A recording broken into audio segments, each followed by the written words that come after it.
subscribe.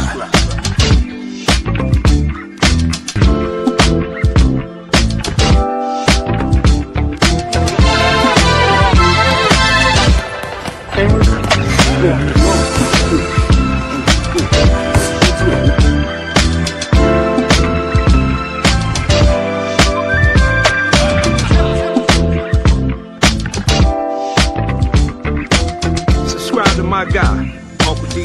Tell him Big Bad sent you. Spurling. I'm an attorney here in Houston, Texas, an advocate for black men, largely because I am a black man. I'm a black father, I have black sons. Hey man, I do what I do.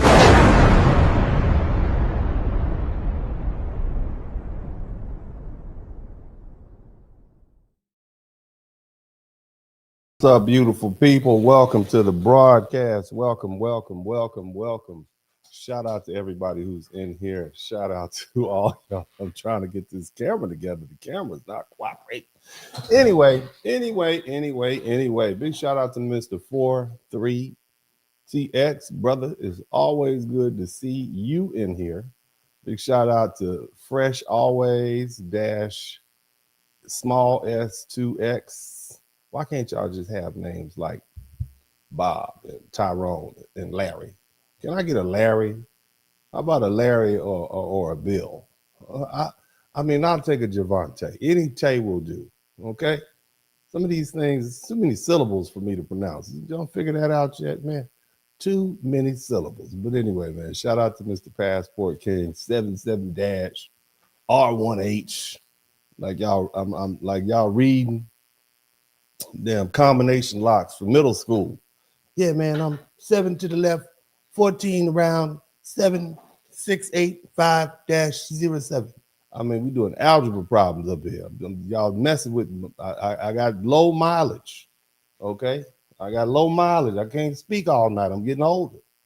You know, old people don't like to speak. They just nod.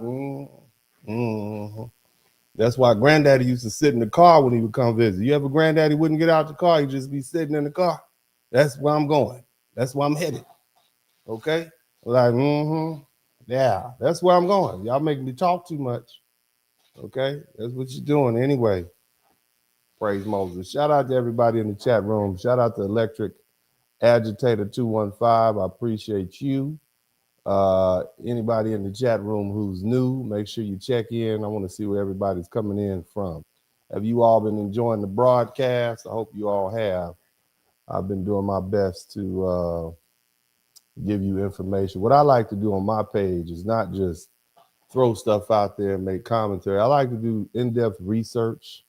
And as far as that line of broadcast, and sometimes I'll give y'all some fluff. I'll freestyle it. You know, just speak on issues. But I like to treat this more like it's going to be reviewed for years to come.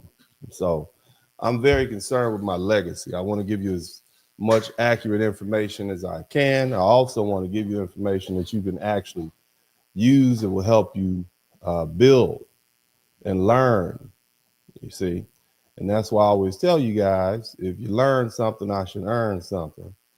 Don't give me anything for free, okay, because I want to earn it. And that's how I was raised. I was raised that you earn, you keep, okay? Even if that means you have to work harder and faster, twice as hard and twice as fast as everybody else, you earn, you keep. And that's what I do. That's a foundational Black American tradition. I believe there's probably the majority of the people in this room, in this chat room here, will tell you that somebody in their life told them that as a Black American, you have to work twice as hard, sometimes 3 times as hard to achieve the same. And that's what we've done. That's why Black excellence, shout out to Black excellence, which abounds us, which is why no matter what happens, we still persevere. Now, that being the case, I want to reintroduce myself. My name is Dennis Spurling. I am an advocate for Black men. I want to establish that. I am an advocate for Black men, okay? Because of the political climate, I have broadened my advocacy to be an advocate for Black Americans, you see? so that we can define ourselves clearly, so we can defend ourselves politically, so that I can give you arguments and facts in which you can use to support yourself in the public discourse. And oftentimes the facts that I put forth are uncomfortable. And the only reason they're uncomfortable because they're the first time you've been introduced to them, because we have a system that does not teach us history, does not teach anyone adequate history. They don't even they teach what they feel is appropriate, because history is typically taught to children, so they don't want to do anything that typically offends the parent. Parent will go home and say, oh, they said this is school, and now you're hearing it at the PTA meeting, okay? But as an advocate for Black men, I do what's in the best interest of Black men. I speak in the best interest of Black men. Not that I couldn't be an advocate for anyone else. I could be an advocate for Black women. And I would have as much, I could be an advocate for, I could be an advocate for the rhinoceros. You understand me? And anybody who didn't like the rhinoceros would be angry with me, okay? As it is right now, I'm being an advocate for Black American people specifically. We have delineated. Somebody type delineate in the chat room. We have delineated, and now we're referring to ourselves as foundational Black American. And I personally think that is a good thing for Black men, specifically Black American men, because it would allow us to have our designated pot of resources and so on and so forth. Now, it just so happens that my advocacy for foundational Black American identity is tremendously helpful for Black women. It's tremendously helpful for Black people who are of foundational Black American descent in general. And so now, you know, people are realizing, wow, this guy is stepping on our toes. What happened to this guy when he was just an advocate for Black men? Well, you know, I'm not going to sit up here and not recognize the political climate we're living in. We got a lot of people that really are gunning for us. They literally hate us. And so what's the point of us fighting? That's why I'm telling you, this whole gender war, we got to put this on hold for about 30 years. We can get back to arguing with each other. Black men and Black women, we get back to fussing and fighting and complaining about each other in about 30 years.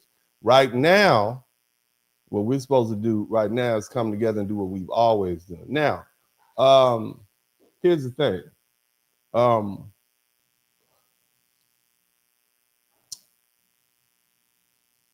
I recognize that FBA is a distinct ethnic group, and it's not because we hate anybody, okay? Other Black people have their own history and their own struggles, but our struggle in this country is specific. Our people were enslaved here. Our people built here. Our people went through Reconstruction, betrayal after Reconstruction. We went through 100 years of second and third class citizenship under the Jim Crow laws. We had to deal with racial terror when they were trying to put us in our place. We moved to the ghettos of the Midwest and the ghettos of the East and the North, and they locked us down in those ghettos using a process called redlining, where they would not let Black people take out home loans beyond a certain red line. That's how they kept, in the West, that's right. That's how they kept us in the ghettos. We could never accumulate wealth. It wasn't until 1965 that we got full rights of citizenship in the United States. That means that Generation X, my generation, of some of us are still in our 40s, were the first generation of Black people to be treated like full citizens of the United States. So we got one generation of Black people that have had their full rights. And then as soon as we did that, they hit us with the war on drugs, which led to mass incarceration. And so it's just been a long fight for civil rights and reparative justice. But now we've got to deal with an uncomfortable part. Right now, a lot of Black Americans are angry. And you need to understand why. See, after we got civil rights, the floodgates were open for immigrants. Before 1965, before the Hart-Celler Act, this was pretty much just a Black and white country. We were 9% foundational Black American. You had about roughly 50,000 African-born people in the whole country. You had very few Hispanics, very few Asians, because they had been running them out. And so, you know, after we fought and got our rights, they opened the floodgates up and flooded the country with immigrants. Now, for years, we've been tolerant of people coming into our space. Now, every now and then you hear somebody call them an African booty scratcher, but damn, I've been called an African booty scratcher on the elementary school yard. How many black people have been called far worse than African booty scratcher at the black elementary school in the ghetto? I mean, I've been called bulldog, big lip, big nose, ugly. I heard a whole plethora of your mama jokes. And I mean, I'm sure there are people here who can quote your mama jokes by the dozens. So every immigrant group gets a little ribbing and harassment when they get to the country. The Irish got it, the Italians received it, everybody does. So that's par for the course. But largely, foundational Black Americans have been very tolerant of people coming into our space because they don't dump these people in the white community. They send them to the ghetto. So we have to share our resources with the Caribbean Black people. We have to share our resources with the African Black people. We have to share our resources with the Asians, and we have to share it with the Latinos. They come in, they share our space, they use our culture. They also use our political network, and they turn around and they disrespect us. And this is where the word tether came from. Somebody typed tether in the chat room. Okay? But tether was never supposed to mean each and every Black foreigner. That's not what this is about. It was supposed to describe a specific group of foreign Blacks who hide under the Black American struggle when it benefits them, and then turn around and talk down about Black Americans or align against us.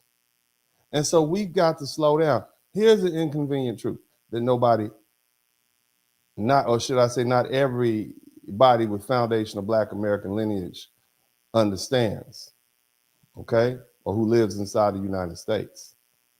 Matter of fact, there's something you need to understand related to foundational Black America, if I can skip ahead.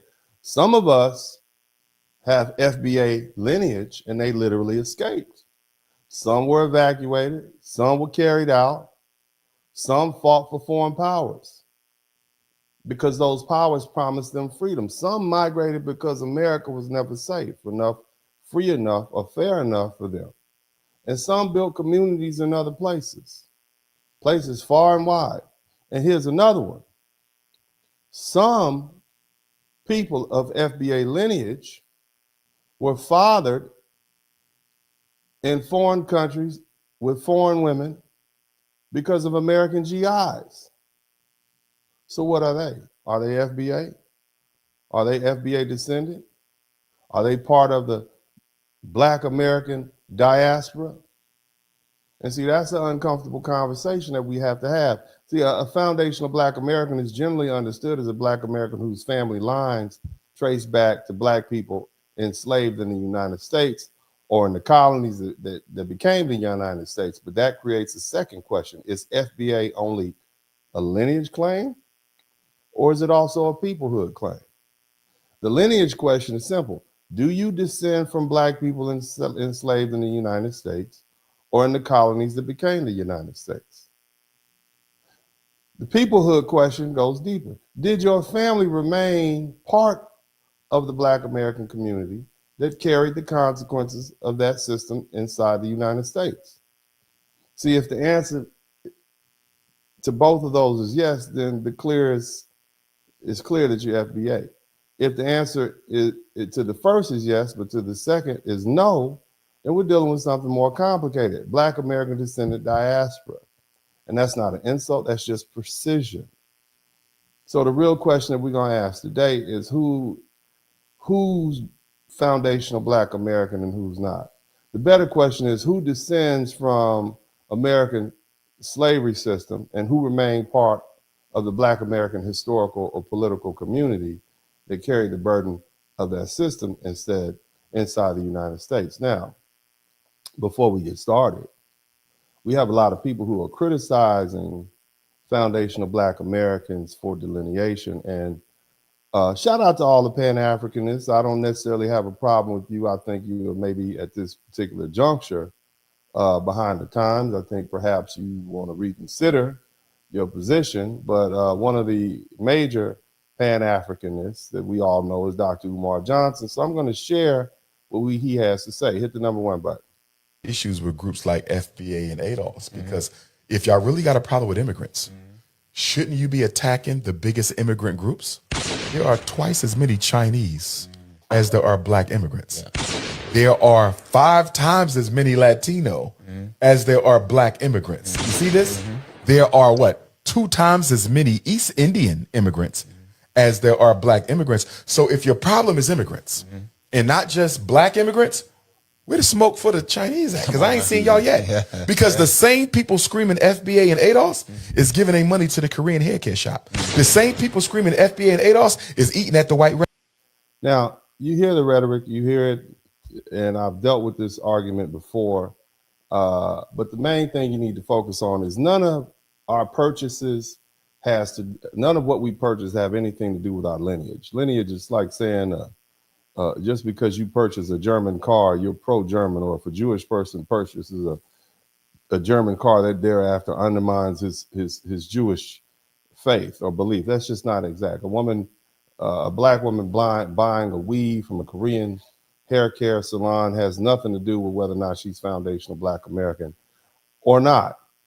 More importantly, none of those immigrants, whether they're Chinese, Asian, Arab, Indian, none of them are in this country pretending to be Black while turning around talking bad about foundational Black Americans.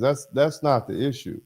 But more importantly it's delineation, because Pan-Africans, people in general, and I'm talking about the Black Americans who are Pan-Africans, because it seems to be more of a one-way street.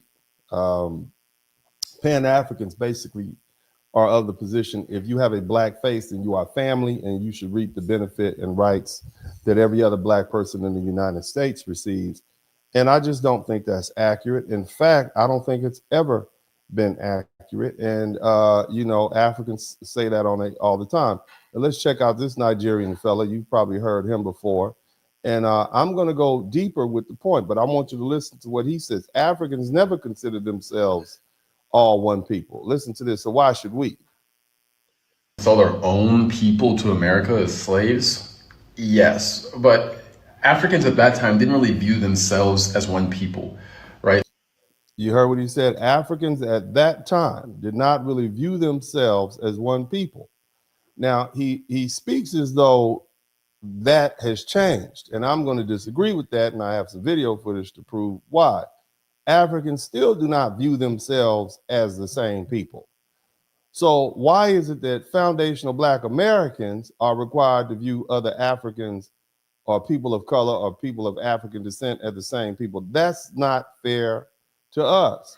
It requires us to then have to share our resources with people who are not of our lineage. So we're dealing with there's a valid reason for delineation, okay?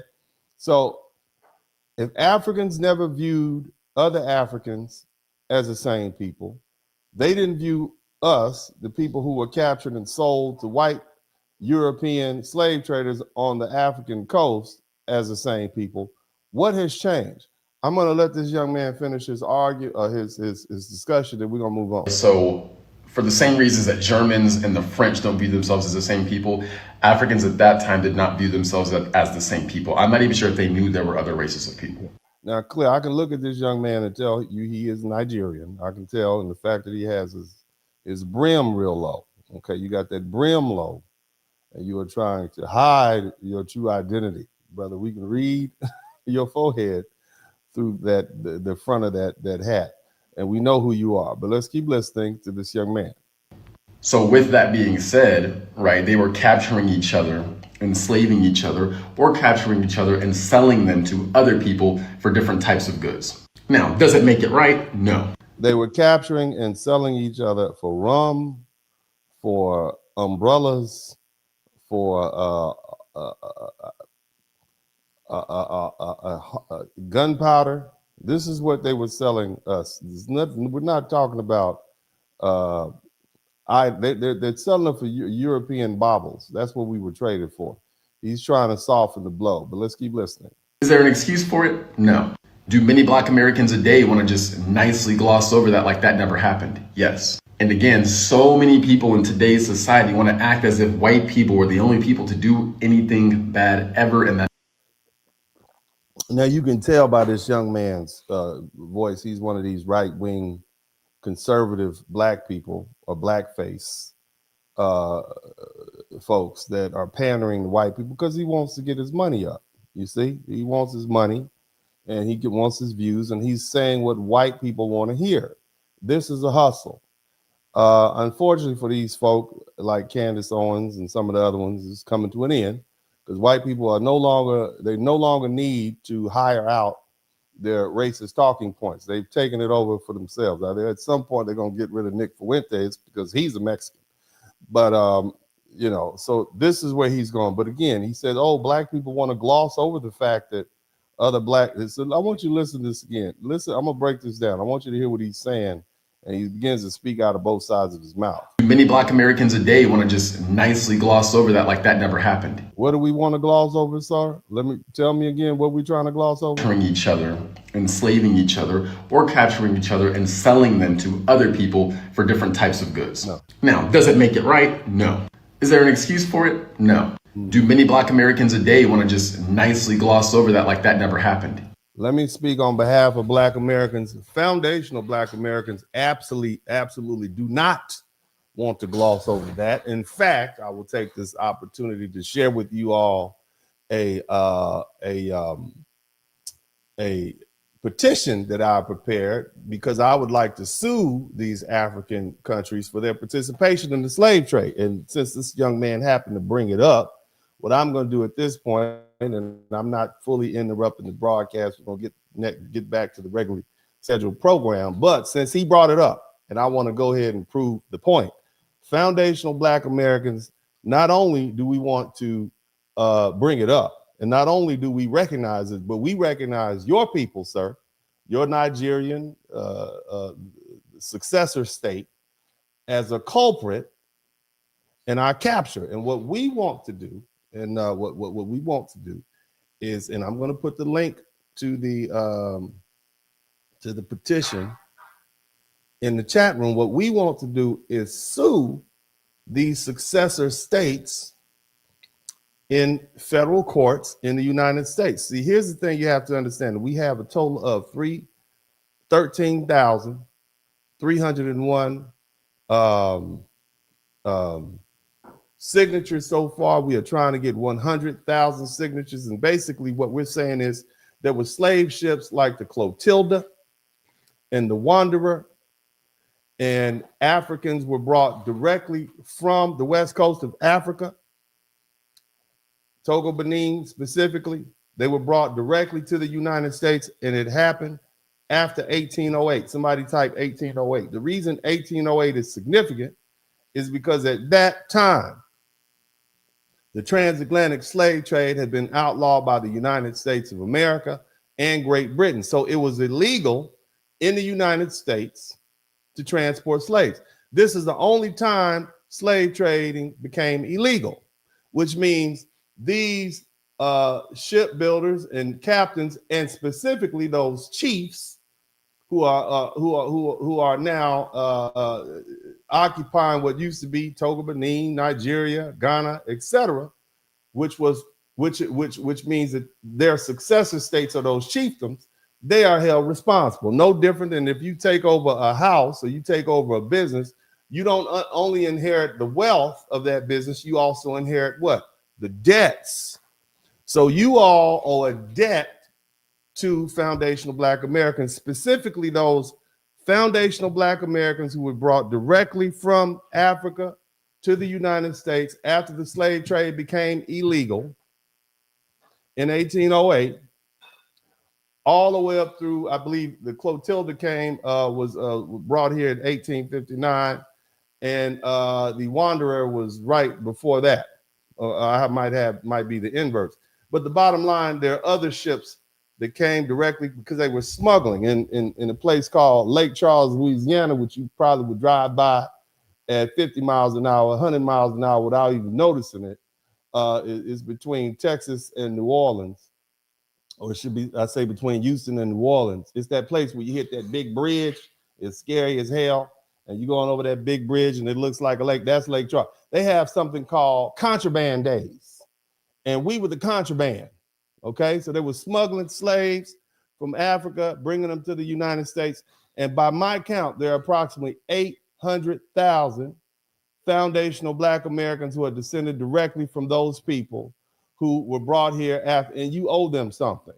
And so I would appreciate it if you all would take the opportunity to read my petition, which is being sent directly to the current president, Donald Trump, and then sign it. I will put the link to the petition in the description section at the end of this broadcast. It will be there. It will be the first thing. Click on and sign it. We're trying to get 100,000 subscribers, 100,000 signatures, and also 100,000 subscribers. But so this young man, let's bring you back, young man. And again, so many people in today's that you decided to open your big mouth and say that Black Americans are not interested in reparative justice, or we don't acknowledge the fact that Africans sold other Africans and Africans sold us into slavery. That's not true.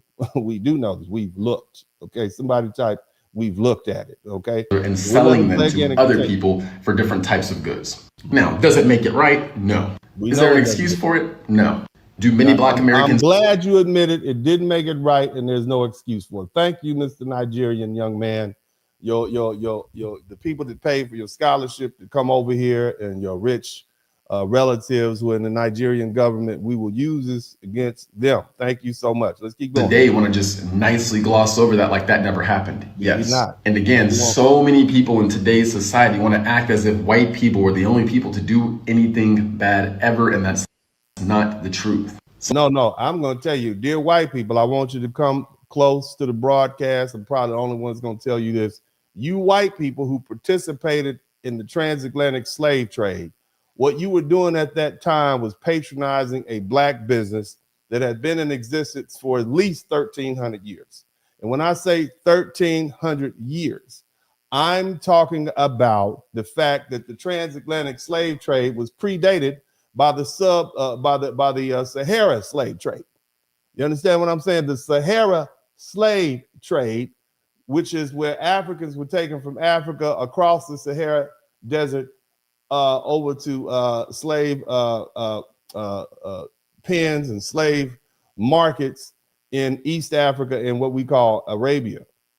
Okay, so Black people have been selling each other out. Africans have been selling each other out for thousands of years. Okay, so you white folks participated. You wrong for it. You was wrong. And the transatlantic slave trade was purely a European endeavor. But the bottom line, we got treated bad when we were sent east, and we got treated bad when we were sent west. But they sold us into slavery. And I don't want to hear any of you all tell me that Africans didn't know what they do. They've been doing it damn near 2,000 years. They still doing it now. Okay. So let's let this young Nigerian gentleman continue. Okay? For educational purposes, let's go through some history. Okay, so for starters, we all know what happened in Germany. We all know who did it, Germans. Okay, but what about the Armenian genocide in 1915 and 1923? Or the Rwandan genocide in 1994? Or the Cambodian genocide in 1975? Well, really, it was between 1975 and 1979. My point is, every race of people seemingly have done terrible things. So I do not understand why we only want to act like white people were the only people to ever do anything, because all you got to do is pick up a history book. No, we don't want to act like white people are the only ones to do. Did you see my petition? Let me put the link to the petition back up. We want to hold the Africans responsible for their part of the slave trade, because you all said we are different people, right? We're different people. You started off saying that. So no, I'm so happy this young man has presented this argument. And see, this is the problem with being a conservative, one of these far right conservatives. You get to talking so much, you say things that are actually counterintuitive. Now he's going to have to retract that. Oh, hold on a minute. Oh, I didn't mean y'all reparate. That's not what we meant. You said it. You said it, sir. You said it. So we're going to use that. We're going to use that again. Anything you say can and will be used against you in the court of public opinion, sir. And see, this is what happens when you speak inaccurately, when you speak absurdly. And say whether you are all the way to the far left, all the way, some of you people on the far left, you can't describe what a woman is. Okay? And here's the thing. Your mama was a woman. She was the one that pooped you out. That's what a woman is. A woman is the person that pooped you out. Go look at your mama, and that's what a woman looks like. Okay? So do you ever have any more confusion as to what a woman is? You'll know them by what pops out of their special hiding place. Okay? There you go. So let's stop being absurd. And this is one of those absurd arguments. So I'm going to reserve that for another day. But let's go ahead and get to the point. See, again, everybody gives Black Americans a hard time about delineating. They say, oh, we're the same people. On one hand, they say, oh, we're the same people. On the other hand, they say, oh, well, we're not the same people when it comes to us selling you into slavery. But we are the same people now when it comes to sharing y'all's resources. Okay, that's what we are. You can't have it both ways. But bottom line, let's go on ahead and go to the source. Let's see what the source says. Somebody type the source. I wonder how Africans are treating Africans in Africa. Let's see if they treat each other the same. The breaking news, guys. The South African president has literally concurred and heard the cry and the voice of South Africans. Hold on a minute. What's happening? South African president shocked Africa about Nigeria must go. Somebody type Nigeria must go. Is he? Hold on a minute. Where is Dr. Umar? Dr. Umar, it seems there's a crisis in Africa. There's a crisis in Africa. They're not, you mean they're not getting along, Peachy King? Is that what somebody typed? To let Nigerians go. Now, according to the speech that he made, he did not literally clearly declare that every single Nigerians should pack their bag and baggages and go. But this was what he said. He said no employer should employ any foreigners without proper documentation. He also... So the president of South Africa, okay, the president of South Africa is delineating. Is that what you're telling me, sir, ma'am? The president of that's a huge country. That's where Mandela is from. That's where they had Mandela locked up for 20-something years. You telling me they're delineating in Africa? Also added that no landlord/landlady in South Africa should rent house to a foreign immigrant that literally do not prove their papers and everything. So when you say immigrants, are you talking about all foreign immigrants, or are you just talking about Black foreign immigrants? Because that's what it sounds like to me. Shout out to the two people contributing to the super chat, Fresh Always and Cooler RK. Because see, it sounds to me, I mean, I'm just saying, maybe, you know what, I'm sure that they treat the white South Africans as harshly as they treat the Black foreigners. Let's take a look. Maybe we can find some footage. Leave her to do what she wants. Just leave. Okay. Oh my God, did you see that white woman hit that Black? I mean, she hit him like an old Negro slave just now. Let's run that back. Is this how y'all letting white people treat y'all in Africa? This is clearly a foreigner. She is clearly a foreigner. And you are. Look at her. She bowed up too. Look at her bowed up. Just leave. Leave. Damn. You not gonna do nothing? You so big and bad. You not gonna do these? This is South Africa. This is what you're not doing nothing. It's okay. Damn. Leave her. Look at her bowed up like that. Like I wish you would. She in there. Like this is WWF in 1986, man. She out there Hulk Hogan. What do you want? Y'all so big and bad, but apparently the white folks slapping y'all around, treating y'all like stepchildren in your own country. Let's see. Now, let's do this again. If you do that, you have the law to face.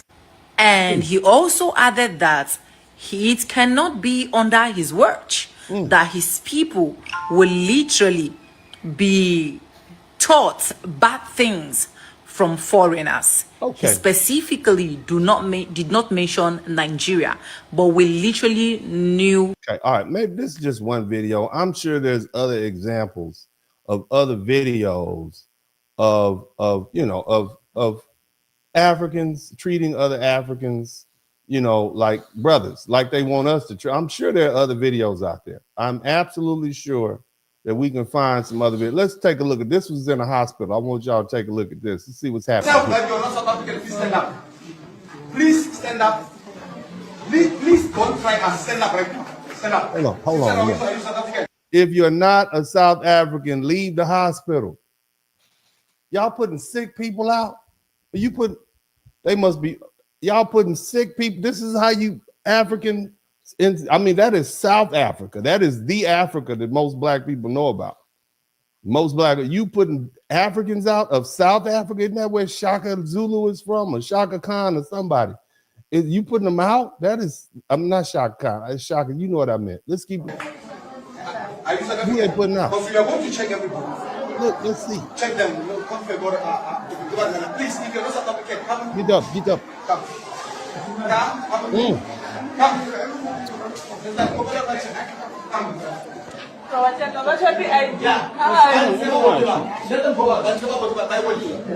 They are putting black people out of the hospital. What if they're sick? You putting sick black people out of the hospital? What happened to unity? Where's the pan-Africanists? Where are you? Where are all the pan-Africans? Where are they? Where are the pan-Africans? Where's the unity? Y'all need to go over there. Y'all need to take a Spirit Airlines flight to South Africa and let them know about pan-African solidarity and brotherhood, because apparently they must have missed that class. I believe they did. Let's see what's happening. You guys are not South African. Go out. You can go to Unjani, block P there, or Hotel Hospital. Go. Hey, faster. Because Zimbabwe, you run past. That's a pregnant woman. Pregnant woman now? They put a pregnant woman out the house.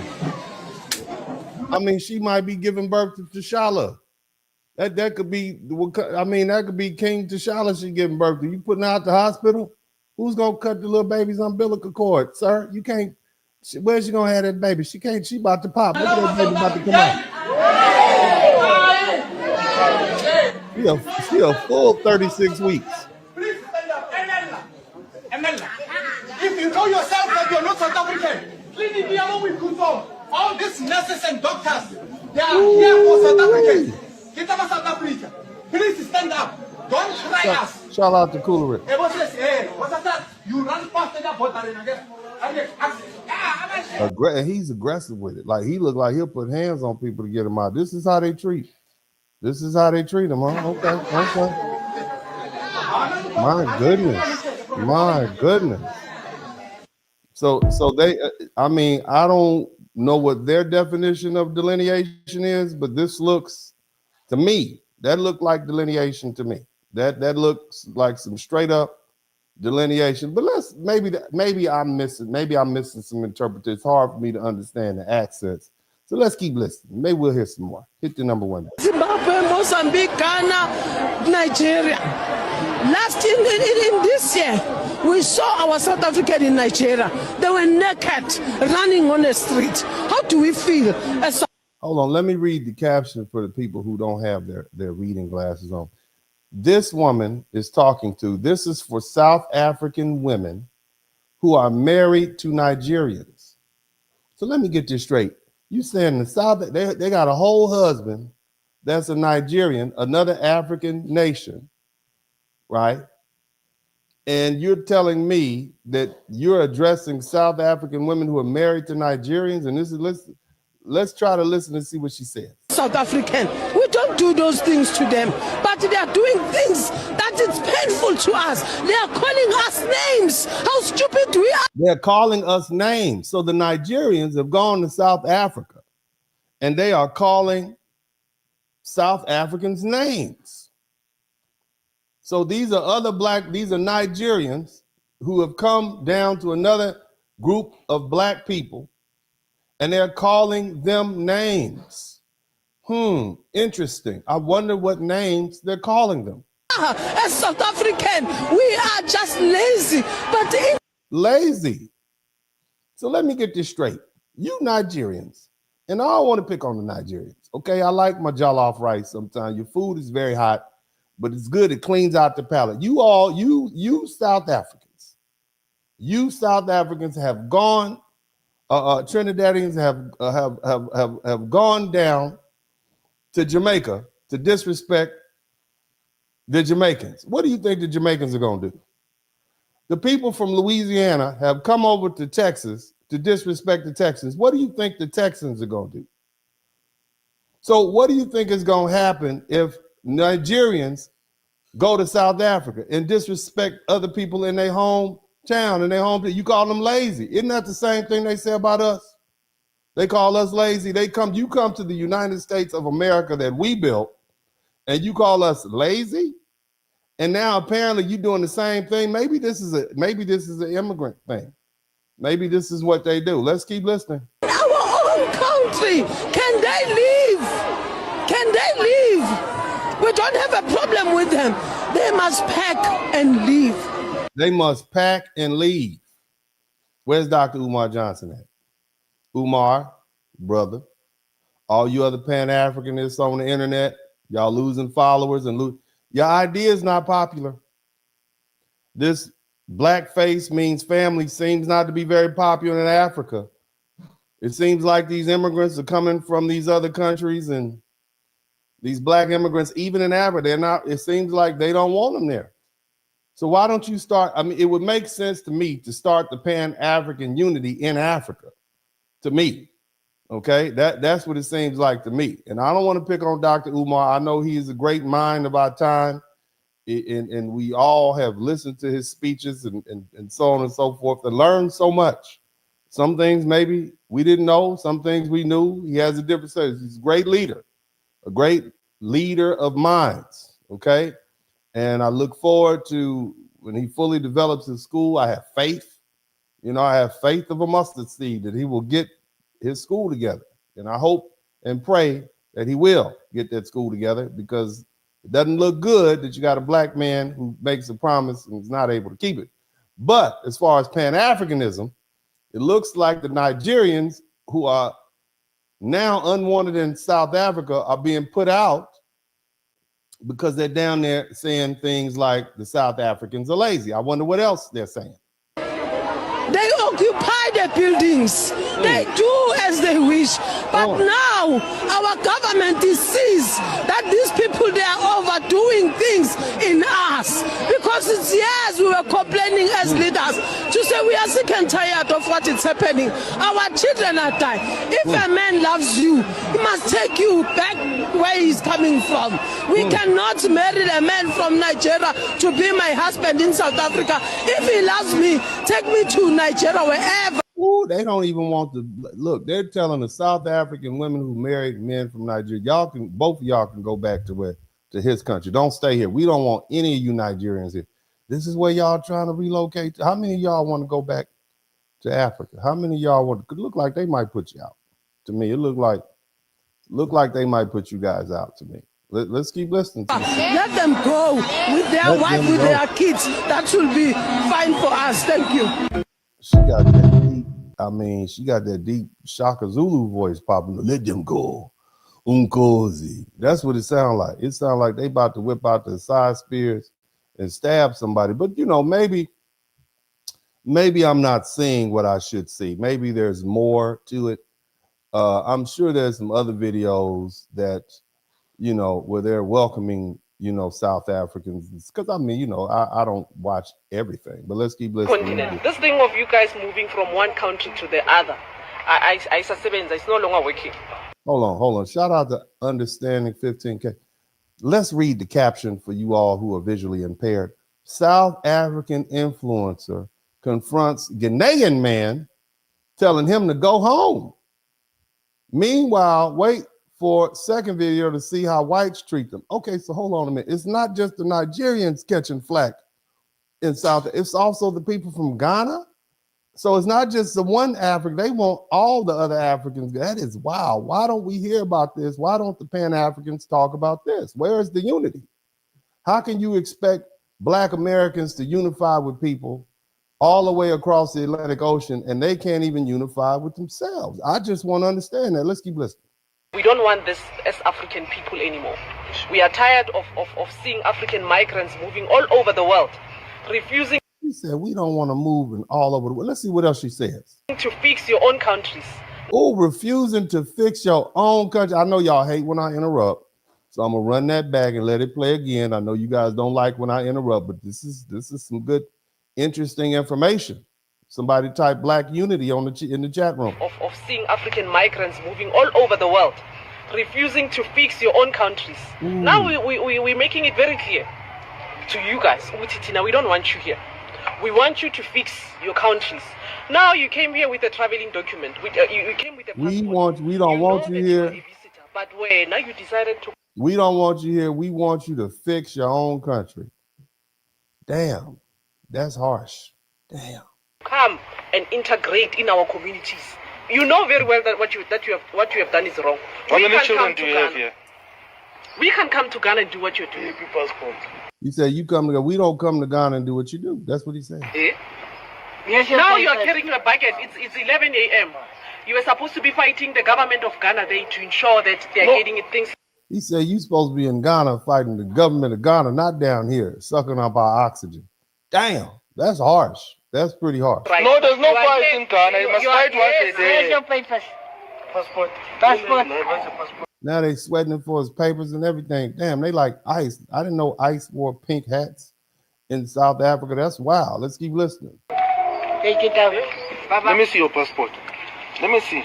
Luna. Okay, tell me, who's the police officer that you are bribing to certify these things for you? Baba, let me tell you, I'm not police. Now look, now hold on now. Now we saw how the South Africans treat the other Africans. Now I want y'all to peep this out and see how the Africans deal with the white folk, okay, who've invaded, they've been there hundreds of years. Let's take a look at this. Let's look at the hypocrisy. Now they look like they the police or something. Like they got the little red hats on, little red South African MAGA hats. Let's look. What do you want to do?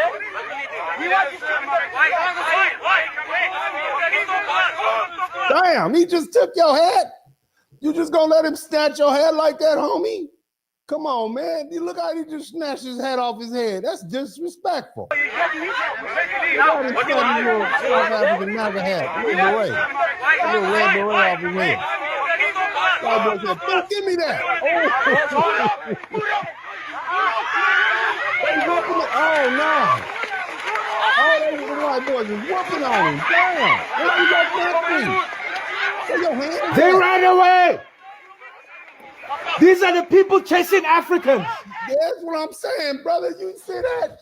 Why you didn't have? Where's the smoke at? Where's Dr. Umar? Dr. Umar, we don't need to talk. We don't seem to be the ones that have the problem. They're not gonna do that to us. Not like that. Just disrespect you like that. Golly. Why are Black Americans catching so much smoke for us basically just pointing out the fact that, hey, these folk are calling us names and calling us lazy, and they come in our country, and but y'all don't have any smoke for the African country. It's a whole country. They are literally harassing these people and trying to get them up out of there. Okay, maybe there's some more videos we can look at. And maybe I missed something. Let's keep listening.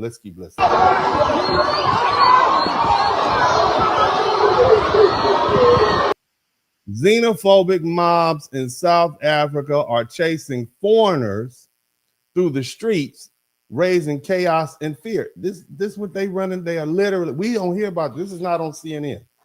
This is not on CNN. I've yet to hear this. Where are the discussions?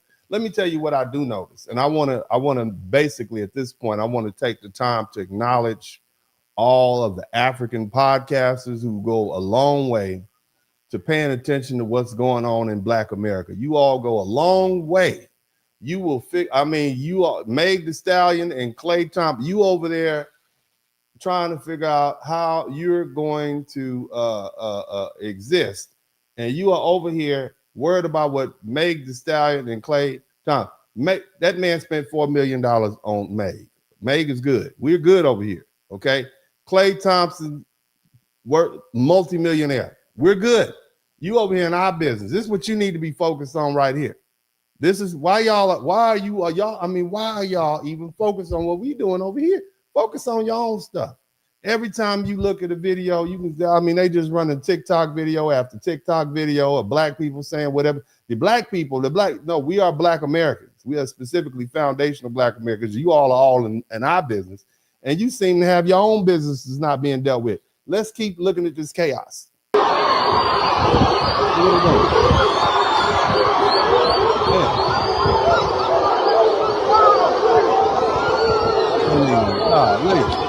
They got the Zulu blonde footsies on and everything. Shout out to Cooler. Look at that. They make this like a remake of Shaka Zulu, Zulu Dawn. Look at it with the little spears, man. They rallying. But they don't have no smoke for the white folks. The white man just took your little red beret off of here.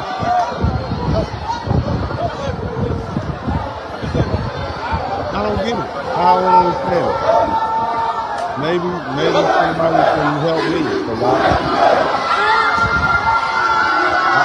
I don't know.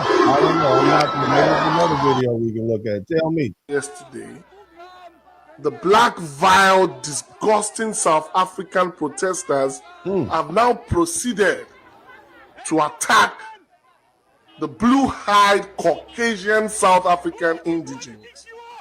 And trust me, they met force. Please watch the video. Well, we saw that already. This him getting his little beret snatched off his head. Whoop, we saw that. It's disrespectful. They ran y'all up out of there. That ain't. Then they whooping on. Running you up out of your. I'm just saying. In my opinion, and I think I proved the point because I'm just saying. I don't think Africans are unified. I don't think that they see, because again, remember the main argument about the main argument that pan-African has, everybody with a black face is family, but I don't think the Africans treat each other like everybody with a black face. A solution to countries having problems. South Africa is a country that has to take care of its own problems. South Africa is a country that currently has the highest unemployment rate in the world. You can't say because 50,000 people in Congo or wherever are having problems with their government, we become the home to those people. Where are these people going to be living? That's where we have squatter camps. So in other words, they're trying to send them home. They're tired of them tethering to their system. That's what it seems like. And informal settlements, where they're going to school, those same schools that our children are not. They're going to be sending them out. That's what they say. Not getting spots in. Where are they going to be getting healthcare? In those same hospitals where our grannies now have to wait for hours and hours in queues and sleep on beds and sleep on the floor instead of sleeping on beds. And they call them lazy. Let's not forget that. The lady said the Nigerians are down here calling South Africans lazy and they're in our country. And other lady said, go back and fix your own country. That's what she said. That sounds very familiar. That sounds very similar to what a lot of people are saying here. To me, it sounds very. I've heard it before. I've heard it before right here. But then they call us and giving birth every 5 minutes. Damn, giving birth. They pushing babies out down there. That's what they say. I wonder if they have birthright citizenship down there. Probably not. Can't have a system that allows refugees to just come. Everyone can be a refugee in this country. Everybody can be a refugee. This is a black South African woman complaining about the same thing that you hear these white folks in MAGA complaining about. Damn. Is she xenophobic? Or is this just a common human feeling? We are not a country that has enough resources to take care of its own people. How are we now extending an olive branch to everyone in the world to say, come in? Yeah, you hear with this. Look at a couple more videos. We're going to keep. We got bigger questions to answer, and I want to make sure we get them all answered. Either xenophobic or Afrophobic. Most of them are misinformed when it comes to the issue of migration and foreign nationals. It's because of political leaders who, whenever they're given a platform, they want to plant seeds of xenophobia everywhere they go. So whenever they fail to deliver on something, it's foreign nationals. Are you telling me, especially the ruling party and the opposition, I just want to, especially... So she's saying it's all made up, it's the leaders' fault. So you saying these individuals, they're just following the lead of their leaders. That's what she's saying. Okay. TA and other political parties that are in this room, because I believe with the EFF is actually pan-African. They've made that clear. But with these other political parties, I want to ask you just two questions. If all foreign nationals were to leave this country, are all unemployed South Africans going to be employed? If all foreign nationals were to leave this country, is the health system going to improve? I don't think she's talking about all, ma'am. I don't think they're talking about all foreigners. It seemed to me they were talking about Nigerians and Ghanaians. They're saying the Nigerians were saying that they're lazy, and the Ghanaians are down there taking jobs. And she also said something about how they're just giving birth to babies every day. That's what the lady said. So I don't think it's all of the immigrants they were referring to. You can correct me if I'm wrong. It's your country. I'm just pointing out my observation. In this country. Thank you very much. Okay. 80% of our land in South Africa is white owned. We're basically fit. 80%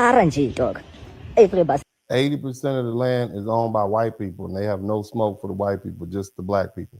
So when Dr. Umar said that black people have all this smoke for Africans and black Africans and Caribbeans, but none for these other people, maybe he should take that argument over there, because that probably applies more to the South Africans also, doctor. I'm just saying. Let's keep going. We're in our own country. We're begging, man. And who's our enemy? I like that statement.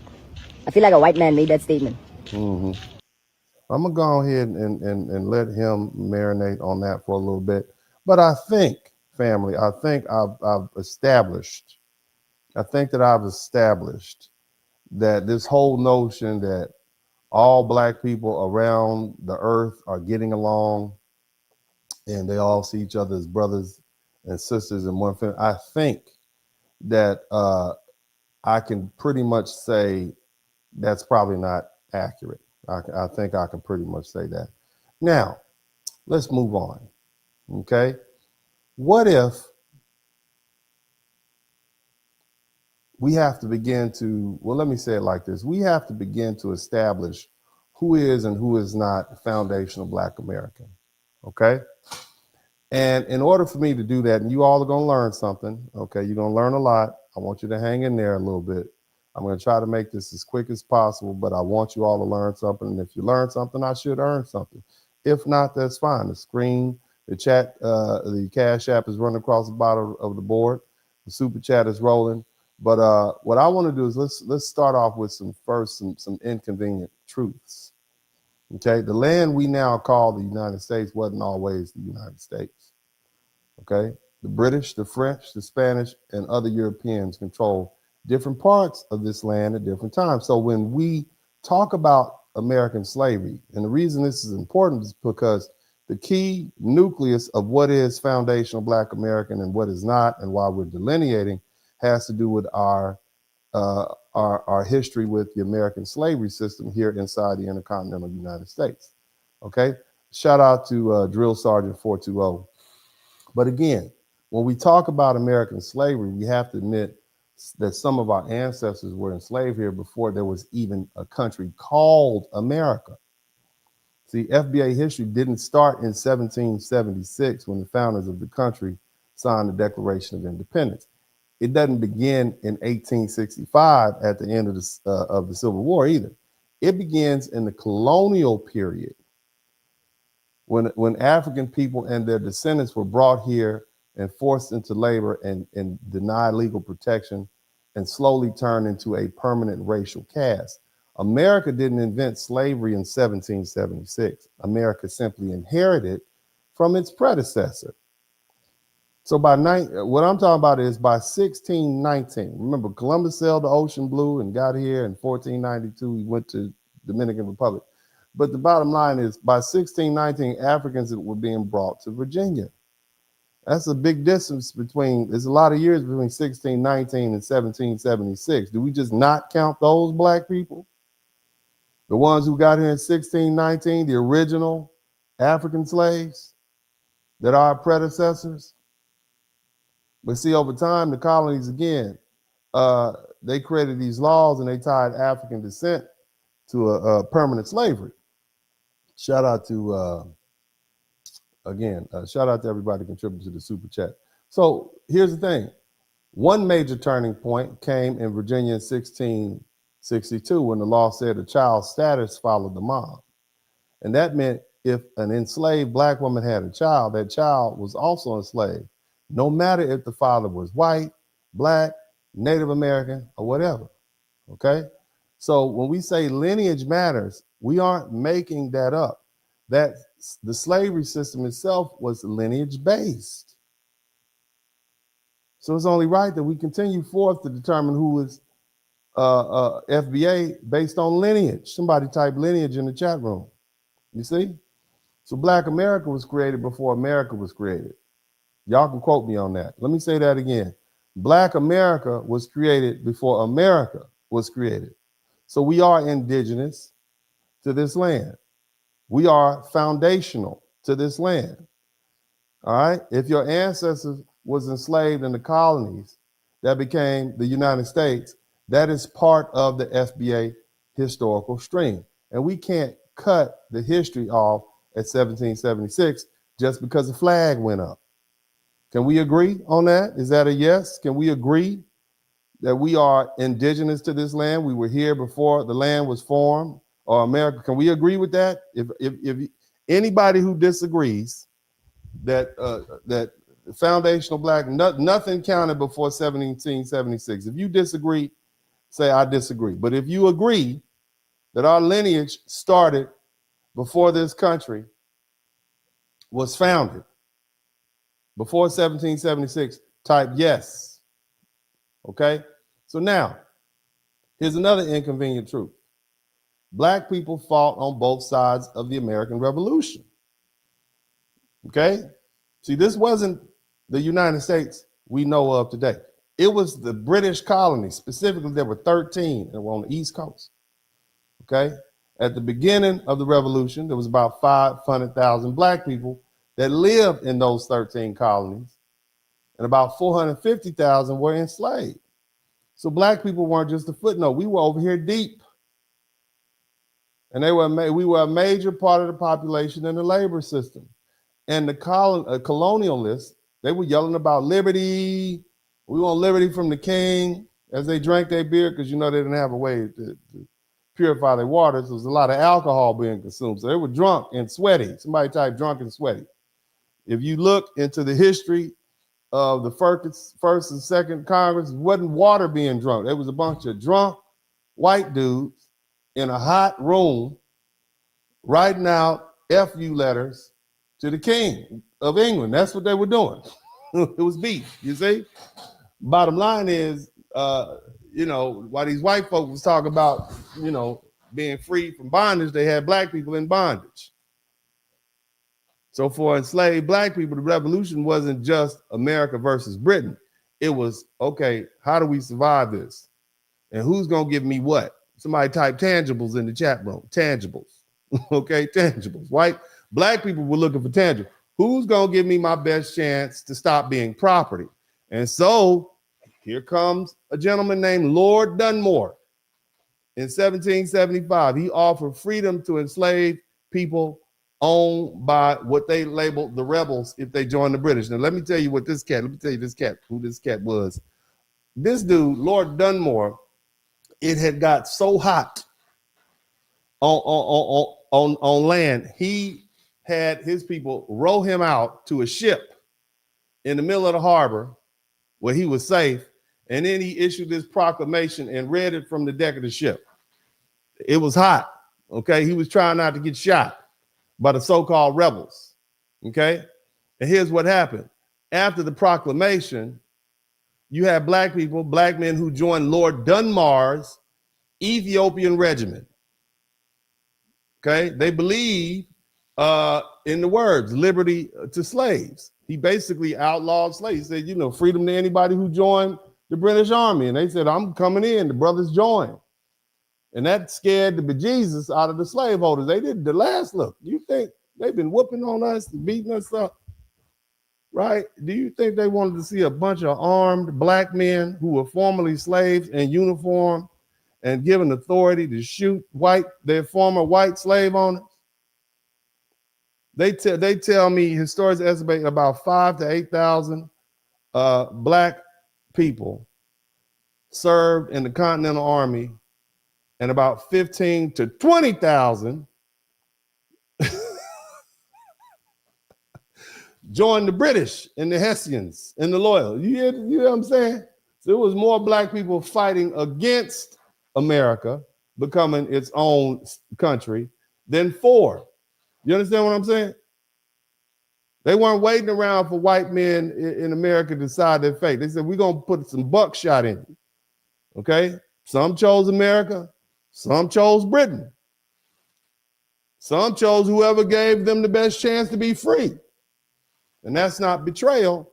That's survival. And here's the question you have to ask. Somebody type FBA lineage in the chat room. We can agree that those people were slaves, right? We can agree that their lineage was that or tied to the American slaves, of those black people who fought on behalf of the British. We can agree to that, right? Somebody type yes if you agree. Come on now. Don't run from it. Some of the smart people already know where I'm going. You already know. We can agree, right? Those black people who fought on behalf of Great Britain, which they call black loyalists. They wanted to see the king say, you're going to be free. They joined the Ethiopian regiment. We can agree that those are FBA, right? Somebody type yes. Don't you run from this. You come on and get it. Come on up in here. All my FBA diehards, you going to come. I got you tonight. It's your night tonight, baby. You know, everybody been catching hell all week. It's your day today. You are going to get some today. I'm going to mess with your little minds right now. The question we have to ask, what happened to those black people? What happened to those black loyalists that sided with the British? That they left their slave masters. They ran off. They got guns. They were shooting white folk. Pow, pow, pow. Right? They had to load their musket. Pow. What happened if they stayed after the British left? Huh? You think it was going to be all good? Huh? We could say they would be punished, but that was an understatement. We know they'd be re-enslaved, but they'd be treated like traitors by the newly formed United States. They didn't even recognize them as citizens. So what do you think had to happen to these black people of foundational black American lineage? They had to get the hell out of Dodge. They had to get the hell out of Dodge. So where'd they go? Who knows where they went? It's 1783. The war is over. George Washington is the king boss. Okay, they done whooped the British. They feeling good about themselves. So where'd they go? Well, they went to several places. And the first place we're going to talk about is a place called Canada. It is the country to the north of the United States. Now, look, slavery still existed in parts of British North America before full British abolition in 1834. And Upper Canada didn't pass its first anti-slavery laws to 1793. But compared to the United States and the plantation, Caribbean, British North America, it looked pretty darn good to the black loyalists. I mean, where do you think where else would they go? Okay. Now, I'm going to say something that might offend you all. And you all can word this the way you want to, but there's a book called The Book of Negroes. Somebody type The Book of Blacks. And you can put any variation on that you so choose. I mean, there's so many different words that we use to describe ourselves, but it is formally referred to as the Book of Negroes, okay? The Book of Negroes recorded that about 3,000 black refugees who sailed from New York to Nova Scotia between April 23rd, 1783, and November 30th, 1780. They had to get the hell out of America, okay? Some people say at least 3,500 free black Americans loyal to the crown end up settling in Nova Scotia in what is called New Brunswick. Black Canadians. These weren't black immigrants coming to America. These were black people leaving America. One of the most important settlements is a place called Birchtown, okay, near Shelburne, Nova Scotia, founded in 1783. Isn't that coincidence? We got to get the hell out of here. We got to form a new country. It became one of the largest free black communities in North America. But freedom didn't mean equality.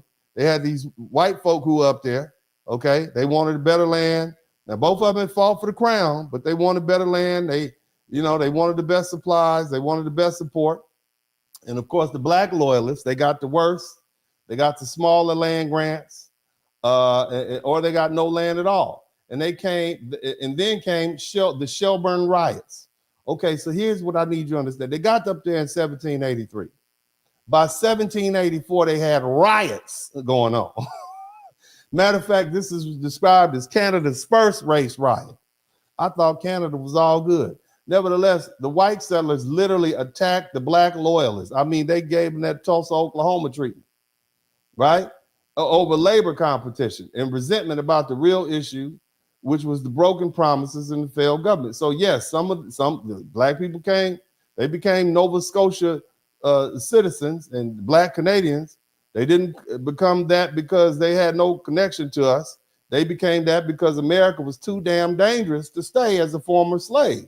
And after they chose freedom, they chose freedom over bondage. And they had to get the hell out of Dodge. Now, you know me, being me, I have some footage that I want you all to see. You all hit the number one because I know you don't believe that you all think that the only black person in Canada is Drake. And I'm here to tell you it's not true.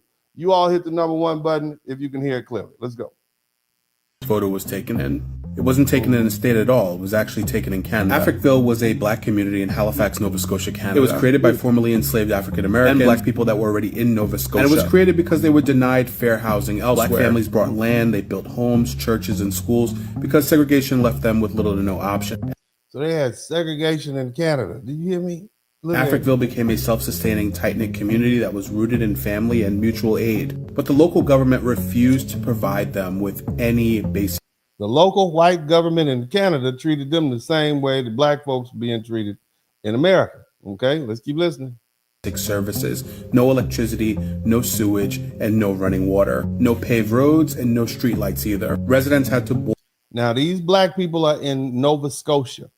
This is Canada. Are they still foundational black Americans? Do they still, everybody listening, do they still have foundational black American lineage?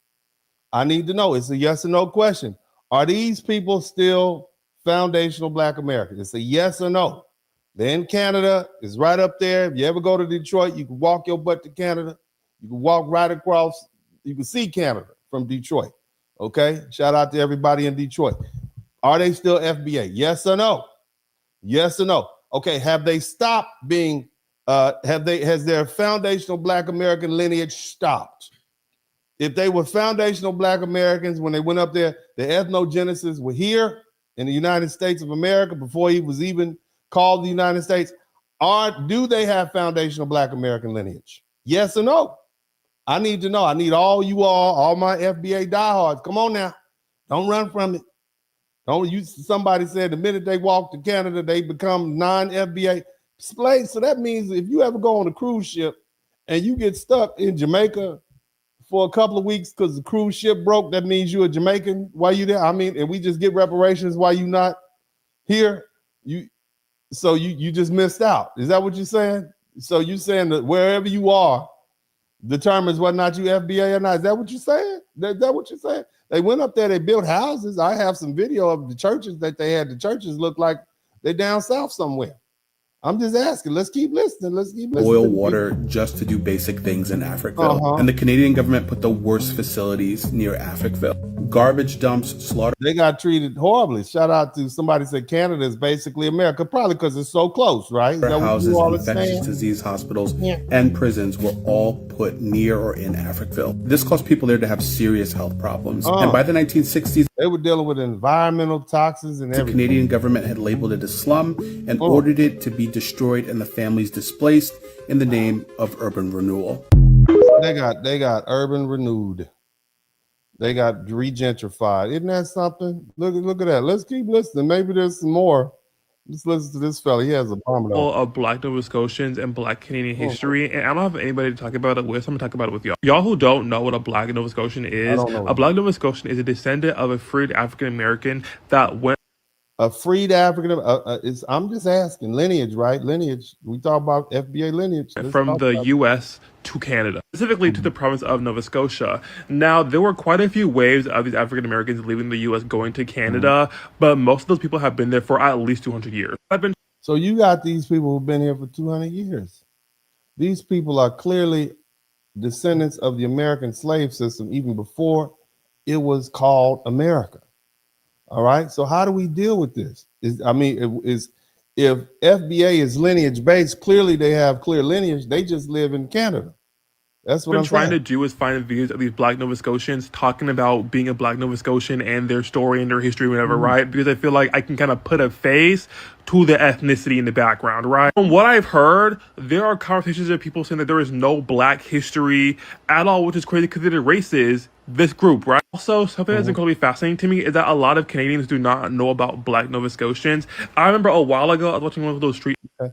So we get his point. Let's move on. Maybe there's somebody else that can shed some more light on the subject. Nova Scotia, it's important to keep in mind a lot of the descendants here have been here for over 200 years, and their ancestors originally came from the Americas, right?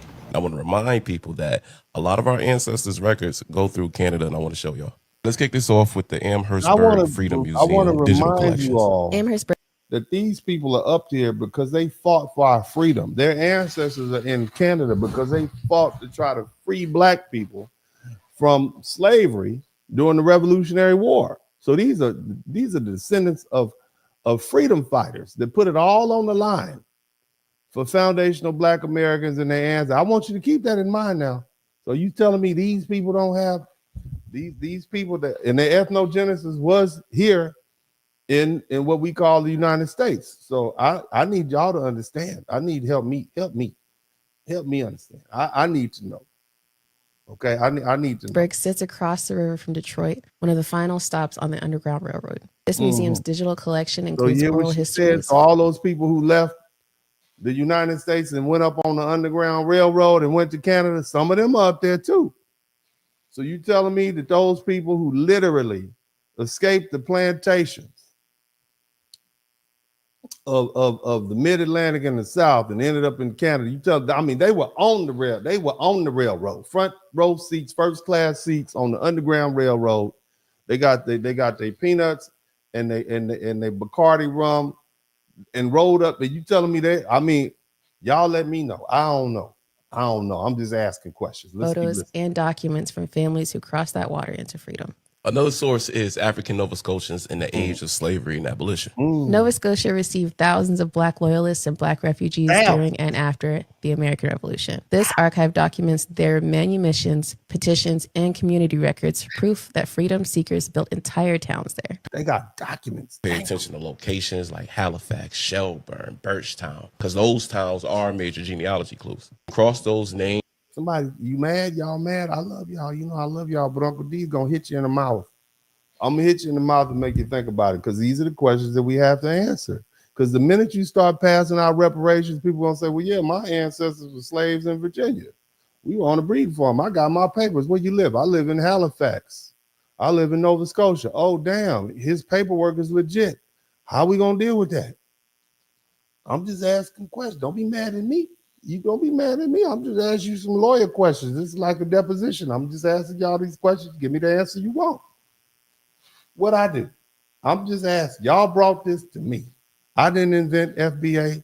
I'm just looking at it from a legal perspective. I done already told y'all I'm gonna sue Africa for you if you give me enough signatures. So don't be mad at me just asking the questions. Okay? That's what I'm here to do. I'm just the lawyer. Okay? And this is the court of public opinion. Let's keep listening. With the Book of Negroes or the Chipman papers for earlier traces, which we have though. I don't have the Book of Eli, but I got the Book of Negroes. The Book of Negroes. And none of y'all better not call it anything but Negroes. That's close enough. I see you all in the chat room. You're itching closer.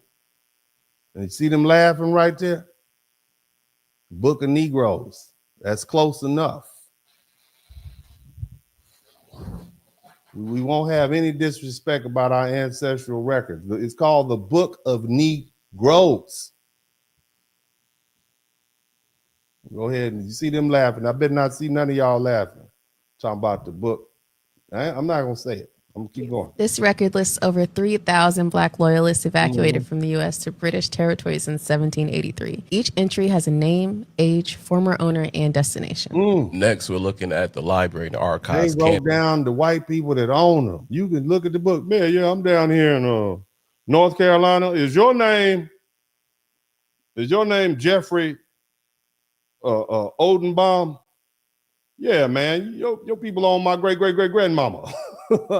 I'm your great-great-great-grandnephew. I'm gonna need that, but they literally have books. They got records. Shout out to Nona Jones. Don't get uncomfortable now. Y'all wanted to talk about it. Let's talk about it.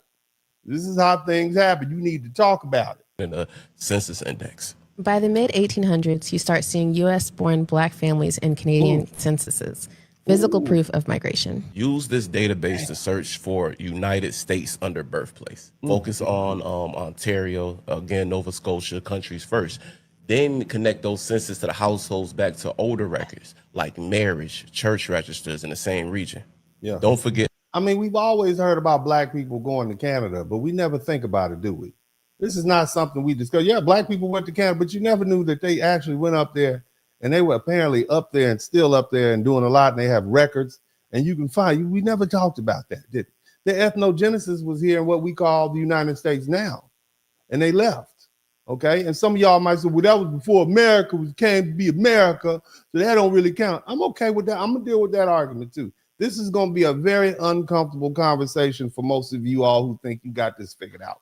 I'm just letting you know that, I love you, but it's going to be very uncomfortable by the time I get through. You're going to be confused and maybe a little upset and rethinking some definitions. But let's as continue. I mentioned earlier, the Ward Chipman papers. Now, these are early New Brunswick court records where freedom was literally argued in front of a judge. Lastly, we have the Windsor Public Library Digital Archive. Windsor's collection tells the next chapter of the communities built by freedom seekers who settled along the Detroit River.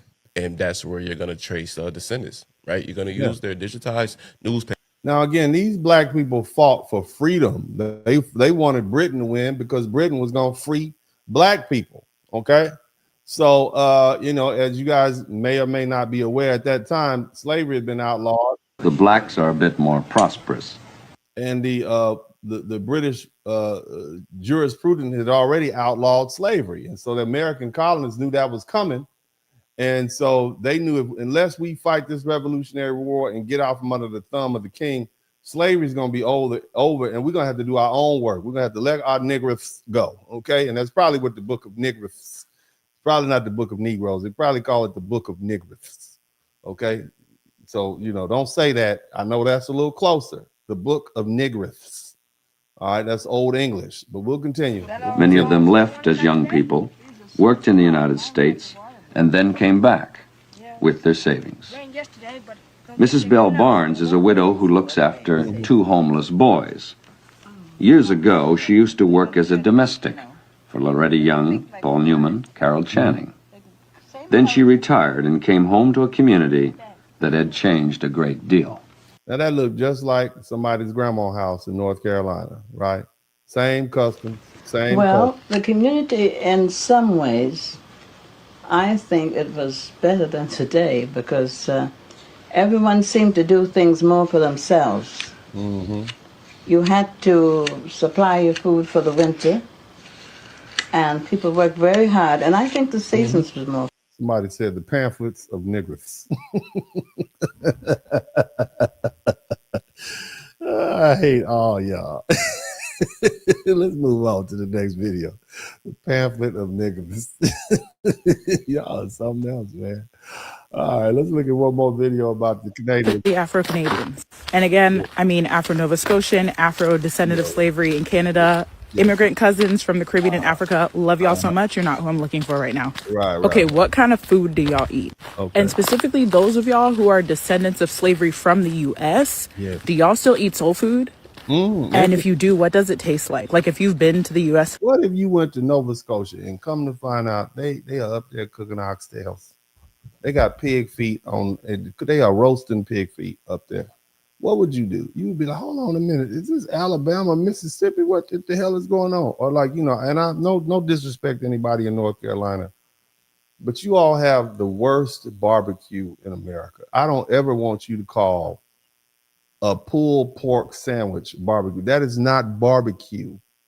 First of all, it stinks. Okay, barbecue comes from Texas.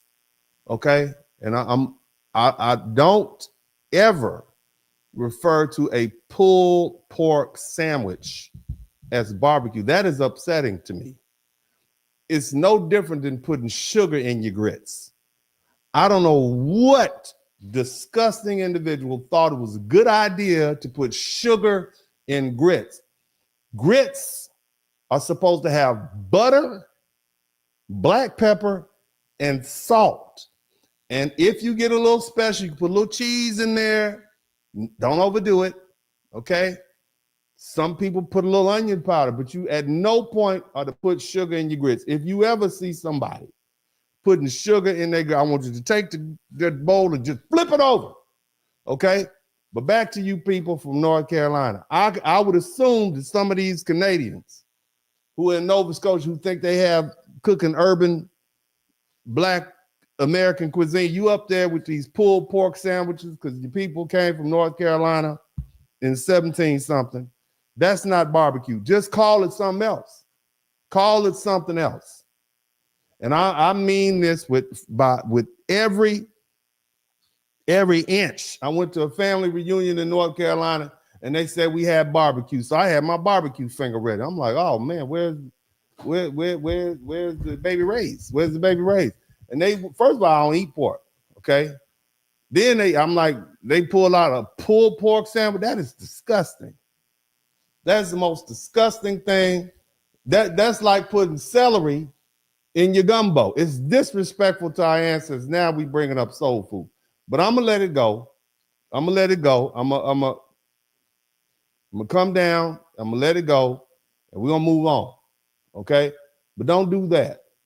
Don't put sugar in your grits, and don't keep referring to these nasty ass pulled pork sandwiches as barbecue. Call it something else. That's not what it is. And for you people on the East Coast, grits is a Southern thing. It's not the same as cream of wheat. Don't do that either. But I done ran my blood pressure up talking to the about South, does it taste like soul food in the States? What kind of music do y'all listen to? Like, who are y'all artists? Are you cold? What sports do y'all play? Because I know Afro-Nova Scotians and Black Canadians have something to do with hockey, but I don't know much about it. My brother played lacrosse. Do y'all play lacrosse? What's it like growing up for y'all in school? Like, do people get it when you're like, yeah, my family's been here for 300-400 years? Yeah. Does it clock for them? Is it clocking to them? I have so many more questions. I know you do, baby. I know you do. We don't have that type of time on this broadcast. But you get the point. These people, we prove the point. These people have been here for hundreds of years. So the question you all have to ask yourself is, are they foundational Black American? Yes or no? I don't know. I'm just asking questions. But do you understand the history now? Did you learn the fact that Nova Scotia is where a lot of Black people ran to after the Revolutionary War? You see that? Huh? You get that? Okay, good. I'm glad. I don't know what the answer is going to be. I don't know. I'm just asking questions. I don't know. Y'all tell me. But now I want to move on to something else. You know where else they went to after the Revolutionary War? Where else do you think they went to? Huh? Where else? Huh? They also went to Jamaica and they went to the Caribbean. Yup. So we need to talk about Jamaica from 1780 to 1810. They went to the Caribbean. And see, that's where the FBA conversation has to grow up. Jamaica, the Bahamas, the American colonies were all part of the larger British imperial world. Shout out to Elam. Ships moved, enslavers moved, people moved, loyalists moved, Black people moved through the empire. So when people say they're Jamaican, they can't have anything to do with FBA, you got to slow down. I know this is uncomfortable because you've been calling the Caribbeans dirty names. Tell her tether. Somebody type tether, tether, tether, tether. Let me get you the story. I don't know I'm running your blood pressure up, but you got to listen. I'm going to give you some numbers. So after the American Revolution, 30,000 loyalists. That's white people, okay? 30,000 white people who were loyal to the British crown, they went to Jamaica. And guess what they took with them? You think they went empty-handed? Nope. They took 8,000 black people. This is from 1780 to 1810, more or less. And I'll explain the 1810 part a little later. They took 8,000 black people from the American colonies, places like Charleston, South Carolina, Savannah, Georgia. Now, I want you to understand something. Jamaica had about 200,000 enslaved black people. That's 1770. So they literally brought 4% of the enslaved population to Jamaica. I want you to think about that. Now, that doesn't sound like a huge number until you remember how families work. People marry, they have children, lines blend, names disappear. So over 200 plus years, descendants spread. And you know, anybody who's been to Jamaica, it ain't that big. You can damn near drive from one side of Jamaica to the other in about 4 or 5 hours. They built that new road. You can get from Kingston to Montego Bay in like, I think, but about an hour or two. So I want y'all to think of something. Let's do the math, because I don't care about your emotions. I want to talk about some math. Okay, let somebody type math. Based on Jamaica's current black population. Okay, and I want you to understand something. You got Chinese Jamaicans, Jamaicans that are not black. So I'm just talking about the black population. Like we saw, Kamala Harris is of Jamaican descent, but she ain't black. All right, so where the Jamaicans at? The Jamaican population right now is 2,600,000. So if even 5% to 15% have one ancestral line tied to those American colony enslaved people, that's 130,000, 392,000 black Jamaicans who are of FBA descent. Now, if we assume that it was between 20 to 25%, it went from, then that means it's about 500 to 654,000 black people in Jamaica right now who have FBA lineage. Damn. What we gonna do with them? I'm just asking. Their lineage tracks back to American slavery in America, in the United States. They people from South Carolina, Charleston, and Savannah. It's between 523,000 to 654,000 black Jamaicans who are of FBA lineage, or at least no less than about 130 to 400,000. So I'm just saying, they are there. Okay. I'm not saying every Jamaican is FBA, but I'm saying there's a large chunk of them. If their parents or their great-grandparents were enslaved in South Carolina and Georgia and Virginia or some other colony, and they got carried to Jamaica, we can't pretend that that person has no lineage to the American slavery system. They may be Jamaican today by nationality, but their lineage is FBA. They may speak patois. Their peoplehood may be Caribbean. But if their bloodline traces back to chattel slavery here in North America, the question gets complicated. I'm just saying, are y'all running from it? This is the math. You can be mad at the math if you want to be. I don't care if you're mad at the math. I'm going to say it. This is why we call this the inconvenient truth. Who is who can't be found, and who is and who can't be foundational Black America. I'm just saying, y'all, you tell me what you want to do, baby, which way you want to take this. Now let's get a little bit more uncomfortable. Somebody type Uncle Luke in the chat room. And you know I enjoy this. I enjoy making you all uncomfortable with my questions. That's about, 400 people left the chat room when I start talking about this. Y'all scared? Don't run now. Don't run now. It's your day. My foundational Black American brothers and sisters, it's your day today. Y'all be laughing when I be jumping on the Africans and the Caribbeans and the Mexicans. And I'm on your ass today. I love you to death, but I'm going to be on your ass. Okay, and last thing you want is a 6'4", 304-pound black man on your ass. I'm on your ass. Okay, this is this is harsh. But now, somebody type Uncle Luke. Somebody type the Bahamas in the chat room. Do you all know? Mainly after 1783, the Bahamas. Do you know what the Bahamas are? Can y'all point the Bahamas out on the map? Huh? Y'all act like they're sitting on the other side of the moon. When you say the Bahamas, damn, you going all the way down there. The closest Bahamian island, okay? There's an island called Bimini. It's 50 nautical miles from South Florida. That's about 55 to 75 regular miles. So they can literally build a bridge over there. You can get there in 45 minutes. A fast boat. Let me put it in perspective because I know who I'm dealing with. Let's say you got a speedboat full of cocaine and you trying to run, you trying to get away. This is 1987 and you trying to get away from the Coast Guard. Okay, you got your speedboat, your twin engines in the back. Yeah, you done picked up the cocaine from Pablo.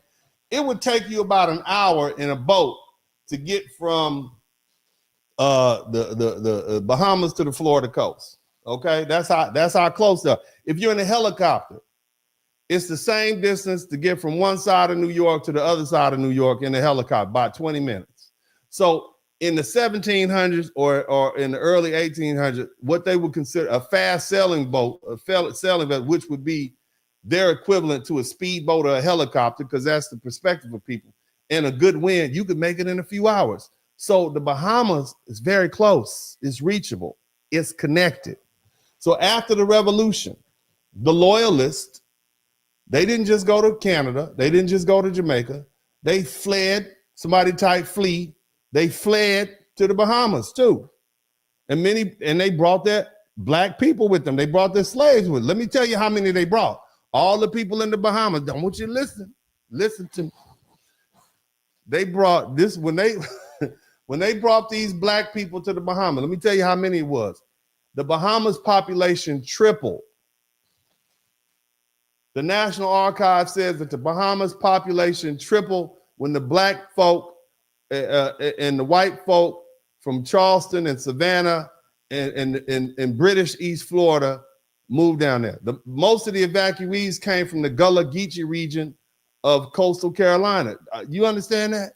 So what does that mean? I want you to understand that if the population tripled and the vast majority of the people came from America and the slaves were from America and their ethnogenesis was in America, okay? What does that mean? Because see, today the Bahamas has 400,000 people, specifically 400,516 people. That's roughly 90%, and 90% of them identify as black. So that's about 362,900 black Bahamians. Okay, that's how many black people in Bahamas there. We don't have a perfect genealogical count, but if even 25 to 50%, not 2/3 or 3/3, but even 25 to 50% have at least one line tied to enslaved black people brought from the American colonies, that's 90 to 181,000 black people. And if the estimate is 50 to 75, that's 181,000 to 272,000 black Bahamians. So what I'm saying is the majority of the black Bahamians are FBA lineage. So what we gonna do with that? What are we gonna do with that? I mean, the ethnogenesis was here. They could trust their lineage to the United States. What we gonna do? They got their papers. Well, what y'all gonna do? Somebody type Tether in the chat room. What we gonna do? If their lineage is tied to the American chattel slavery system, and they can trace their lineage to their relatives who came after the Revolutionary War from the Gullah Geechee Islands, South Carolina, and the coastal island, Georgia, they came from. It is what it is. It is what it is, right? It is what we gonna do. Either it is or it ain't. And let me tell you, Florida makes it even messier. Florida was Spanish, okay? Then British in 1763 to 1783, and then Spanish again from 1783 to 1821. So before becoming part of the United States, all my people in Florida, this was a borderland. The empires kept changing paperwork while black people were still there enslaved. Okay, who's the new boss? Are we speaking Spanish this week? Buenos dias, senor. Okay, who's the new boss? Are we speaking English? Good morning, sir. You understand? The paperwork changed, but the black people was there. They were still being enslaved. They moved, they escaped. They were carried somewhere else. Most of the Bahamians and the British West Indians have their Caribbean slavery history. We know that. They deserve respect. But some have, or a lot, I should say, have ancestral lines through the American colonies and the American slavery system. So if FBA is bloodline only, that raises the question. If FBA is bloodline plus continued formation inside the United States, then they're better understood as Black American descended Caribbean diaspora or something. I don't know, but they still have lineage in the United States. The connection is not the same, right? But if the lineage matters, we can't ignore that some of that lineage may be sitting right there in the Bahamas and the British West Indies in real people, possibly numbering from tens to hundreds of thousands of people today. What y'all gonna do with that? I'm just trying to ask, what are y'all gonna do? I need to know. What we gonna do? Tell me. I don't know. I'm asking questions. Are y'all still here? Y'all mad? Look, I'm losing people. I done lost about 500 people. I don't care how mad you get. I'm gonna chop this up and put all these videos out. Y'all gonna be mad as hell. I don't even care. You understand? So what are we doing? Are they FBA or not? Or do they have FBA lineage or not? Your great-great-grandma had 2 kids. One of them fought for the Americas and one of them fought for the British. The one that fought for the British ended up in the Bahamas. Your relatives ended up staying in Georgia. Now here we are in 2026. You go down to the Bahamas, you take a random DNA test, and come to find out you got 15 relatives in the Bahamas that could trace back to your grandparent, your great-great-grandma. Is that FBA lineage or not? I'm just asking questions. Now, that being the case, let's go ahead and get a little bit more uncomfortable. So remember I told y'all that you had these black people who went to Canada? Remember that? We talked about that. Somebody type Nova Scotia. All my people who can spell good, type Nova Scotia in the chat room. If you're a good speller, type Nova Scotia in the chat room. Anybody that can't spell, I don't want you to try. Okay? Don't mess this up for everybody. Okay? Non-spellers, this is not for you. Good spellers only. Nova Scotia. Somebody type Nova Scotia in the chat room. Okay? All right. When I see Nova Scotia a couple times, I'm gonna ask you to do something else. Okay? Now I want you to type something else that's even more difficult to spell. All right. Nova Scotia. We typed that. Now I want you to type something called Sierra Leone. All right. Somebody type Sierra Leone. Now, some of you all may think this is a ski resort, and others of you may think, oh, this must be some type of new steak or something like that. Is that similar to a bone-in ribeye? No, totally different. Sierra Leone. Those who fought for freedom. Is a country in Africa. Okay, it wasn't a country at the time, it was a country in Africa. So the black people got tired of Nova Scotia. They said, you damn Canadians are treating us horribly. We fought for the king, we have rights, blah, blah, blah. They start feeling themselves. And they said, you know what, we can just gonna go back to Africa. And that's what they did. And guess where they went? This 1792. All right, the war ended in 1783. It took 9 years, and they said, we getting the hell out of here. So they went and got a boat, and they went to a place called Sierra Leone. I'm gonna let you look at this video because I know you all don't believe me. And so you need to see white folk tell you, and then I'll come back and I'll give you some facts, okay? Listen to, so they got tired, they left America, they got tired of it, of how they were treated in Africa, so they went to Sierra Leone. What happened to those who fought for freedom and loyalty during the American Revolution? The Black Loyalists were formerly enslaved people who sided with the British, believing they would gain fair use freedom. After the war, around 3,500 black loyalists migrated to Nova Scotia in 1783. Remember we talked about that? I told you that. Shout out Big J. We talked about that. I already told you that. Let's keep listening. They established communities, but faced discrimination and harsh conditions. Remember they had a riot the year they got there, the Shelburne riot? Remember that? Let's go. Despite these challenges, they built settlements like Birchtown, the largest black settlement in North America at the time. Their The largest black settlement in North America was in Canada. Wasn't in Compton. Wasn't in Atlanta. It was in Canada. Okay? struggle for equality and rights paved the way for future generations. Today, their legacy remains vital to Canada's history. Okay. Subscribe for more. Okay. All right. All right. So they got the hell out of there. Okay. They got the hell out of there. So let me give you a breakdown. Okay. All right. This is not easy. It's not going to be quick. All right. They escaped American slavery.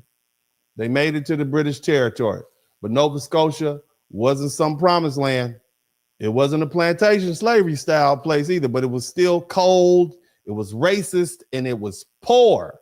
All right. And it was full of broken promises. And the black people, loyalists, as they call it, have been promised freedom and land and a future. But many just got poor land. They got smaller grants. They got delayed on. They had treated them bad. And the white folks up there was like, yeah, I know we fought on behalf of the British, but you know, whatever. So then came the violence. So here we are in 1784. You just got there. And there's a place called the Shelburne riots broke out. I mentioned it a little bit earlier. Basically, what happened was a white mob attacked the black loyalists in Shelburne near Birchtown, which is a place that they mentioned, on July 26, 1784. And the rioters attacked the home of a black preacher. His name was David George. Okay, David George. So these people escaped America because America wasn't safe and it was racist and whatnot. They got up to Nova Scotia thinking they were in the promised land. In Canada, it wasn't safe either. Okay, and they were free, but they were poor. All right, it was free, but it was cold as hell. It's Canada. Canada is cold. Free, they got pushed on bad land. Free, but still treated like they are the problem.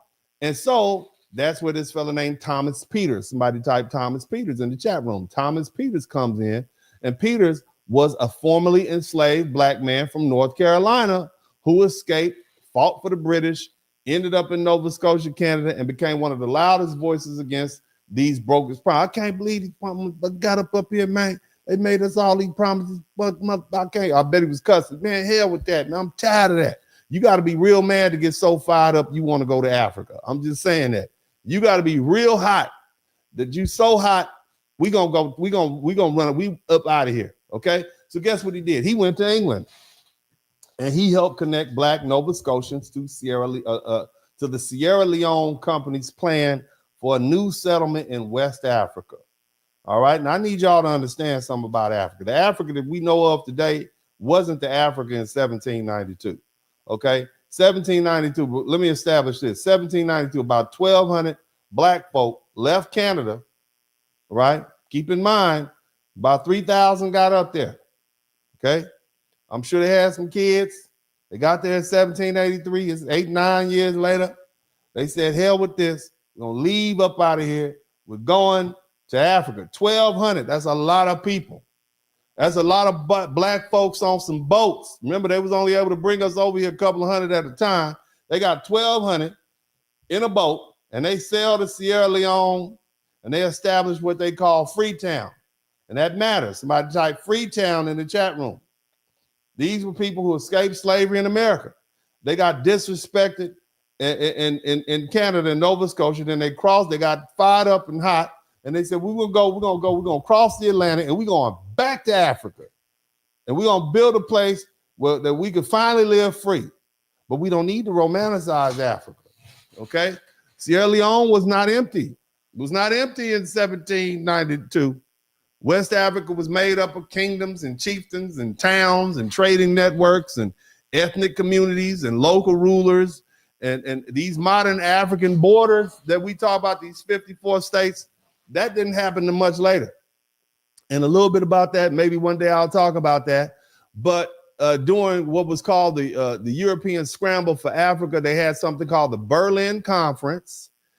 The Berlin Conference happened between 1884 and 1885. It was at that time that the European countries divvied up Africa and have roughly the lines that you see, which are the territory of the states. That's what that was.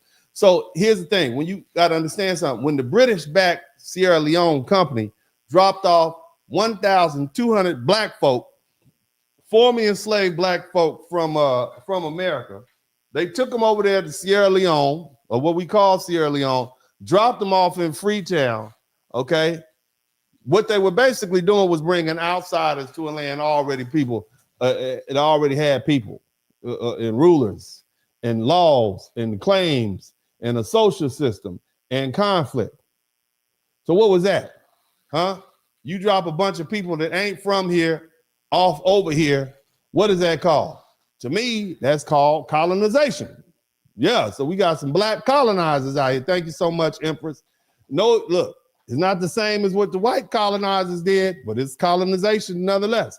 But still, the British backed the project. They moving one group into a land already occupied by African communities, black or not. I've already established that these black people in Africa right now don't see you. Didn't you see that? They don't think you're black. They don't think you're black, do they? Right? Nope. Okay, so they don't think you. What do you think they thought then?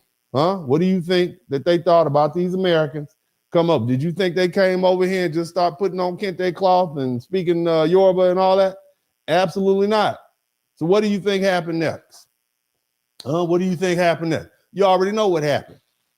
You know what happened? Beef. Somebody type beef in the chat room. Beef. I've been black my whole life.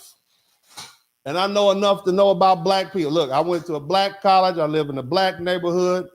I got black family members. I done been to black cookouts, black clubs, black restaurants. And I know if you get enough of us together at the same time, hallelujah, if you get enough of us together at the same damn time, in the same damn place, we will find a reason to beef. How? Somebody say beef. How? Let the church say beef. How? Let the church say conflict. Ha! I know my people. Ha! And my people will beef. Ha! They will find the reason. Ha! She looking at me wrong. Ha! He stepped on my shoes. Ha! I think he looked like the man that owed me $25. Ha! We will find a reason to beef. And we did. Now we treat the white folks well. Okay? Nevertheless, some of the Africans were cool with it, especially if they thought they were going to get something out of the deal. They thought, oh, we'll get some trade and some money. We can work with these black, these American black, whatever they are, the Akata. We can work with these Akatas. We might get some protection. We get some advantage. But everybody wasn't on board with that. Some of the kings and chiefs, they peeped game early. They saw the British abolitionists that was coming in with their Bibles again. Okay, they had their men with their guns, talking about freedom and Christianity and civilization, how they was going to help the savages of Africa find white Jesus with blue eyes. All that pretty talk was really all about land, control, trade, and resources, and pimping. That's what it was really about. But nevertheless, there's always conflict, okay? There was already conflict before the black folks showed up from Canada. Granville Town was an early settlement in the same region. It's been destroyed in 1789 by a man named King Jimmy. He was of a Timney tribe. I can't say the word. Timney tribe, okay? He was a Timney leader. And so by 1782, which is 3 years later, this wasn't some empty land waiting for somebody to come occupy. There were already African people there. They already had their chiefs and their land and their claims and their trading systems and their political systems and all of that, their family structure. And so again, white folks showed up with a flag and a Bible and a land plan. And you know, anytime that happened, black folks know they got to pay attention. All right. Again, this is what you need to understand about these black folk who came from America by way of Nova Scotia. They didn't stop being culturally American just because they stepped foot in Africa. They were still FBA. Okay, they spoke English. They brought the Protestant Christianity, same Protestant church y'all go to. They brought their Baptist and Methodist church traditions. They brought North American ideas about towns and schools and churches and trade and government. Some had military experience. Some had lived under slavery. Some escaped through the British lines. Some survived in Nova Scotia, and then they crossed the ocean. But nevertheless, they were still Americans. With American culture, foundational Black American cultures. So when they got to West Africa, they didn't just blend in like they'd been there the whole time. Remember, we are, at this point, 300 years removed from Africa. And this was way back in 1792. You understand? 200 years. You see? So they get to Africa and they're a whole different people. They didn't just blend in. They came in as a distinct settler group. All right? And that's the part people don't want to say out loud. Yes, they were Black. They were as Black as those South Africa, those Nigerians and Ghanaians in South Africa. Yes, they were. Our ancestors came from Africa. Yes, they escaped the American slavery system, but they were generations removed from Africa. They had never seen Africa in their lives. Their culture had been formed in the American colonies in the British North America. So when they landed in Sierra Leone, or what is now known as Sierra Leone, around all these African tribes, they were settlers. They were outsiders. They were under the British colonial project. And so over time, those same Nova Scotian settlers, along with the later Jamaicans, because Jamaicans came there, Maroons. Remember, Jamaica was a colony of England, right? They helped form what is called the Creole peoples, K-R-I-O, or Sierra Leone Creole people. So now you have African roots, American slavery, British loyalists, history, Nova Scotia, disappointment, West African settlement, Protestant religion, English language, Sierra Leonean peoplehood, all wrapped into a very complicated story. And this is where the FBA question gets uncomfortable. It ain't clean, is it? It ain't clean. It's not clean. It's soiled. Somebody typed soiled in the chat. It's soiled. Now, I want you to listen. Sierra Leoneans descended from those Nova Scotian Black loyalties have real FBA lineage. I'm not talking about weak lineage. I'm talking about strong lineage. Their ancestors were enslaved in the American colonies. They fought their way out during the Revolutionary War. They left America because stand meant that they would have death or re-enslavement. They went to Nova Scotia. They got disrespected by white folk and treated poorly, had to deal with race riots. They helped build Freedom Town in 1792. So if FBA blood line means that you're a descendant, then we have a serious argument we need to try to figure out. Right? I mean, do they have FBA lineage or not? Do they have FBA lineage or not? It's a yes or no question. Lineage means your genetics, your bloodline can trace back to the chattel system of slavery here in the United States. So if they have FBA lineage, then it is what it is. That's like arguing with math. It is what it is. Now, here's the thing. They didn't remain in the United States through Reconstruction, or Jim Crow, or segregation, or redlining, or mass incarceration, and the modern Black struggle that we dealt with. But hell, there's a lot of Africans that came over here. A lot of Caribbeans that came over here doing Jim Crow and segregation and Reconstruction and redlining and mass incarceration and modern Black struggle. They dealing with modern Black struggles too. I think the way we differentiate those Caribbeans and those Africans, that, well, you weren't here during slavery. You can't trace your lineage back to slavery. But these Sierra Leoneans that went up there from Nova Scotia can. So you see where we at? Damn.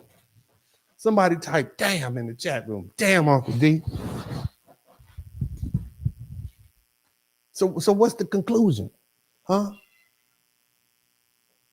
I mean, if a person who came over here from Sierra Leone today, and they can trace their lineage right back to their family members in Georgia, South Carolina, are they tethers or not? Huh? Are they tethers or not? I mean, y'all got the same great-great-grandma. Are they tethers or not? I mean, you basically talking about people who fought for freedom. They were freedom fighters. They descended from freedom fighters. They fought the American government to get free. Are they tethers or not? Somebody type tethers or not in the chat. To be or not to be a tether? That is the question. Damn, Uncle D got us again, man. Damn. What we gonna do? What is we gonna do? That's the inconvenient truth. Their bloodline points right back to Black America. Their ethnogenesis is right here in Black America. The Africans will tell you these people are not our people. But see, their modern peoplehood developed in Sierra Leone. Now, does that create a reparations claim? Damn, I don't know. Is it bloodline or not? Because if it's not just bloodline, and it's what they had to deal with in the United States, then that means we got to open the door and let all these Caribbeans and Africans and folk in. But if it is bloodline, then that means we got to look at the fact that we got these tethers who came here. They went all the way to Sierra Leone, but their bloodline is intact. What we gonna do? What is we gonna do? Damn it.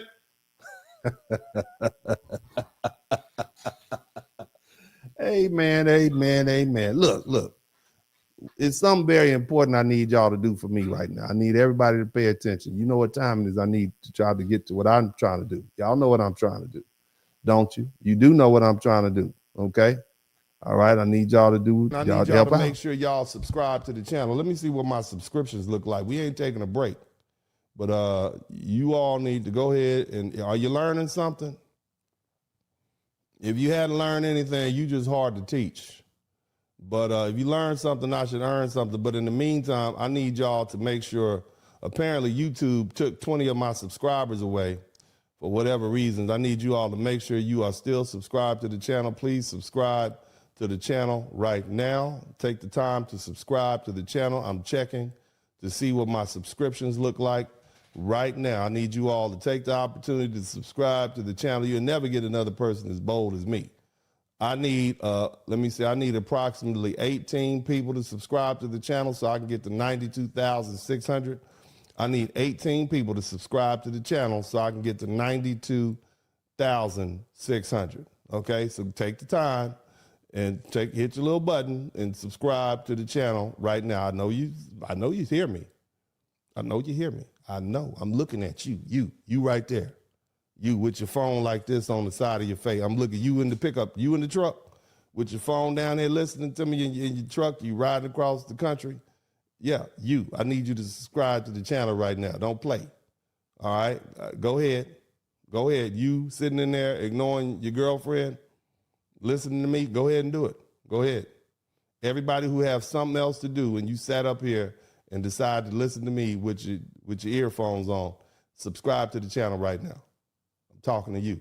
I'm talking to you. Yes, you. Is he talking to me? I'm talking to you. You with the shirt on. I'm talking to you right now. And I'm talking to you too, lady. I'm talking to you with the bonnet on your head. All the women with bonnets on your head.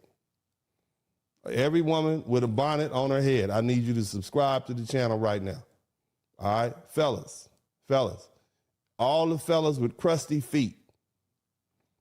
I need you to subscribe to the channel right now. I need my crusty feet crew.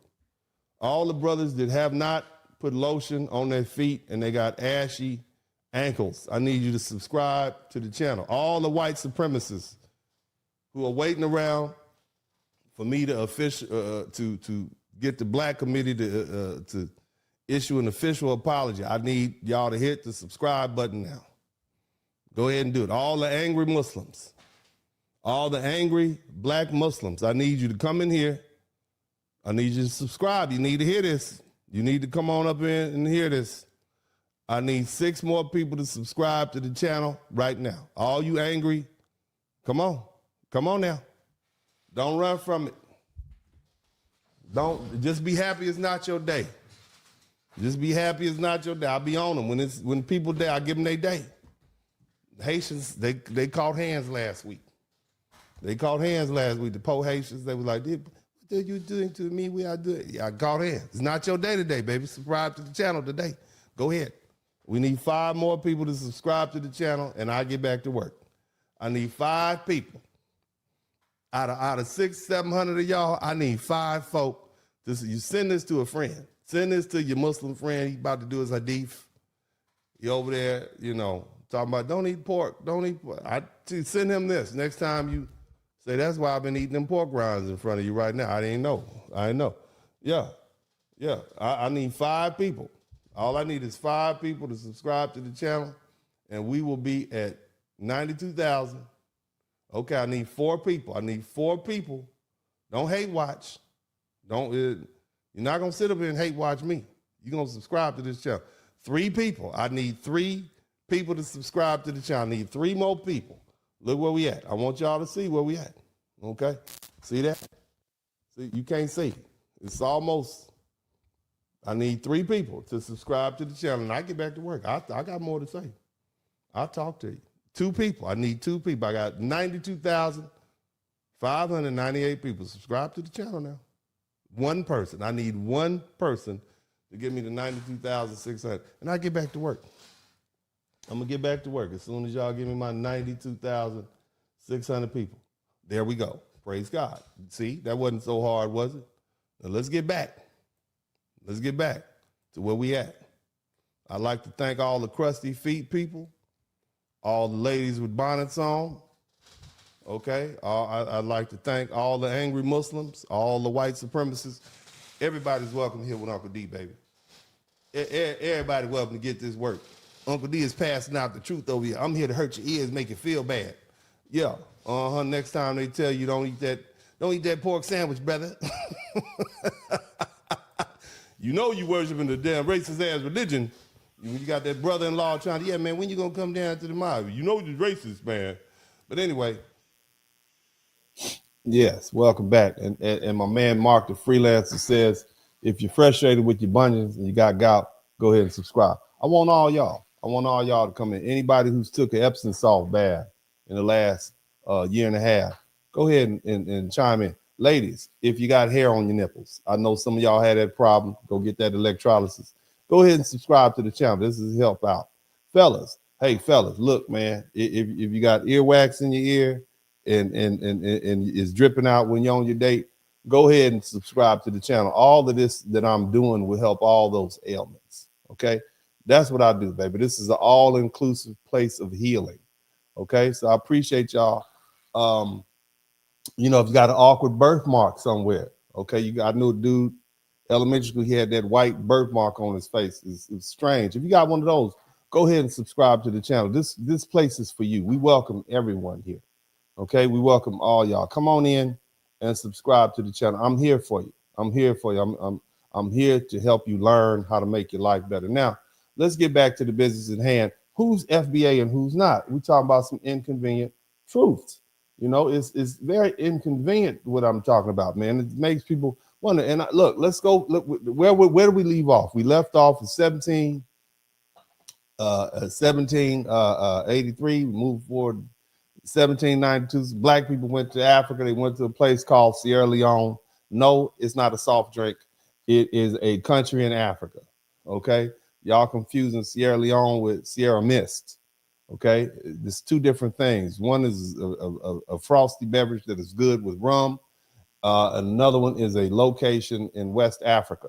Okay, I just want you all to know that. Don't confuse these things. I know that since they stopped teaching Black history in the schools in America, that you all don't know that, but that provides me an opportunity to teach you Black history. Okay, and that's what I'm doing, and I'm proud of what I'm doing. And if you learn something, feel free to let me know by showing me and allowing me to earn something. Now we're gonna get back to the business at hand. So let's talk about something called the War of 1812. I know you all have never heard of it. I'm not talking about a war at your neighbor's house. You live at 1815. In 1812, I'm not talking about a domestic violence issue at your people in them house, your best friend people in them house down the street. The War of 1812 was a war that nobody ever talks about. America don't like to talk about it, and you'll understand why. Okay, we talk about the Revolution, we skip right past this War of 1812. It lasted 4 years. Okay, what happened? Why they don't want to talk about? Because the British came back. The British came back. They came back. They bust back. Okay, they bust a U on them. Okay, the Declaration of Independence. Oh no, we coming to get our bitch back. That's basically what They said, we come to get all out. They came back, okay? Excuse the language. And they came back, they bought that business. They were still the biggest empire on the planet, all right? And, you know, again, we saw what was going on, okay? They basically said, we still got business over there, all right? And the black people were right back in the middle. Hold on, who gonna win? Hold on a minute. So the War of 1812 actually began in June of 1812. And so by August 1814, the British, they came through Chesapeake Bay. They was defeating the American forces at a place called Bladensburg.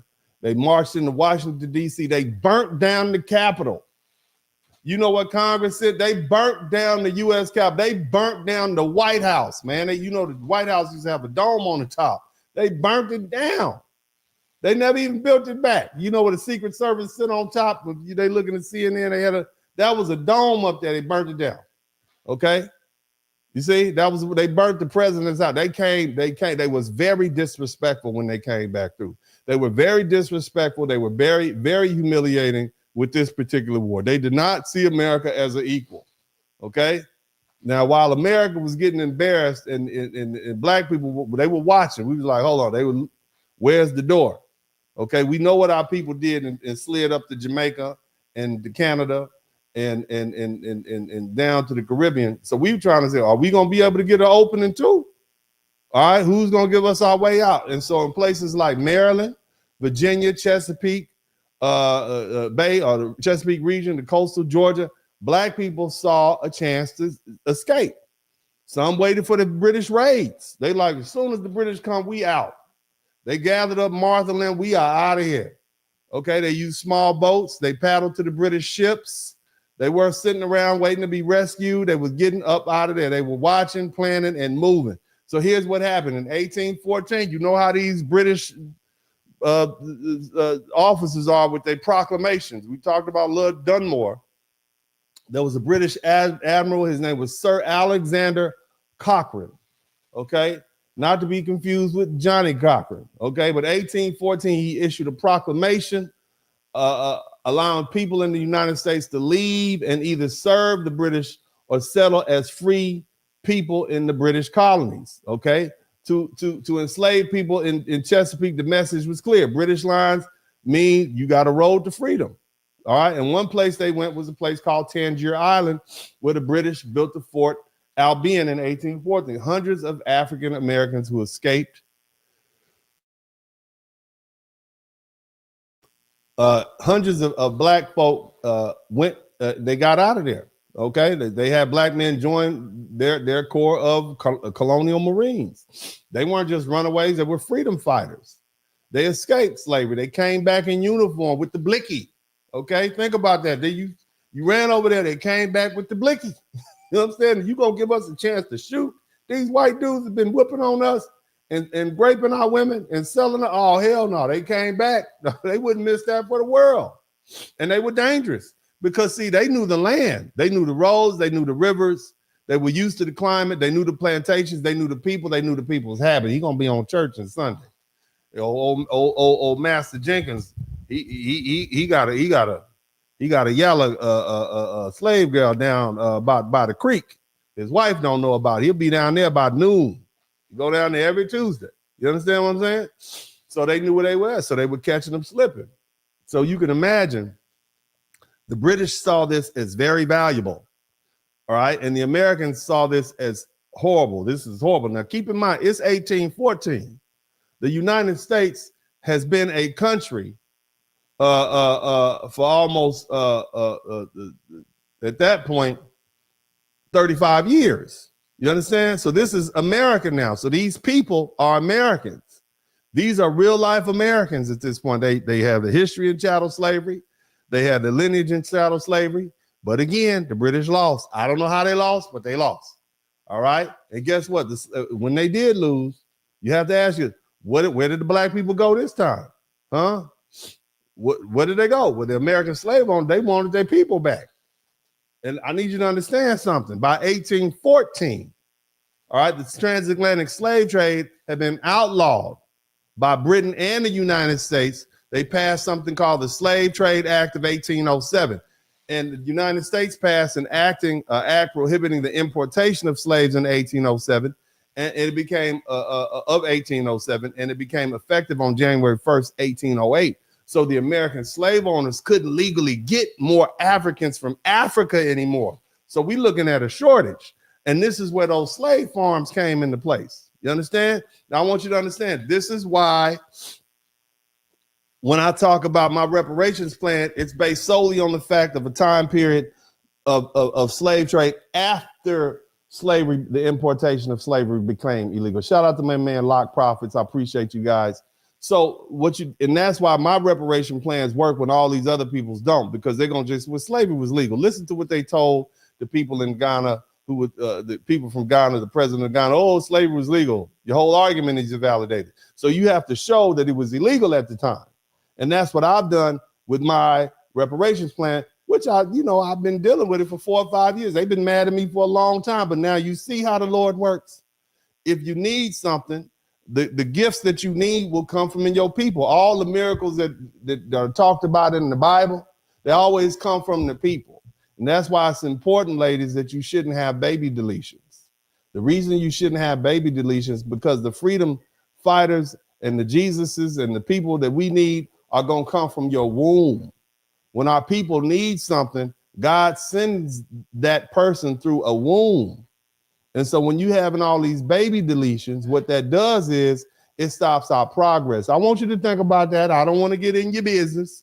I don't want to get in. I know you didn't like him like that. I don't want to get in your business. I know you didn't want to push his little ugly baby out, but you don't know that baby could have been special. That could have been our Malcolm X. That could have been, I'm just saying, I don't want to get too far off, but the bottom line is, family, when we get back to the conversation at hand,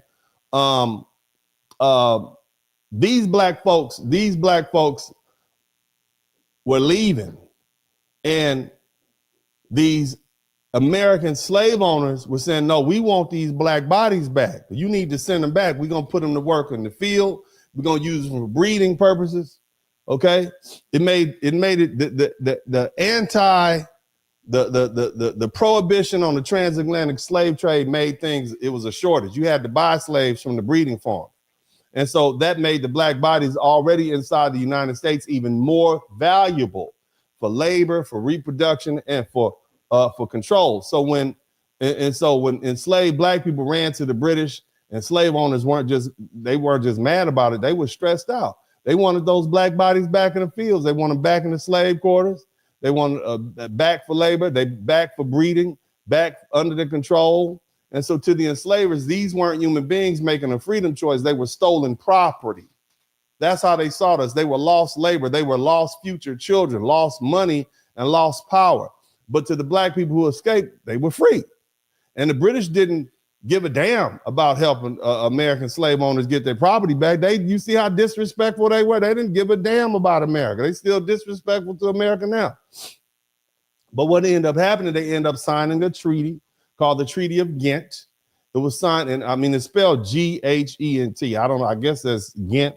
But it was signed on December 24th, 1814. But after the war, Americans still wanted those black people returned. They like, nah, we want these people back. It's hard to get black people now. You all got the Caribbean locked down. We can't get slaves from Africa. But Britain said, nah, we ain't gonna give them back. F y'all. You see what I'm saying? Y'all gonna eat it. But eventually Britain paid compensation instead of handing our people back. So here comes the second wave north. All right. So we talking about 1812. You had black people, refugees, former slaves, former loyalists. They went to Nova Scotia again, about 2,000 of them. Escaped people arrived during the war, and 400 later, about 400 came afterwards. Okay, so 2,000 came during the war, about 400 came afterwards. They went to a place called New Brunswick. Their names were recorded, and again, in what is called the Halifax list. Okay, so we moved on from the Book of Negroes to something called the Halifax list. From remember the Book of Negroes from the Revolutionary War? Again, these were not immigrants coming into America. These were black people escaping American slavery. And America was the America that we know at the time. So freedom in Nova Scotia still wasn't easy. Many faced the same problems. White folk up there had not changed. They got poor land, they got poverty, It was cold. They had job competition. It was racism. It was cold. They got a lot of unfair treatment and bigotry. And again, it was cold. And so they escaped one racial system and entered into another. Still, they built communities. They strengthened Black life in Nova Scotia, and they became part of the African Nova Scotian history. And many of them settled in places like Preston and the Hammonds and Hammond Plains and Beachville and Halifax and Annapolis Valley. And that's why they belong in the timeline. They came out of the American slavery system, and their movement wasn't ordinary immigration. It was wartime self-emancipation. And these were Americans. Now, I'm going to share something that's going to really tear your mind up. Because, see, I've already told you they went to the Caribbean. But I didn't tell you that they went to many parts of the Caribbean. Somebody type Nicki Minaj. Somebody type Nicki Minaj in the chat room. Somebody type Nicki Minaj in the chat room. Where's Nicki Minaj from? Okay. Again, so now we're in 1815 to 1821. Some of you all have relatives that you can trace back to that. All right.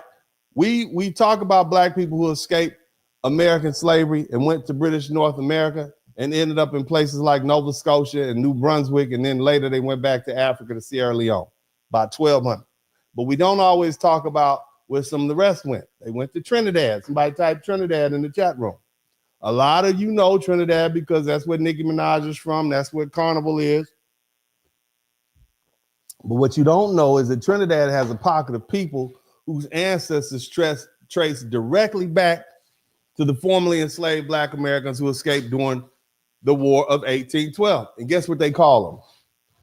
They call them Americans.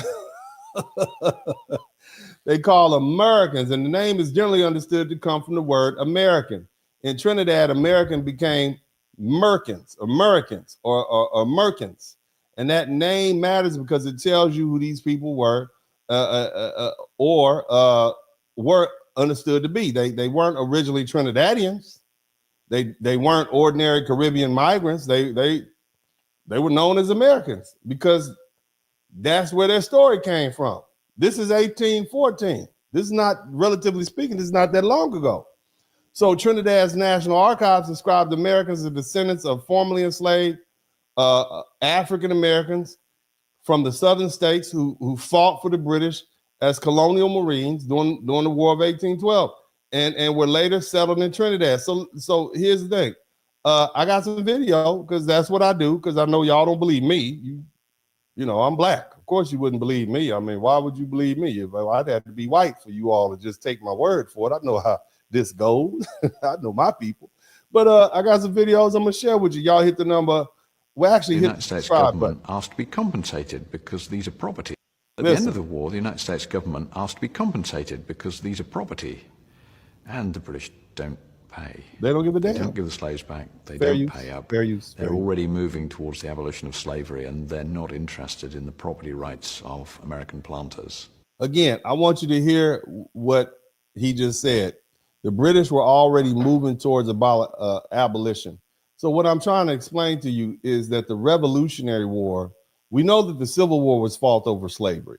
But what we don't know is that the American Revolution was actually fought over slavery, and nobody ever talks about that. But again, this is I want you to look to the white man because I know y'all will believe him more than me. Let's somebody type Trinidad James in the chat room. The core colonial Marines were taken to Trinidad, where they were disbanded on the 20th of August 1816 in the south of the island in very rich soil. They were each given 16 acres of land. They formed a community, very independent-minded, very well known for being quite different from everybody else, with a strange American accent and so on. And the community still relishes its origins in America. They still celebrate the fact that they're Americans right now. That's what I'm trying to explain to you all. They know they're Americans. They know they're descended from slaves here in America. So they clearly have foundational Black American lineage. I mean, these are the facts. Known as the Americans. Some of the slaves that actually took up the offer of the British were promised freedom in Nova Scotia, Halifax, in North America. Okay, so you can look that up on your own. I got another couple of videos. Somebody type Merkins in the chat room. Merkins. Somebody type Merkins. Keep listening. Talk about a group of African Americans whose descendants went to Trinidad and stayed there. Somebody type they fled. Yeah, they fled. Somebody fled. Somebody type flee. They fled. Isn't that what we say about the tellers? They fled. So basically, when the Americans got down to Trinidad, the Trinidad was like, y'all fled y'all country. That's what they said. Somebody type flee. Flee. You know how we say Black Americans, the FBA don't flee. These ones fled. That's one of those inconvenient truths out here. Somebody type flee in the chat room. They fleed. They fleed it. Fleed. They did. I don't know how you say it. Keep going. Since the 1800s. A lot of people don't know about them. They don't, baby. But they don't know about yes, there is a group of African Americans who resided in the Caribbean.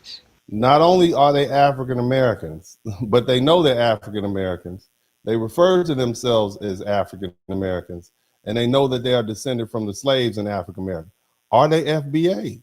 I mean, the lineage is direct, and they are freedom fighters. I mean, these are these not just people that wandered down to Mexico running from Native American Cherokee tribes and ended up in northern Mexico. These are actually freedom fighters that took arms against the United States for foundational Black American freedom. So are we just going to disavow them of their lineage? I need to know. Y'all let me know. I'm just trying to understand. And their decisions still prosper there. And it's still there. Beautiful to see that. A lot of people tend to forget that our ancestors traveled, moved around,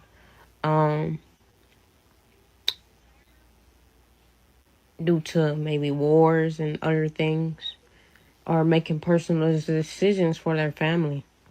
So please be mindful when we have these diaspora wars who we could affect, because there are groups of people who move to different parts of the world and they become immersed in other cultures or share cultures with people, and we tend to forget about those people.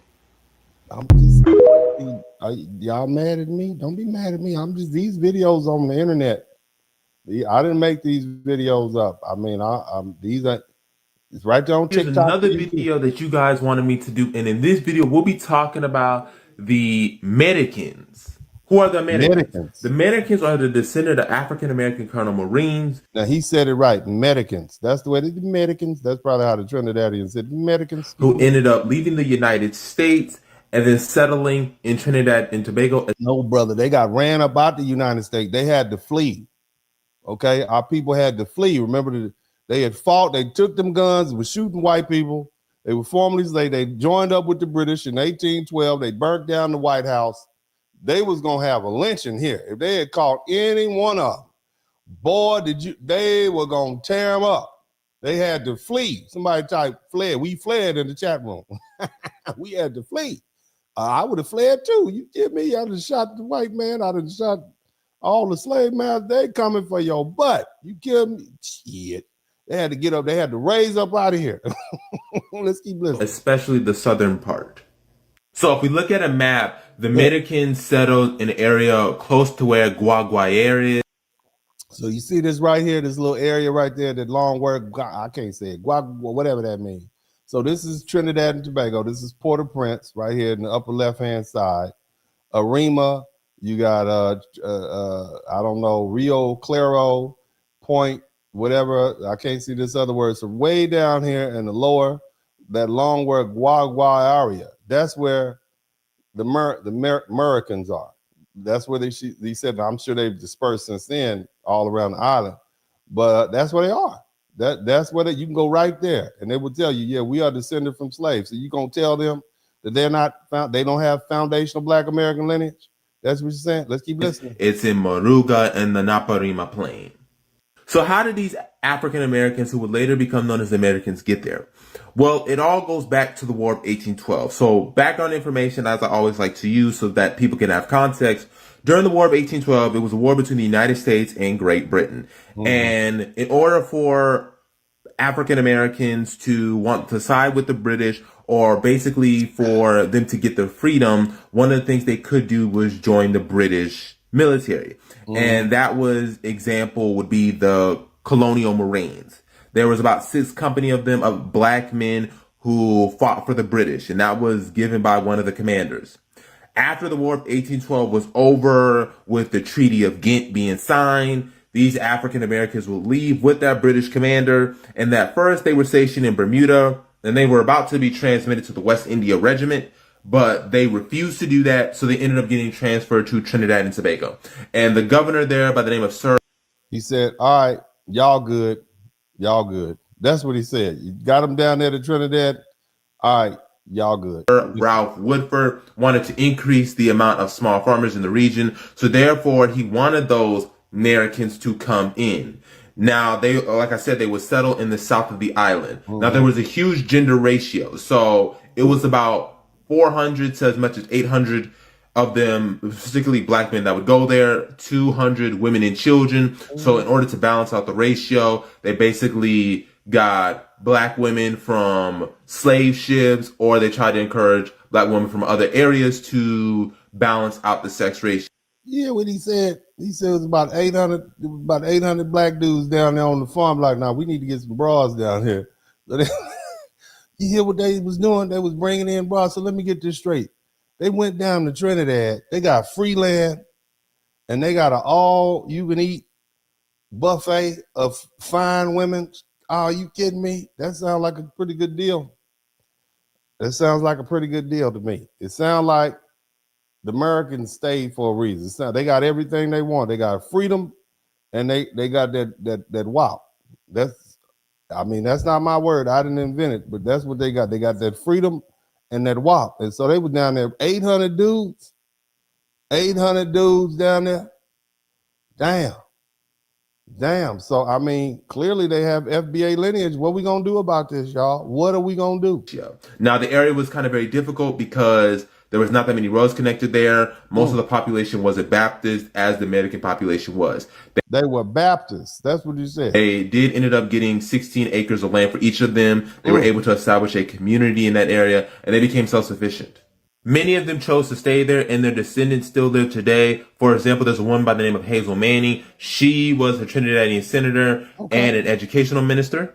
And you also have Brett Sancho, who was a footballer and minister of sports for Trinidad and Tobago. Okay. Their descendants still live there today. They still are self-sufficient. They still live off the land. They're still Baptist, so they still have remained. So these people from Georgia and South Carolina, these are Southern Baptists, Trinidadians. That's what they are. Okay, I'm just saying. It's what their culture. And one of the things that they did bring to Trinidad and Tobago as well was they did bring rice from Africa to the Low Country to Trinidad and Tobago. Okay. And this, y'all, is the African-American connection to Trinidad and Tobago and how we helped each other's community. And let's not forget there was also another Trinidadian man by the name of Stokely Carmichael who was influential in African-American politics. Yeah, how do we get around? Somebody type tether in the chat room, but how can they be a tether if they got their paperwork? Oh man, what is we gonna do? I don't know what we gonna do with this. What are we gonna do? Anyway, so so now these, again, I want to be clear about something. These were black people who had been enslaved in America and escaped to the British lines and worked for the British and fought as a colonial marine. And after the war,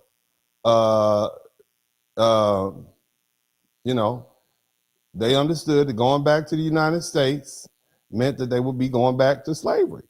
Okay. And so the British said, all right, y'all can, some of them went to Nova Scotia, some of them went to New Brunswick, and some of them went to Trinidad. Okay. Between 1815 and 1820, Trinidad became home to over 700, some say 800 formerly enslaved African Americans, former British colonial Marines, and they were settled in the southern part of Trinidad, mainly in that village that you talk about. And they organized, they became leaders, they had children, they intermarried, and the Americans were connected to, they got 16 acres of land in Trinidad. And so let's not miss that. These people escaped American slavery. They fought. They left. They still worship.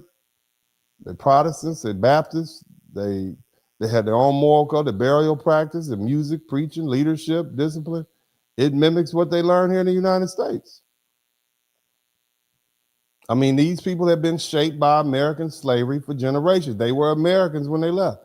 And so at least in 1619, it's about a war of 1812. We talking about almost 200 years.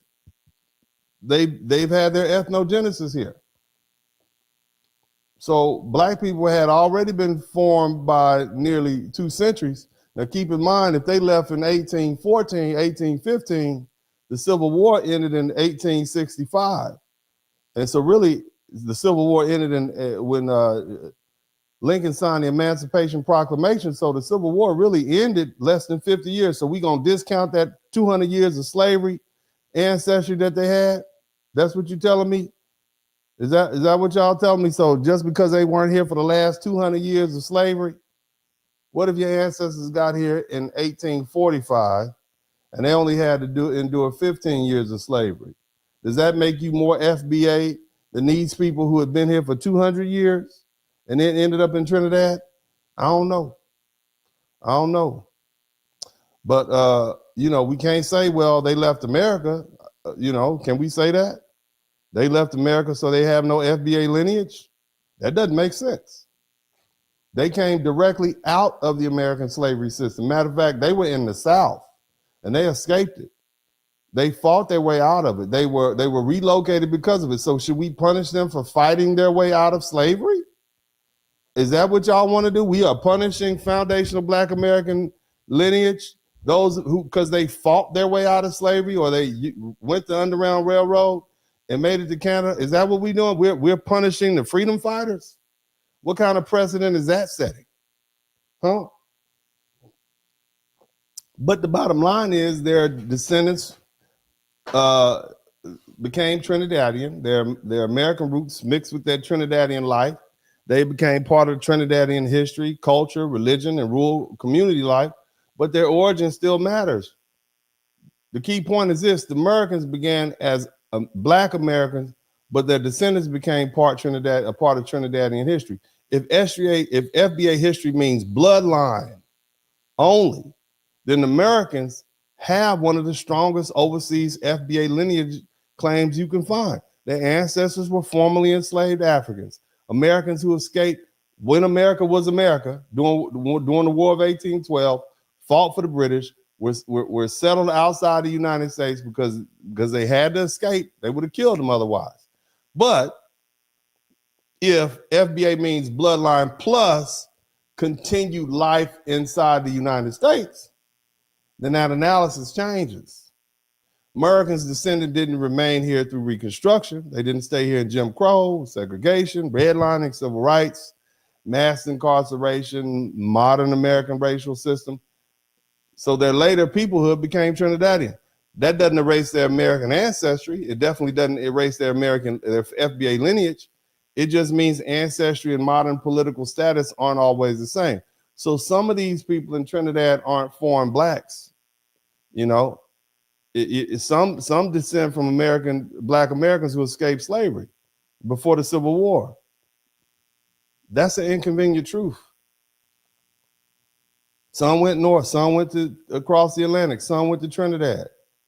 Whether folks like it or not, the Americans are one of the clearest examples of foundational Black American lineage crossing borders and becoming something new, but their lineage counts. I mean, what are we gonna do with this?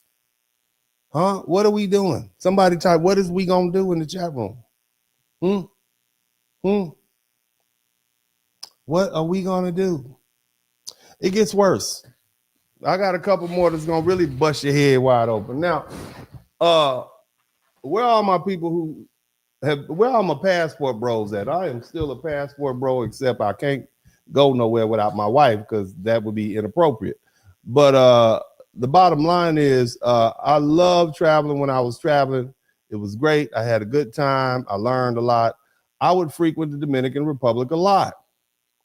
And in the Dominican Republic, I remember my taxi driver, his name was Umberto. Umberto was always talking about your people in Samaná. Your people are in Samaná. My people are, what do you mean? I ain't got no people here. My people from Mississippi. What do you mean, Samaná? What do you mean, Samaná? So, you know, that name rings out. Somebody type Samaná in the chat room. Huh? Somebody type que lo que, wah, wah, wah. That's what the Dominicans say. So here we are. Let's go to 1824, okay? Up until this point, it's been easy to picture black people going to Canada, black people going to Nova Scotia, black people going to Sierra Leone, black people going to Trinidad, black people ending up in Jamaica or the Caribbean. But now we have to deal with something that's very inconvenient. What do we do with Spanish-speaking foundational black Americans who can trace their heritage back to the chattel slavery system here in the United States? What do we do with them? Huh? What do we do with black people in the Dominican Republic whose names are Jamal Brown or Martha Green or Robert Johnson or Jimmy Smith or Hank Jenkins? What do we do with somebody in Samaná who speaks Spanish today, but whose great-great-grandmother might have been Mildred Jenkins or Sarah Brown from Savannah, Georgia? What if we have the same grandparents? How are we going to say, oh, you're Dominican, so you have nothing to do with Black America?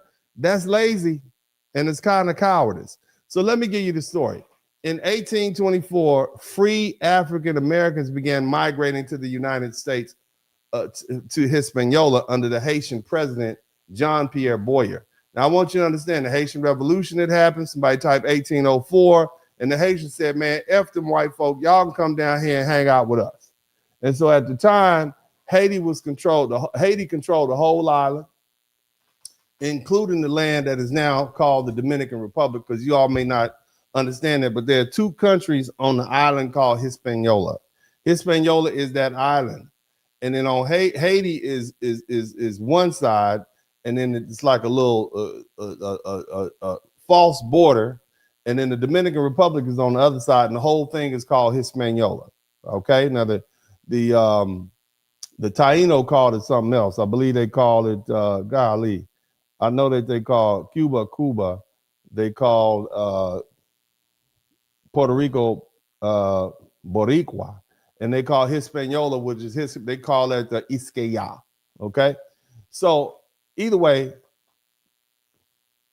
the country of Haiti controlled the whole island, including what they call the Dominican Republic. And these Black Americans weren't going to the Dominican Republic the way you think it is now. They were going to Hispaniola under Haitian rule. All right, these people had fought against the European oppressors and freed themselves. A Black-led republic inviting free Black people from the United States to settle, work, and build a future. And that mattered because these were free Black Americans living in the United States where slavery still existed. They were free on paper, but America still didn't respect them. They faced racism. They faced white violence. They weak citizenship rights, restrictions on movement. So when Haiti, the first Black republic in the Americas, offered paid passage, come on down here, we'll pay for your trip. And they would give them support after their arrival. They gave them land grants. And even they'll say, if you don't like it, we'll send you back. We'll pay for you to go back. That meant a lot. That's first class treatment. If we don't like it, we can go back. If nothing else, it's a vacation. And so guess what? Thousands of Black Americans responded, 6,000 specifically. 6,000 African Americans responded to the Haitian immigration effort in the 1820s. And one community that survived and preserved its identity was called Samaná. And they became known as the Los Americanos de Samaná, the Americans of Samaná. And the name alone should make people pause. Now, I have some video because that's what I do. I give you video because, again, I know y'all don't believe me. I'm just talking on the internet, you know, so I have to let you see for yourself. A picture is worth 1,000 words. and the video is it speaks for itself. So these are some videos that I scarfed up a couple. I want you to listen to this. Hit the number one of Moore de Kelly. Soy nacida. Her name is Martha Wilmore Kelly. Okay, that's her name. Martha Wilmore Kelly. Let's listen. History they tried to hide. Wilmore de Kelly. Soy nacida aquí en Samaná y soy descendiente de los afroamericanos que vinieron en el 1824. She said, I'm an African American, and then she said, 24, 20, what is that? 24, is that 24? I don't know what she said. Some 1824. I believe that's what she said. You know, my Spanish is a little slow in learning and speaking, but let's keep listening. My name is Martha Wilmore. My mother was Martha Johnson. Martha Johnson. Her mama name was Martha Johnson. And my father, he was Wilmore and Green. And I was born here in Santo Domingo, here in Samaná, in this place. So whose name was Green? Hold on. Wilmore and Green. And hold on, got Wilmore. I couldn't hear Johnson. And my father, he was Wilmore and Green. Wilmore Green. I was born here in Santo Domingo, here in Samaná, in this place called Barrio Wilmore.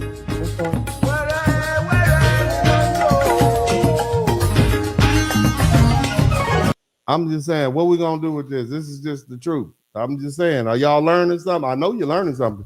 I know none of y'all knew none of this. It's inconvenient, right? It's somebody type inconvenient truth in the chat room.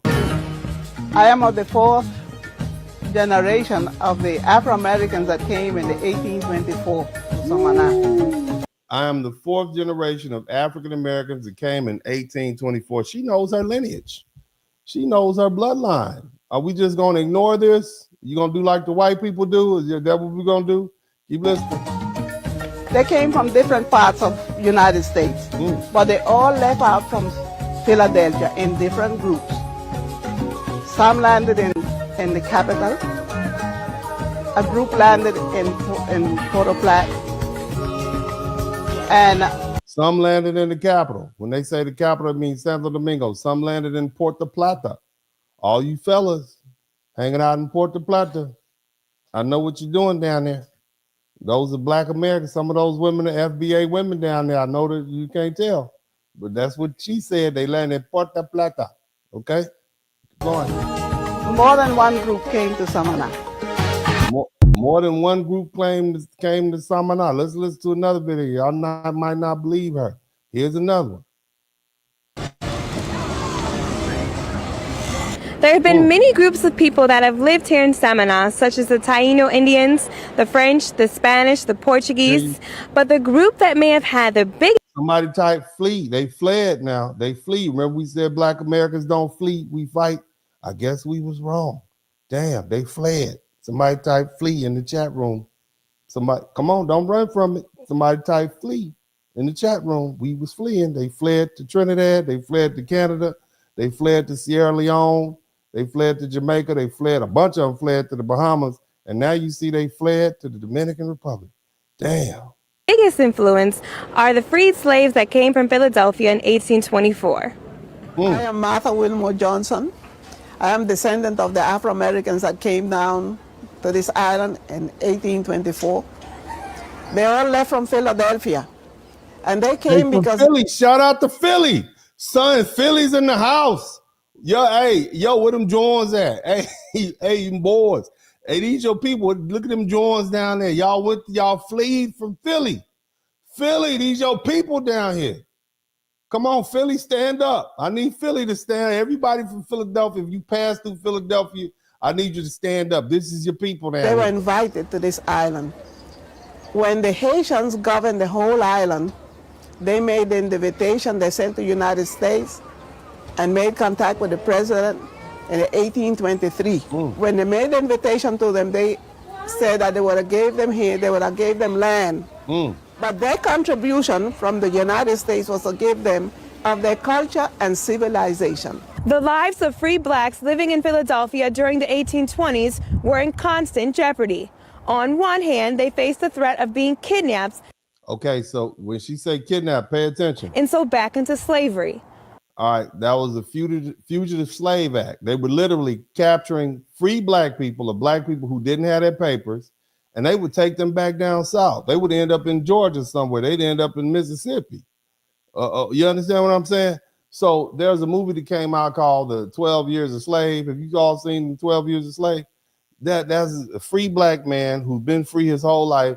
The Fugitive Slave Act, basically they had the federal government who authorized bounty hunters and other marshals to go get black people, and nobody could, you could get arrested or whatever. So you had a choice. You could stay here in the United States, but the northern states were no longer free from being captured and put back in slavery. Just because slavery was illegal in the state didn't mean they couldn't take you back down south. And as soon as you got past that line, that Mason-Dixon, that's your ass. Okay, you're gonna be picking cotton. You're gonna be chopping cane. Okay, if you free or not. I don't care how much education you have, boy. Get out there, boy. Kapow! Get your nigga, everybody, goddamn. That's what you're gonna get. Okay, you're gonna get 70 lashes. Okay. So these people from Philly said, shit, we gonna get up out of here, man. Philly used to be a haven. You could be safe in Philly. It was sophisticated. They had to get their ass out of Philly. Somebody type flee in the chat room. Let's keep listening. On the other, the American Colonization Society was organizing to send all the freed slaves back to Africa. In fact, in their annual report dating back to 1824. American Colonization Society. I want y'all to remember that. ACS. White folks said, you know what, we got to get rid of all these Negroes. We got to get rid of them. They're just where are not. We're going to get rid of them. They're a problem. Where are we going to send them? Well, Haiti said they'll take some, and then the rest of them, they was going to send us to Africa. We're going to talk about that. Don't run away. It's in some of us. Let's listen. They estimated that all 200,000 free blacks could be sent back to Africa within the... Free blacks. In other words, the free black, they will get you up out of here. Okay? They were saying we estimate. Listen, they had the number. The boats was ready. They was getting their boats warmed up and everything, man. They was going to get rid of us. 200,000 free blacks could be sent back to Africa within the next 50 years. Damn. In 1816, when the American Colonization Society organized and proposed to send all freed blacks back to Liberia while keeping enslaved blacks here in the States, Richard Allen. They're going to keep the property here, but if you free, you serve no purpose. We're gonna get you out of here. Along with Absalom Jones and James Fortin and others, gathered here at Mother Bethel with about 3,000 people in really the first full-scale organized protest in the way in which we understand protest today. That's the church that they departed from, okay? So when y'all say, oh, that was a long time ago, the church that they posseed up at to take that trip down to the Dominican Republic is still right there, okay? So don't be talking about this a long time ago. You can go sit in the seat where they made their decision to leave. All right. So this is not a long time ago. Shout out to all my people from Philly, the free African Americans who immigrated to Samaná region of Dominican Republic. You know, kind of like the civil rights movement style. And so it was here at Mother Bethel that they organized to say on record that they were against the Colonization Society.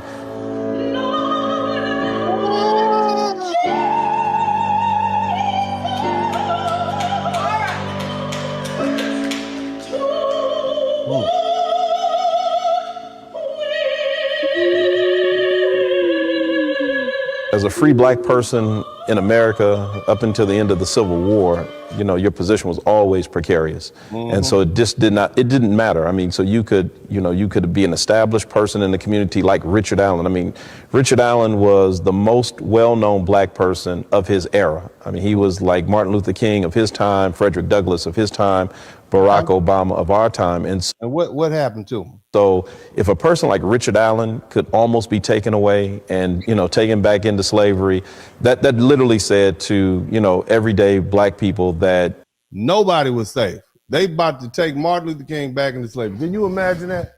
If they go and try to go get Al Sharpton and put him in slavery. Can you imagine that? Think about that. That's how the Fugitive Slave Act works. That you're really never safe, and that there's nowhere that you can really go that, you know, that you really are certain that your rights will be protected. These were posted in the African neighborhoods. So I mean, think about it. You couldn't go out at night. You couldn't. This is the fugitive slave. You had white boys roaming around Philadelphia looking for people to kidnap. You see, looking for black people to kidnap, looking for black people to snatch up and send down to South Carolina and Georgia, et cetera, et cetera. Your children weren't safe. They couldn't go to school. Your women weren't safe. You weren't safe. Everybody could get it. This is what they would do. It was big money. This was the ice of that day. Anybody could get snatched up. It was a bounty on our head. Warn people that there were hunters who were coming to try to take you back to slavery. As you can see, it says they went as far as Massachusetts to take people, some that had been slaves and had felt they had escaped to freedom, some who had never been slaves, but if you didn't have, some people carried certain papers on them, but if you didn't have the correct documentation, you could be taken back into slavery. It was these constant threats that compelled the free Shout out to Passport King. blacks to immigrate to Haiti, a place where they hoped they would find true freedom. They had a now keep in mind, Haiti, the whole island was Haiti at the time. Okay, that's what you need to understand. But if we call it the island of Hispaniola, so keep that in mind. Let's keep listening. Series of meetings with some of the emissaries from Haiti who came on Boyer's behalf to talk about the opportunities that were there. One of the main concerns for Richard Allen, obviously, was that there would be religious freedom and religious liberty, so that they would not get there and then find that the effort to, expand the AME church would be hindered. And so it was more than just economics and more than just about land, but it was also about this notion that the AME church would be able to grow in Haiti. So while on the one hand it looks like colonization because blacks are leaving America, going to work in another country, it was different in that this was actually done by blacks, for blacks, and I think that's what really appealed to Richard Allen. So what this means is not only are there black people who are in the Dominican Republic side who are descended from FBA, that means there's also foundational black American lineage amongst the Haitians of today. All them Haitians that they I mean, are we gonna deny? I'm just asking questions, y'all. I'm just asking. So we got Jamaica, the Bahamas, Trinidad, damn it, we got Sierra Leone, we got Canada. What is we gonna do, FBA people? Let's talk to me. I need to know. Si no hubiera sido por el maltrato que se le hubiera dado a los negros hoy, nosotros no estuviéramos aquí en Santo Domingo, nosotros estuviéramos allá. Over 6,600 and more, the quantity, the people that came. There it is. So, you all can do some research on your own about that, but this is historical fact. Did y'all learn this in your Black History class? Do they teach you any of this in your Black History class? I'm just asking, okay?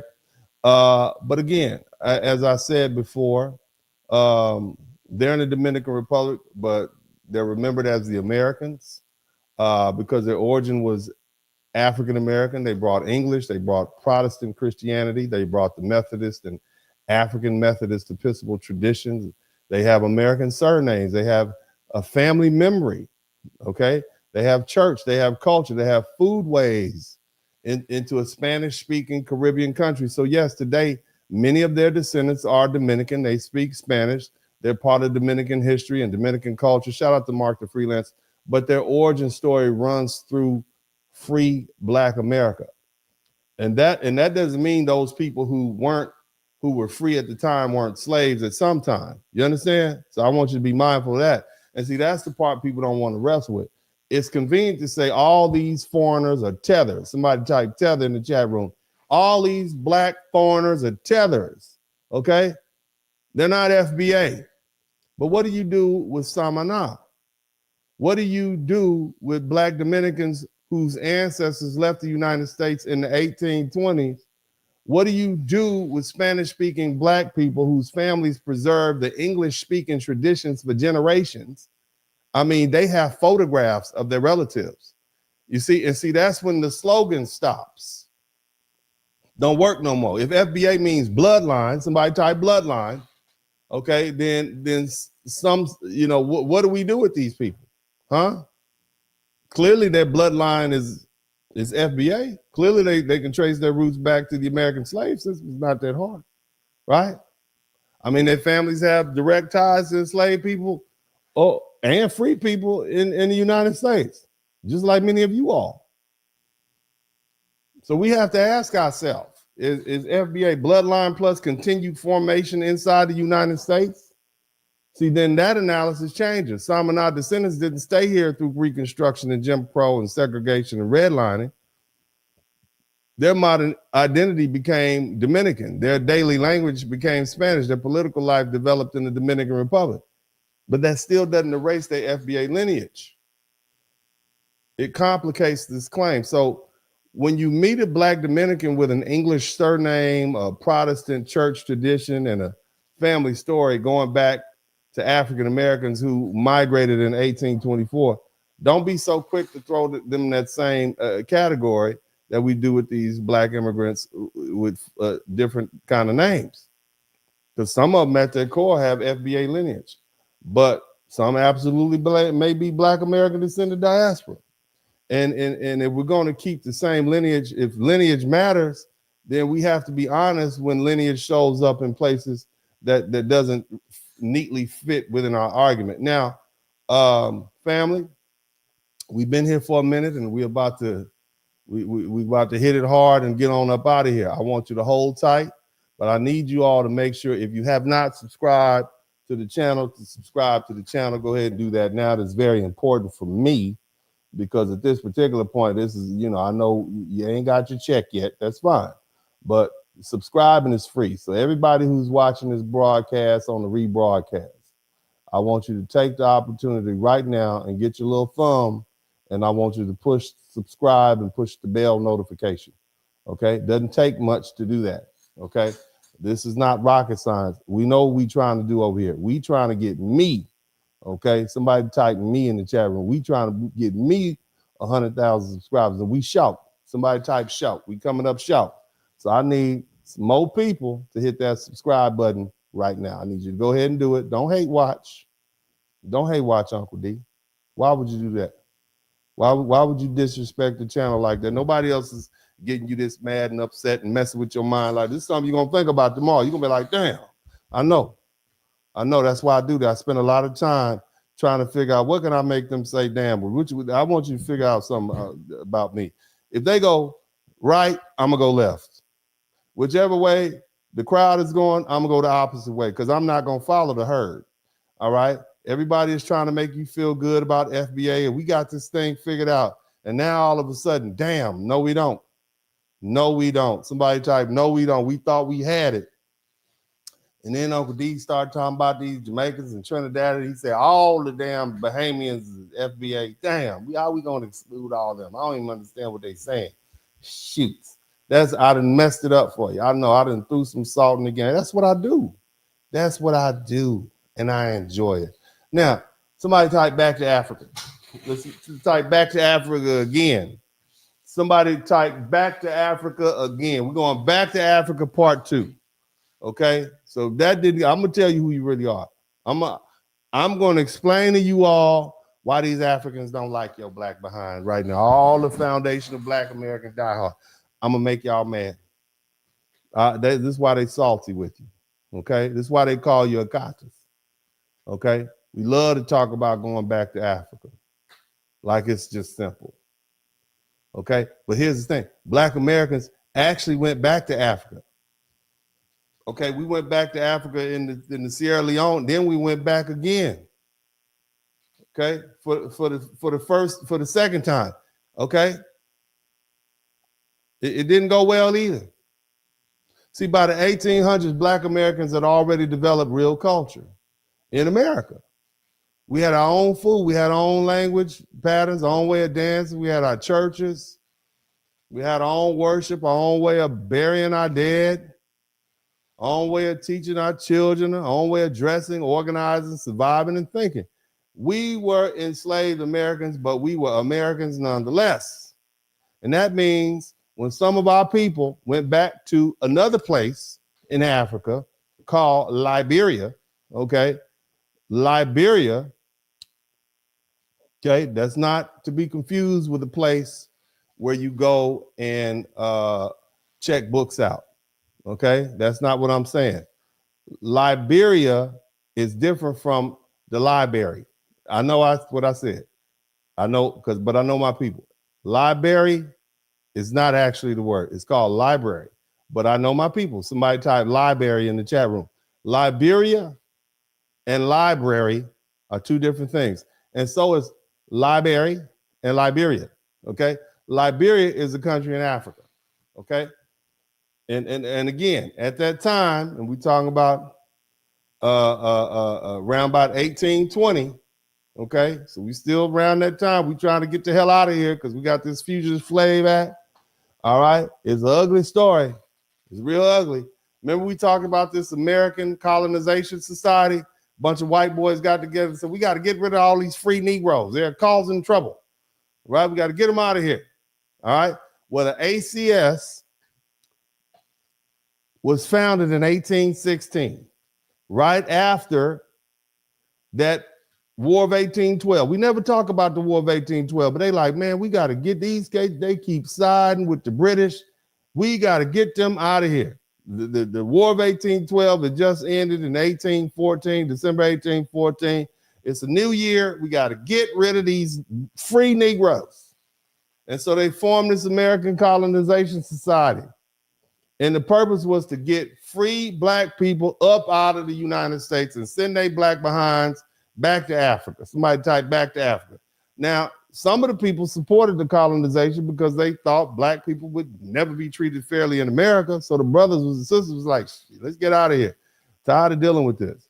But you see, here's the thing. A lot of white people supported colonization because they want to free black people gone. They don't like you. Okay? And they have not liked you since we stopped working for free. And if you're a black person that's not working for free, they really don't like you. Even if you are working for free, they don't like you. But free black people were a threat to slavery. They were proof that black people could live free, work, organize, own property. They could speak, they could write, they could challenge the system. Okay, so we were homegrown troublemakers. So for many white folk, Liberia was not just about helping black people. It was about getting rid of the problem. We got to get these darkies out of here. That's what they were thinking. So this free American Colonization Society, they had a ship. It left New York in 1820, and the colony that became Liberia began developing in the early 1820s, and Liberia declared independence on July 26, 1847. So 17 years. They declared independence after that. All right? So now here's what people don't want to say out loud. What do you think happened when these black folk went to West Africa?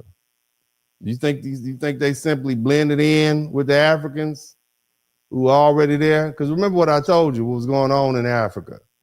Africa didn't have all these so-called states. It was more like territories and turfs of different kingdoms and tribes. Okay? Nevertheless, our black American people, they went to Africa and they became black colonizers. Somebody type black colonizers in the chat room. They came with American ideas. They spoke English. This is the second time they practiced Christianity. All right, all that voodoo hoodoo, none of that African spirituality, none of that. They built American-style churches. They built American-style houses. They created American-style governments. They wore American clothes. They believed in Western education. They looked at the indigenous Africans as civilized versus uncivilized. That's the lens that basically they looked at them like they were savages. And that folks, right? They looked at them the same way the white Americans looked at us. These are black Americans. These are FBA brothers. It's hard to hear. This is hard. Oh my God. That's hard to swallow, huh? We abused them. You understand? America abused us, but America also shaped us.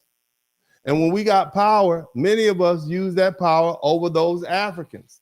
The settlers and the descendants became known as the Americo-Liberians. They were a very small minority, but they ruled from 1847 to 1980.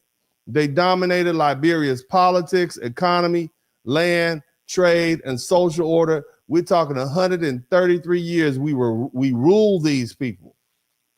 We were the descent, we were the elite. Indigenous Africans made up the overwhelming majority of the population, but for generations, they were pushed to the bottom of the social political structure, and the Liberians controlled the state, they controlled the ports, they controlled the access to education. These are our people. These are foundational Black American people. They control the trade, they control the government jobs, and they control the relationship to the United States. And we treated the indigenous Africans badly, to say the least. I'm not trying to sugarcoat it. The historical record says the Americo-Liberians viewed the indigenous Africans as inferior, as uncivilized, and they didn't even consider them full citizens in a land that they had occupied for thousands of years. They created a caste system. I'm talking about the Black Americans, the foundational Black Americans who left here in 1820 and went back to Africa to escape the oppressive white man, took their Black behinds over to Africa and oppressed and dehumanized the Africans that were there. They created a caste system. If you marry this person, you're all right. If you marry that person, nah, you lower class. We didn't give him any meaningful power. This is 133 years, generations. They were restricted from full participation in the state. They were treated like labor, like subjects, like people who had to be civilized before they could be equal. They said that the Americo-Liberians treated indigenous people much like white Americans had treated us, like savages, unwanted citizens, and not deserving a vote. So sit with that. Okay? I want you to sit with that. You understand me? You sit with that. I'm gonna let you look at these videos so we can go ahead and finish this lesson. Are you listening? Huh? Are we listening? You can be mad all you want. It's not my fault you didn't learn this in history class. Let's go ahead and take a gander at what's going on. Y'all hit the number 1 button. Black American History, February 6th, 1820. A group of 86 freed African Americans set sail for West Africa. Their destination?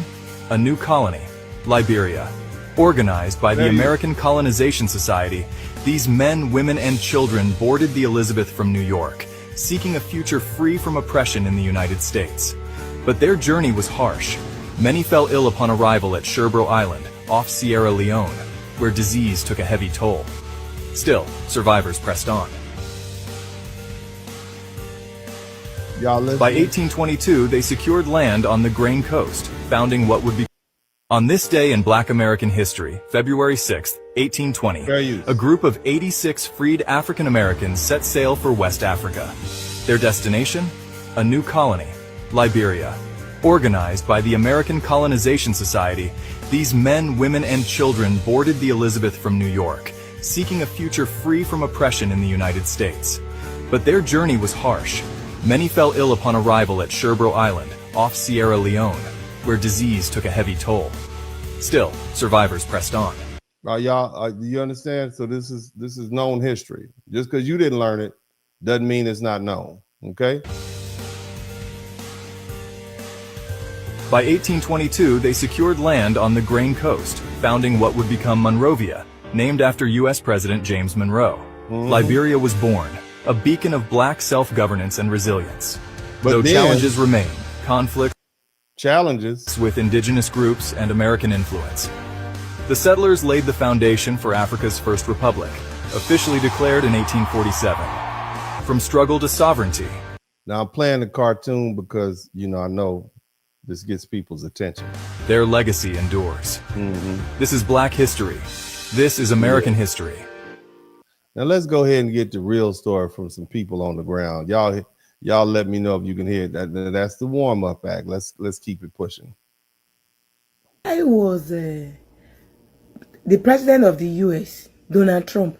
Why was he asking the president of Liberia who taught him how to speak English that he speaks so well. Did he do history at all in school? After all, even if he didn't do history in school, as a president of the United States, so many things that you will have known. Why are you asking that question? So really, she's saying, why would you wonder why we speak English? This is Liberia. We were a colony or a state formed by African Americans who spoke English from the inception. And this is well-known history. Everybody over there knows this. Let's keep listening. Is doing that in America. Yeah. Hold on, let me pull this out. Next up. Over 1,000 former slaves once sailed across the Atlantic to found a new nation in Africa.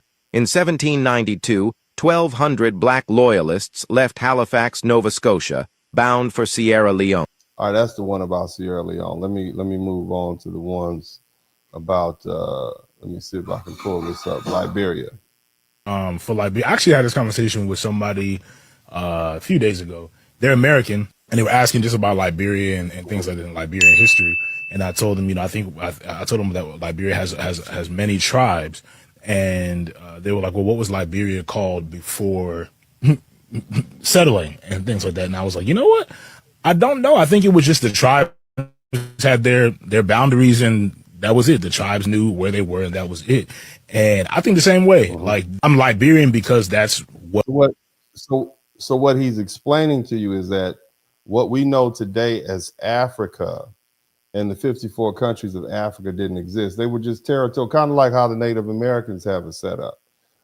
Let's keep listening to the gentleman. What the boundary set on the map. But and I think that's how a lot of Africans feel. They, like, when white people went over, they didn't care about destroying or dividing tribes. They just drew lines based on what they thought was. They did that on purpose. They prefer to destroy and divide tribes as opposed to which is why I always say I respect Nigerians so much, because y'all have been able, like, most of the Nigerians I know are between Yoruba and Igbo. I think most are actually Igbo.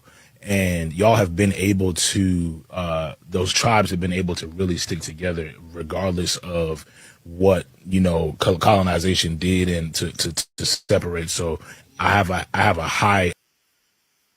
Sad facts about Black American history. Do y'all know we was colonizers too? And we also enslaved people too? Yep. This is the history they never tell us. But yeah, I just read that we colonized a part of Africa. They brought us, the white people took us back to Africa. A lot of people be saying, go back to Africa, go back to Africa. One time in history, they did send us back. Because they didn't want us to start ruckus here, because of the slave revolts and, things like that. And some of the free men, they didn't want everybody to team together. So they sent us back. But they just sent us back to the parts we, were all familiar with. And at that time, a lot of us weren't familiar with these parts of Africa because we ain't never been there. So they sent us to a part that's known as Liberia today. And when they sent us there, we colonized the place that was not formerly known as Liberia, alongside the white people. But even after the white, who's mad? Who's angry with this broadcast? I need to know who's denying that any of this is who thinks this all is a lie that's made up and is over at their house with their ears covered up right now, screaming at the channel. Who's that? I want to know all those people. If you're angry, put the number one. I want to know. I want to hear all your pain right now. That's what the uncomfortable, inconvenient truth is supposed to do. Okay, that's what it's supposed to. I take pleasure in it. Let's keep listening. People left. We treated the natives there bad. We were the leaders of that country. Not only did a lot of us treat the natives of that country bad, we turned them into slaves. Yes, we actually enslaved the Africans in Africa when we went back there as the colonizer. Somebody type black colonizer. Somebody type FBA colonizers in the chat room. You heard that right. Look it up. Liberia. I'm going to put it here because I might pronounce it wrong. But yeah, we turned them into slaves. And to make matters worse, a lot of us was racist to them. We looked it down on them. We thought because we speak another language, we from America, y'all not civilized. We got American clothes. We have church. We worship God. We love Jesus.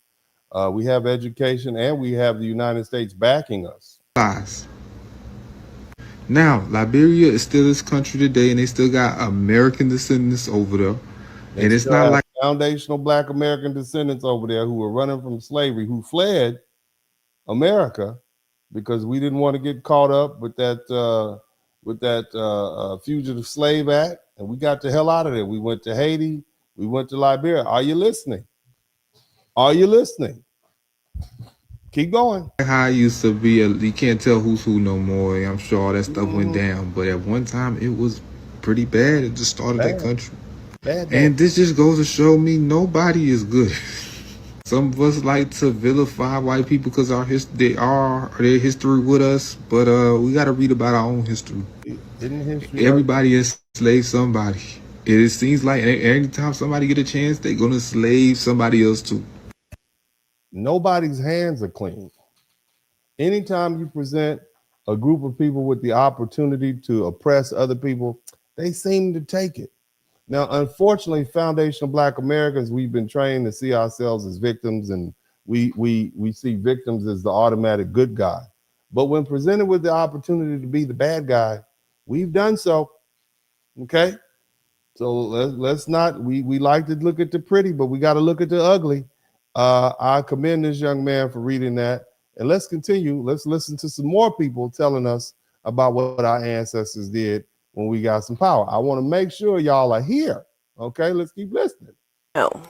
That there is an African country that was created with significant United States involvement. That country is Liberia. Liberia was founded in the early 19th century by the American Colonization Society, ACS, with the belief that Black individuals would find better opportunities for freedom and prosperity in Africa compared to the United States. The ACS was founded in 1816. Their goal was to relocate free Blacks to Africa. It was driven by the belief that Black people could not integrate into American society. They were trying to get rid of our Black behinds. They didn't want any free Blacks over here because it was giving the enslaved Blacks ideas. So they wanted to get us out of here. You understand? So when we talk about our ancestors were offered to go back to Africa, but we didn't want to, some of them did. And this is what they did when they were over there. Let's listen. It was also partially because slave owners and politicians feared uprisings and rebellions of enslaved people. They believed these uprisings would be motivated by a desire to achieve the freedoms experienced by formerly enslaved peoples, specifically freedom from violence and reunions with separated families. They viewed repatriation as a way to avoid slave rebellions.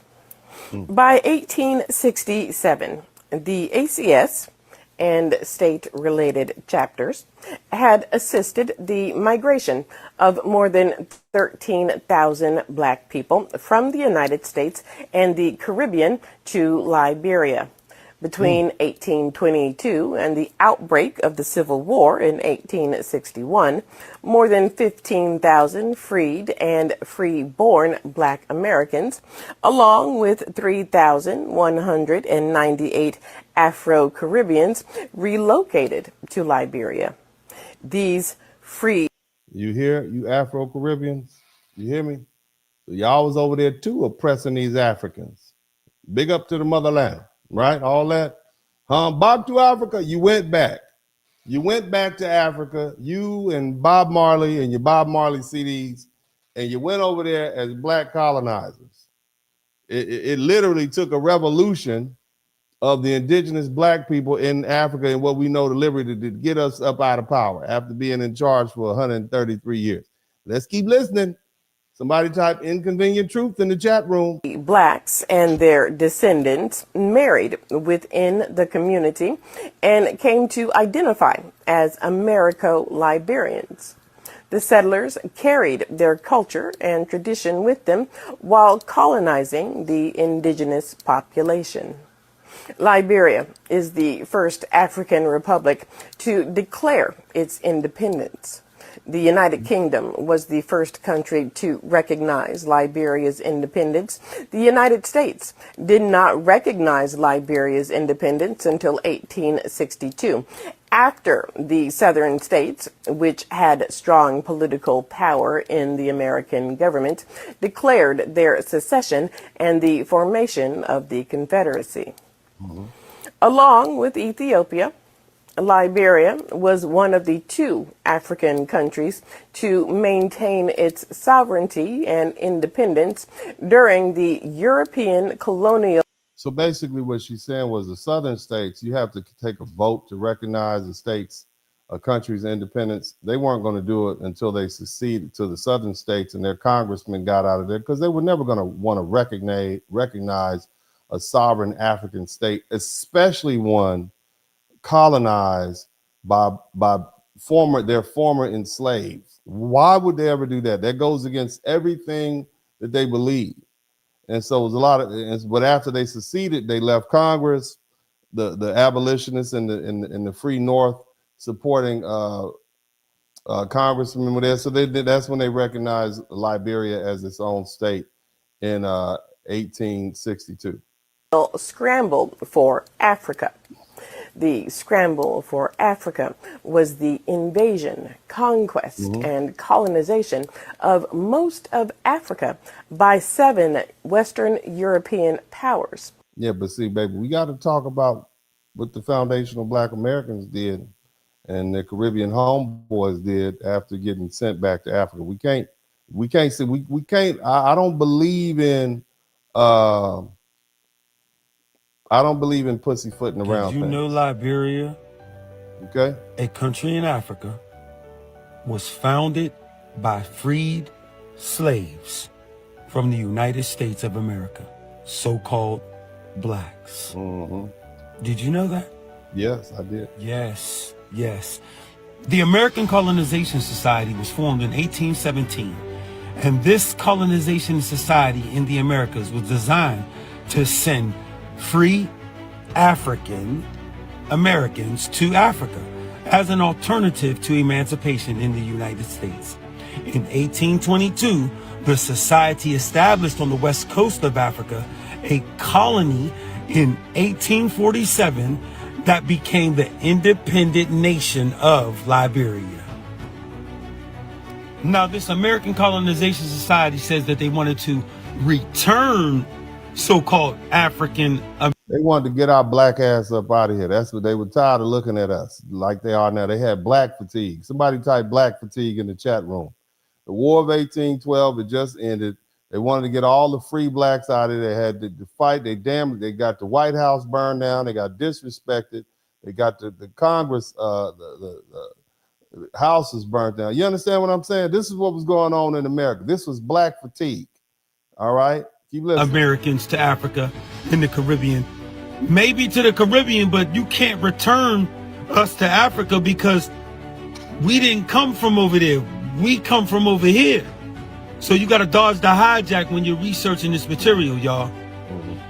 So I just want to point out the fact that a lot of people have a problem with this because you've been led to believe by a lot of internet gurus and teachers that the same black American people that we looking at today, black as hell, okay, are not of African descent. I understand that you all think that we are pretendians. And I get this does not fit neatly within that theory. But the truth is, family, and I love you, the truth is you still want to deny your Africanness. You want to deny your blackness because there's a lot of black people who don't like the idea of being black. So you rather be white. I'm half white, half Asian. I'm half Indian. That's what you want to do because you don't, unfortunately, there's a lot of self-hate. Now, I love you, and I don't use that word a lot, but let's talk about it. You see, back in the day when I was young, I had black people who were clearly ancestors had been taken advantage of by white people. They swore up and down that they were Native American, but the truth is they were just mixed with European descent because unfortunately our people were subjected to the control of white people for hundreds of years. And that means everything was under control. Anything they wanted to do to you, and our women fell victim to that. Okay. And so a lot of women ended up pregnant by white folk, white men, cousins of the master, everybody. So you give birth to a lot of children who what we call today biracial, triracial, intermixture, whatever. And so a lot of the phenotype that we have is not because of Native Americans, because the Native Americans were just as racist and prejudiced as the white folk. Matter of fact, if you look at the some of the early interactions at Jamestown, where they had black folks off, the Native Americans would capture you, they would beat you down, they would unalive you, and I'm talking about black and white. They put everybody in slavery. Okay. The other thing is they got something called the 5 civilized tribes, but that wasn't limited. Some of the worst slave holders in America were the Cherokees.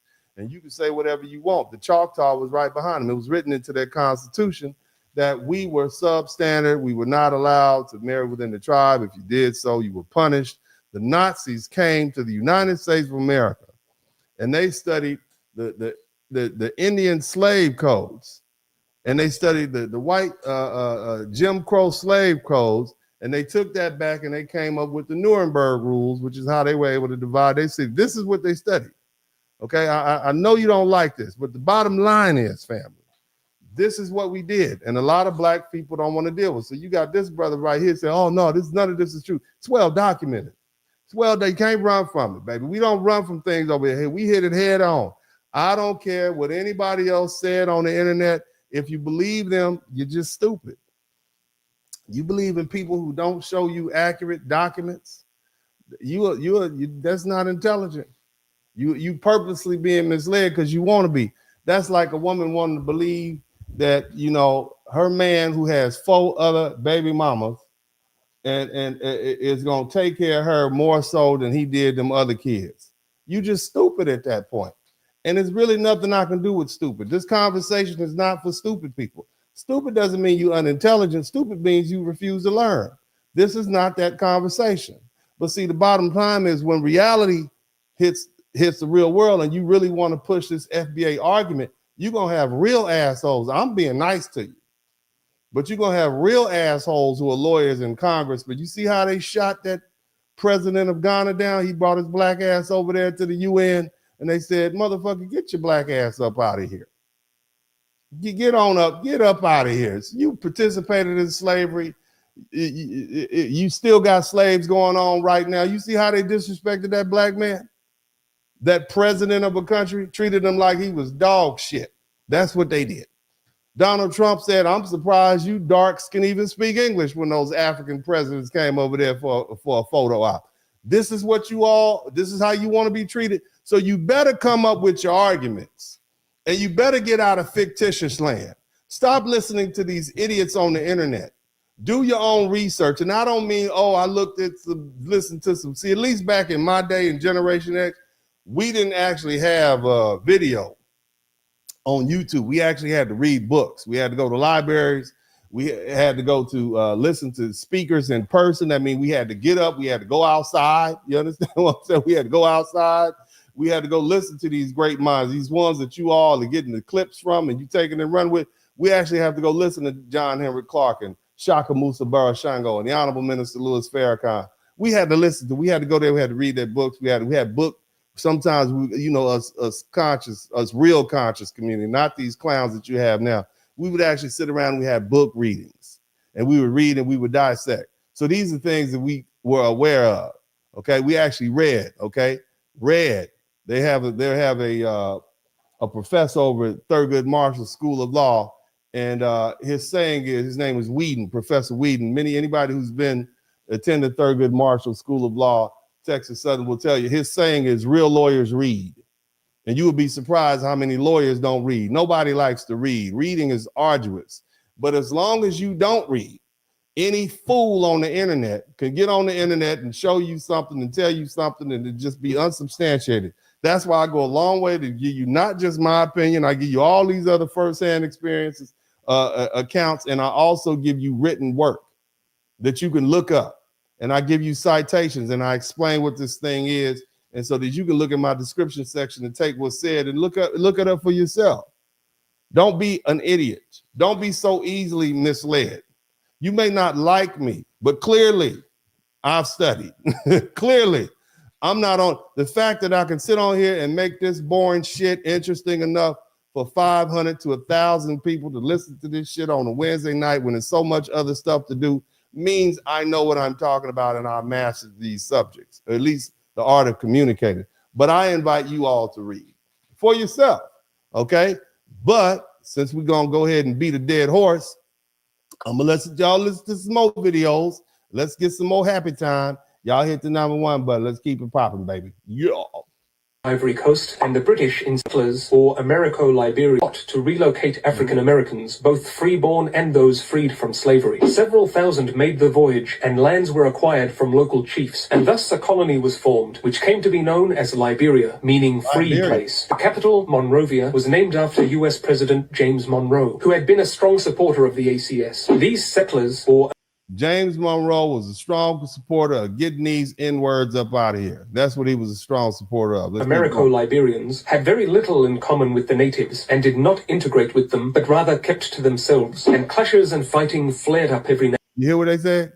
They didn't integrate with the natives, and they referring to the Africans. They didn't integrate with them. They fought with them. Conflict. Now and then. In 1847, Liberia declared independence and Joseph Jenkins Roberts was elected president. The United Kingdom was the first to recognize the new state, which was Africa's first republic. The Americo-Liberians Africa's first republic, Liberia, continued as a ruling elite minority, but their efforts at extending their territory were stymied by the French in the Ivory Coast and the... Not only did they just want to have Liberia, they wanted to extend. We were colonizing. We were trying to take this show on the road.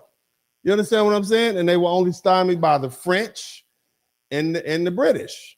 You dig that? British in Sierra Leone, and the young country's economy began to falter. In 1926, under Charles D.B. King, Liberia negotiated a deal with the Firestone Tire and Rubber Company, and rubber plantations popped up, and exports were shipped out, and money washed in. In 1930, so we getting paid. We working with the white folks. President King was... they spoke English. They were descended from the American slave trade.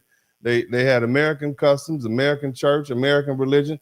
These was the perfect niggas to work with as far as Western countries were designed, especially America. You hear me? Told to resign after a League of Nations commission discovered Liberia was engaged in slavery and forced labor. During World War II, Liberia's... Did y'all hear that part? I'm sorry. Did you hear that? Somebody type what? What's the key word in here? Huh? What kind of labor? The young country's economy began to falter. In 1926, under Charles D.B. King, Liberia negotiated a deal with the Firestone Tire and Rubber Company. Somebody type, Liberia negotiated a deal with the Firestone Rubber Company. And rubber plantations popped up, and exports were shipped out, and money washed in. And rubber plantations popped up in this foundational Black American-run country, republic in Liberia. And then what happened? 1930, President King was compelled to resign after a League of Nations commission discovered Liberia was engaged in slavery and... I'm sorry. Did I hear what I just heard? Who had to retire? Did y'all hear that? Somebody say that again for me. Let's listen carefully. Under Charles D.B. King. Charles D.B. King. That's a very... is he related to Martin Luther King? In the Ivory Coast, and the British in Sierra Leone, and the young country's economy began to falter. In 1926, under Charles D.B. King, Liberia negotiated a deal with the Firestone Tire and Rubber Company, and rubber plantations popped up, and exports... So they had rubber plantations. What else did they have? What else did they have? See, with the trees, you got to go in there and get the sap out of the trees, okay? So they made a deal with Firestone. You got rubber trees over there. Get some plantations together. We'll get the plantation. We know how to do plantation. We came from the plantation. What you talk about? So the President King like, man, we got this. Ain't no problem, baby. We're gonna put these. We got you. Just check back in a few weeks. Were shipped out and money washed in. In 1930, President King was compelled to resign after a League of Nations commission discovered Liberia was engaged in slavery and forced labor. So the president, they made the black FBA president resign because he had come up with a whole bunch of plantations, rubber plantations, And he had the indigenous black Africans out there working on the plantations in slavery. He had to resign because he was running a slave state. This is why they don't like y'all. This is why them black Africans don't like you foundational black Americans. This is why they don't like us right there. You took your black asses over there.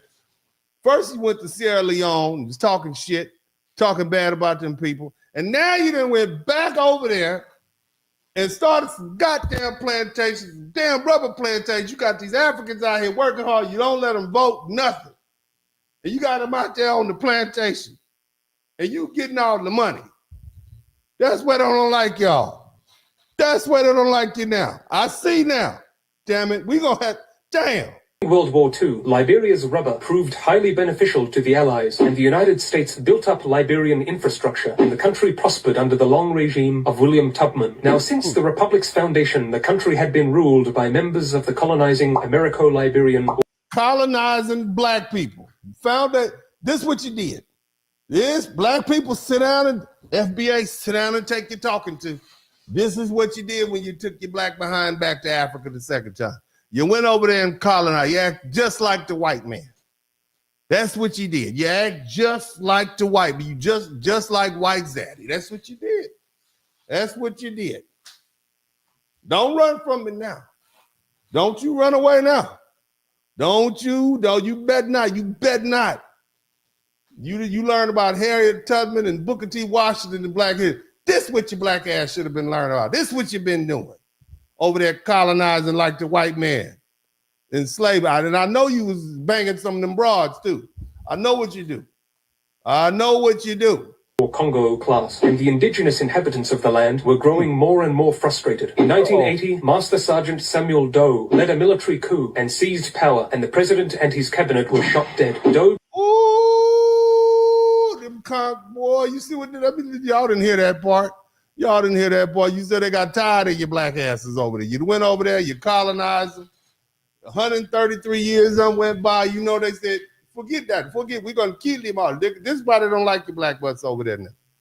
You better not go to, none of you you better not take a cruise ship to goddamn Liberia. You better not go. Black American. Okay, Black American. We have you. We have a name for you. They put bullets in them. That's how they ended the reign of the black American colonizer. Listen to it again. Pay attention. Ruled by members of the colonizing Americo-Liberian or Congo class, and the indigenous inhabitants of the land were growing more and more frustrated. In 1980, Master Sergeant Samuel Doe led a military coup and seized power, and the president and his cabinet were shot dead. Doe became shot dead. 1980. Some of y'all was alive back then. You didn't even know what was going on. They killed them off. They killed off the foundational black American black colonizers who came over there and started the rubber plantations and put them in slavery and was working with Firestone. Y'all better go outside and kick all your Firestone tires. You better go get this. This is you. You're colonizers. That's what you did. That's what you did. These are your FBA. That's your lineage. That's our lineage. The FBA. That's what we did. President, but in 1989, his reign was challenged by a former government minister, Charles Taylor, who led a rebel army against him in the First Liberian Civil War. The conflict ruined the nation. 200,000 people were killed. The economy was decimated and living standards plummeted. Taylor became president, but was himself toppled by rebels in the Second Liberian Civil War. In 2005, Ellen Johnson Sirleaf became the first woman elected to lead an African state and made peace and reconciliation. Black woman took over. Go ahead. Reconciliation a top priority, winning the 2011 Nobel Peace Prize for her wonderful efforts. In 2017, the football legend George Weah was elected president, vowing to tackle the corruption that has long poisoned Liberian politics. Liberia today faces manifold obstacles to betterment, but it has done admirably recovering from its horrific years of strife and upheaval. And here's hoping that this good land, rich in resources, sees happier times ahead. But as for me, it's by fate to reload. Okay, well. As they say, the truth hurts. The truth just hurts your whole image. And here we are. We thought we were freedom fighters around the world. Come to find out, we could be as bad as the white man. Did y'all sit with that? Let's recap what we just saw. So you got black people who have been rejected by America, oppressed by America, crossed the ocean, built a society where they turned around and rejected the Africans who were indigenous to that land, already living there. That doesn't, I mean, you know, what does that mean? Maybe they had good intentions before they got there, right? I'm not saying they planned to do evil when they got there, right? That's not what I'm saying. I mean, you know, they didn't plan on being colonizers and settlers when they got there, but I guess it just kind of happened. You know, I guess the old saying goes, absolute power corrupts absolutely. That's what it seems like. But this is what you did. So what does that tell you about us? I mean, number one, it thinks that, you know, it lets you know that you've been lied to. People haven't told you the complete truth. That's what it seems like to me. It seems like you all, if this is all a surprise to you, people hadn't been honest with you. Now, I know some of you all might be angry with me. Go look for yourself. Go look for yourself. Some of these people, maybe they were just trying to survive. They were trying to build something new. Some really believed they were creating a black republic. But as a ruling class, they built a system where they were on top, and I'm talking about us. We were on top. Our FBA ancestors were on top, and the indigenous Africans were beneath us. And that's the part people skip when they try to romanticize what we did when we went back to Africa the second time. Okay? The Americo-Liberian elite expanded territory. Sometimes they purchased it, sometimes they pressured, sometimes they just took it by force against the indigenous communities. There was rebellions, there was wars, there was indigenous groups like the Grebo and the Crew, and the United States Navy helped protect Liberia. So the white man helped us oppress these black folks, these Africans at different points. And the American influence helped the Americo-Liberian government maintain control. So we used the white man's weaponry and gun to oppress these Africans. Somebody type, go back to Africa in the chat room. See, this is not just about black people going home. This was settlers. This was colonization. This was a project. Okay? We created American institutions, American culture, and eventually American power helped keep it in place. And then you get to forced labor. You got slavery. What do you think forced labor is? That's free labor. That is slavery. Because we wasn't gonna take our black asses out there and pull rubber out the banana trees. But the white folk was paying us. They were giving us money because World War II was happening. They need raw supplies. You can't clean that up, family. You cannot clean this story up. You can't clean it up. By the 1920s, Liberia and its FBA governments, the they were forcing the indigenous Africans into labor and sending them out as contract laborers under conditions that looked like slavery. And the League of Nations investigated Liberia in 1930. It got so bad. And what became known as the Christie Commission. Let me put that in the chat room because I know you all are angry and I don't care. I don't care. Okay? You're going to learn the truth here. You are going to learn the truth. This is what we did. The Christie Commission in the 1930s.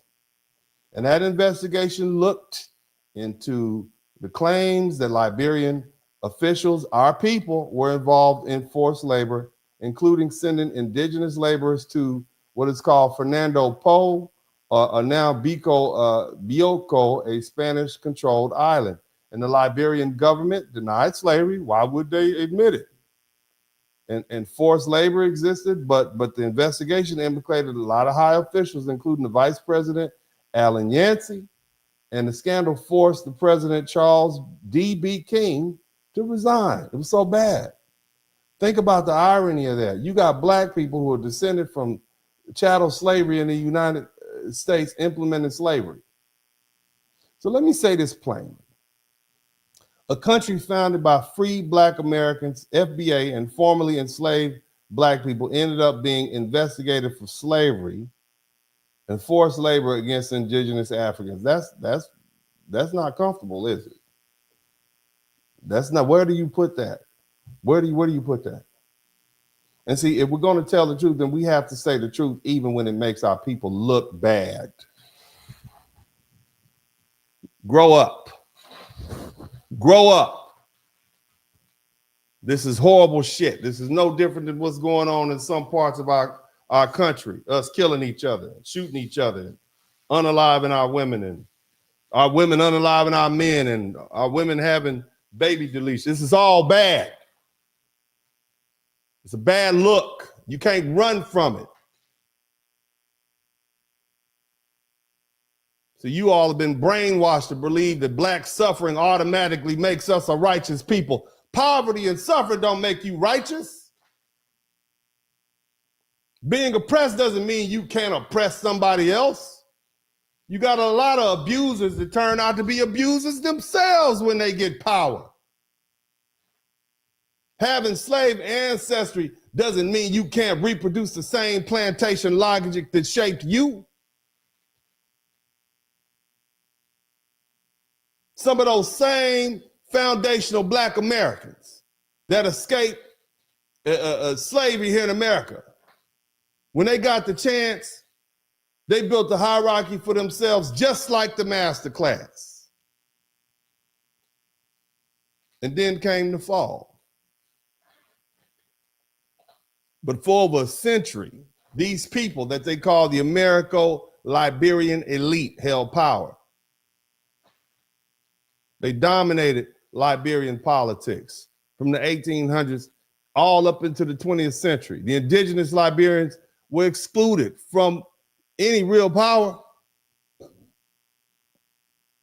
And they didn't like it, so the pressure kept building. The resentment, it was beef.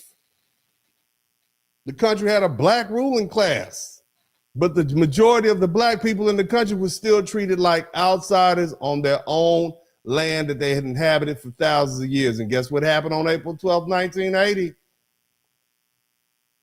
The whole order came crashing down when Samuel Doe, an indigenous Liberian from the Kron ethnic group, the man was a master sergeant. He was a military mind in the Liberian army. He led a coup and came and shot the president, William Tolbert, killed him. And shortly after, he shot 13 of the government officials that was with him, did it publicly. Lit them up and put everybody, this is what we doing to them. It's a wrap. And that coup ended 133 years of foundational black American, i.e. Americo-Liberian political domination. And you Caribbeans can't get off the hook too, because remember they said y'all was up there with a co-signing Kiki and Kaga right there. We don't have to celebrate the violence to understand why the explosion happened, do we? When you got a small settler descended elite class of people who are running, who are ruling over the majority for 133 years. They keep power in their own hands. They treat the indigenous people as less than. They create a caste system. They benefit from American support. Eventually, the pressure's gonna blow. You can't hold people in hostage and bondage for so long. We should know that of all people, and then it blew up. So here's the point of the conversation. Some of them Americo-Liberians absolutely have foundational black American lineage. Where you think they learned how to institute that slavery and get them plantations from? To make that money. Some descended from free blacks, some descended from formerly enslaved people. Some descended from people whose roots passed through the American slave system. If FBA is a bloodline, some of them people have real ancestral claims here. Now, if FBA means bloodline plus continued formation inside the United States, then it gets complicated. The modern peoplehood developed in Liberia. They didn't remain in the United States through Reconstruction, Jim Crow, segregation, etc. Their ancestry may point back to us, but their political identity and their historical formation developed somewhere else. But clearly they are culturally American because they did the same thing the Americans did. But see, here's the problem. Here's where it gets inconvenient. See, that Liberia thing, that has a very ugly layer. Y'all don't like this, do you? It's upsetting, huh? Now you can't play victim all the goddamn time. I don't give a damn. I don't give a hot damn. I don't care if you like me or not. I'm going to tell you, I've told people this before. I'd rather you hate me than love me. Because at least if you hate me, I know where I stand with you. And I can hate you right back. But I don't give a damn. You're going to hear this truth. You're going to hear it. That's the harsh truth. And that's what I do. That's why they call me the Blizzard King. I'm going to give it to you cold, baby. But let me say this. What Liberia proves, what Sierra Leone proves, is that returning to Africa wasn't simple. You can't just put Black Americans on African land and assume everything becomes brotherhood. Culture matters, power matters, class matters, religion matters, language matters. Who controls the land matters. Who controls the ports matter. Who gets to vote matters. Who gets called civilized matters.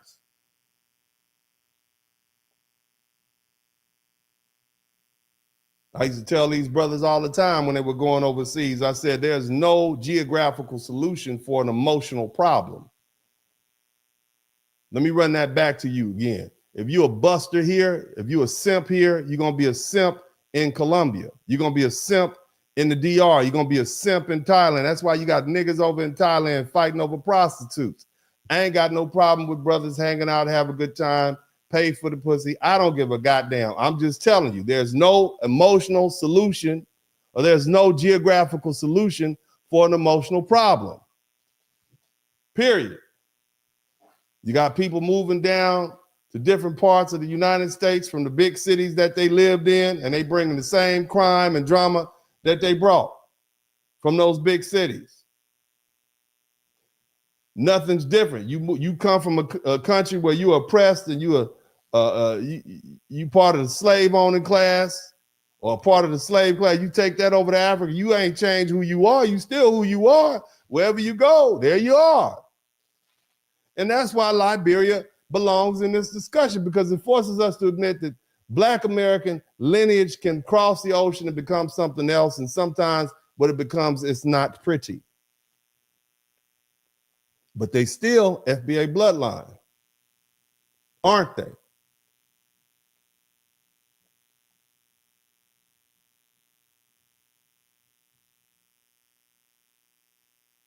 I'm not being anti-Black, and I'm not being anti-Black American, and I'm not a sellout because I done hurt your ears today. If we're going to tell the truth about FBA lineage, we're going to tell it. I'm not going to be up here. I'm not holding water for nobody. Again, I'm an advocate for Black men. I'm not necessarily an advocate for FBA lineage. I'm not an advocate for reparations. I'm an advocate for Black men. And I know when we have strong Black men, and then we'll have strong Black families because we'll have strong Black men running those families. And that's what we need in the United States, men with integrity. We need Black men with backbone. And I'm showing you. Hell, I might lose about 2,000 or 3,000 subscribers because of that. I don't give a shit. You're going to hear this truth. And you heard it from me. I don't hold back. Either way, I hope you all have enjoyed the broadcast. Praise God. Let's get back to a happy moment. I'm going to go ahead and take the opportunity to read these beautiful super chats. I know you're angry. Somebody type angry in the chat room. Come on, y'all. Type angry in the chat room. Let's get mad. If you're angry a little bit, type 1. If you're a little angry in the chat room, type 1 in the chat room. I don't care. No, I don't care. I still care about you. This is what Uncle D do. Let me go ahead and read these. I'm happy. I'm happy. I know I'm a happy person. I've been planning to do this broadcast for weeks.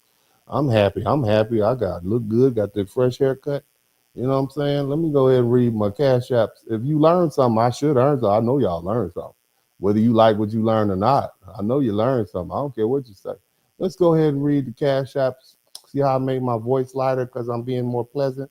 See, this lets you know I'm happy. Somebody type happy. See how nice I am? This is how I talk to my children. Hey, son, go ahead and, go ahead and I try to talk. Can you please clean up your room? I'd appreciate it if you do it. Son, see how happy I am? See, that's how I do, right? Anyway, shout out to Patricia Hightower. Thank you so much, baby, for the $20 super cash app. Thank you for Miss Timiko Green. Thank you so much for the 45. Ooh, thank you, baby.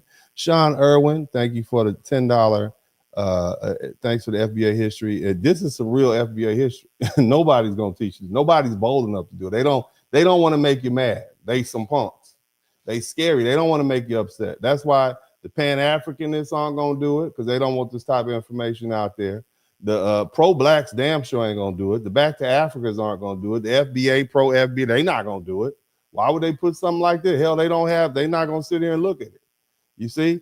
And they're not gonna put it in context for you. So shout out to Will of the Father. But this is what you do. We are now becoming a sophisticated, politically savvy group of people. And now here we are in this year. And when this argument comes up in 5, 6, 7 years, and you really have to deal with it, you will already know a little bit about the history, so you can be prepared to deal with it. Who's going to be FBA and who's not? Who's lineage and who's not? Who's going to reap the scholarship and who's not? If you got a black child that comes over here from Sierra Leone who can say, well, look, I can trace my lineage back to the killing fields of North America. I can show you this is where my people came from. This is us in the Book of Negroes. This is where we went. We came from Georgia. So I'm FBA too. Do you know that Idris Elba has said that his people from Sierra Leone are now, he already knew he had one parent who was from America. And now Idris Elba, he recently said this on a broadcast. He said, I am actually a Black American. I'm descended from Black Americans. What's going to happen when you get a whole bunch of children coming up from the DR, Trinidad, Jamaica, saying, hey, well, actually I can trace my lineage back to FBA, so I'm eligible for this scholarship. Now we done went through this whole thing to delineate, and now you got all these people saying, yeah, well, technically I'm FBA lineage also. You got all them people in the Bahamas. What are you going to do about it? Y'all better think through your definition. Stop being emotional. Anyway, let me go back to being pleasant. Sorry. Okay, let's read the pleasant again. All right, anyway, let's go ahead and finish. Shout out to, I'm having too much fun. Alonzo Dunn, no, they are not FBA. FBAs are an ethnic group that has a continual non-broken lineage here in America. Besides, only Americans were enslaved here. When they touched this soil, they were Americans. They are now distant cousins. Well, what about, hypothetically, let me just throw an idea out there. So what about if, let's say, you had an uncle, and your uncle went somewhere, he was drafted, and he went somewhere like Vietnam, and here we are in 2026-ish. Come to find out, your uncle fathered a child in Vietnam, and that child is basically your cousin. Is that child FBA or not? He never actually left. His father's clearly FBA. I'm just asking. You let me know, okay? Because, there's a lot of that going on too. There's a lot of that. I'll talk about that in a minute. So, that's a good idea. I appreciate you, brother. Let's keep on pushing. Let's keep on pushing, man. Shout out to Fresh Always 2X. Great work. Thank you so much. Cooler Ick, the greatest people on earth are educated people on earth. They understand things beyond their own feelings about a said subject, whatever that may be. The system has been restructured to corner people into their feelings. Yeah, it has.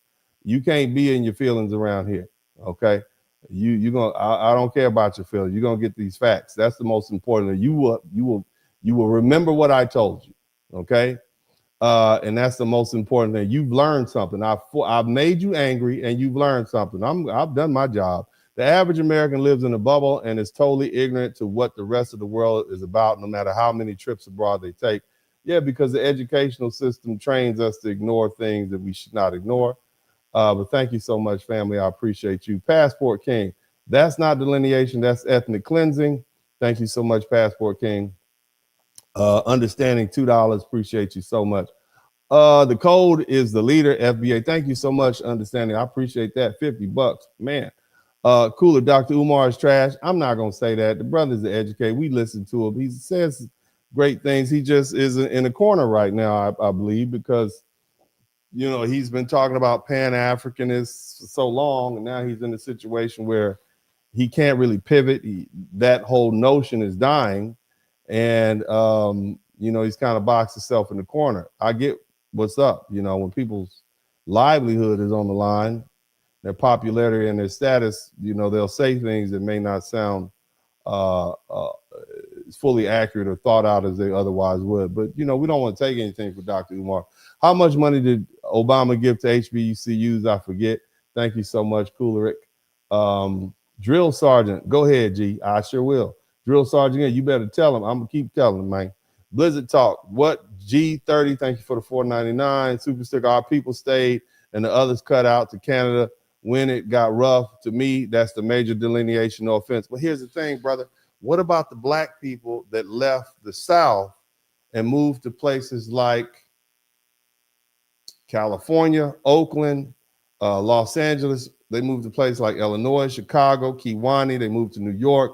They fled too. Now, they didn't leave to go to another country, but technically the black people that left the South and went over to anywhere past, I guess, Texas, they technically went to Mexico because that was a Mexican territory at the time. The people who went all the way to California, they were in Spain. Okay, all that was called New Spain at the time. Okay, so did they flee? I mean, history is very inconvenient. Remember, what we know as the United States was a very small piece of land compared to what it is now. It was the mid-Atlantic. I mean, am I wrong? Talk to me, am I wrong? If you live in Mississippi was a territory. If you went to Florida, if you fled slavery in South Carolina and you went to Florida, you were in Spain or you were in England. So did they flee also? It just so happened that we negotiated a deal with these countries and then it became a state or territory of the United States. But they fled too. So did they flee? See, these are the inconvenient truths that when you start having conversations with people who actually know history and geography and have actually read, they're going to bust you up real bad in the conversation. They're going to make you look like an idiot. They're going to run you off that stage like they did the president of Ghana. They treated him like he was a clown. So you have to have your arguments well developed. You just can't go up there spewing emotion and not know the facts. These are basic facts. This is stuff you would learn by the 8th grade, okay? This is basic geography. This is nothing that I talk to you guys about is past the 8th grade level. In fact, when I write it, I'll specifically write this stuff on a 8th, 7th, and 8th grade level so that everybody can understand it. So when we talk about fleeing, how can you flee? How can you not have fled if the United States had slavery and you went to a place that is now known as Texas, but was at that time known as New Mexico or New Spain? That's fleeing. You fled to another country. I mean, it is what it is. If fleeing conflict means going to another country, well, that's what they did. They fled. So can we really say FBA don't flee? We fight. Can we really say it sounds good? I love the slogan. I've used it several times on my page, even though I know it's inaccurate. But I'm going to play the game with you all because that's what you want to hear until I bring you all in and hit you in the mouth with some truth. This is what we do here. Be angry, but learn. You learn here now, you won't get embarrassed in the future. But thank you so much, Elam5252. I certainly appreciate your question. Nona Jones, why is your picture upside down? Nona, thank you for the super sticker. Elam5252, I can't stand when people chop up brisket. It's supposed to be sliced. Yes, I agree with you on that too, brother. That's disrespectful to the brisket. We talked about barbecue earlier. We be talking about a lot of stuff over here. They may have been a part of the slave trade, but let's not forget that we were mixed with the black originals here too. You just open up the Pandora's box for tethers to think that the United States owe them. How did I open? I didn't make up this information. I ain't write the history books. Big J. I don't want to make you mad, Big J. Big J be kicking in with the money. I appreciate you, Big, but I'm gonna tell you the truth. This is all in the history books. This is so common as history. People don't, they got an old saying, what's understood don't need to be said. When you have conversations about reparations, people assume that you already have these historical facts down. So if you enter into the conversation not having previously addressed these historical facts, then they're going to look at you like you don't know what you talk about, and whatever you say is going to be totally dismissed.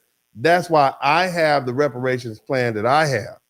I said, no, we just going to deal with the black people who were brought to this country after slavery became illegal. That's what we're going to do. Because when you start going back and back, you start, well, damn, how do we sue everybody for reparations? How do we sue all the slave owners when a large percentage of the slave owners in Charleston, South Carolina were black?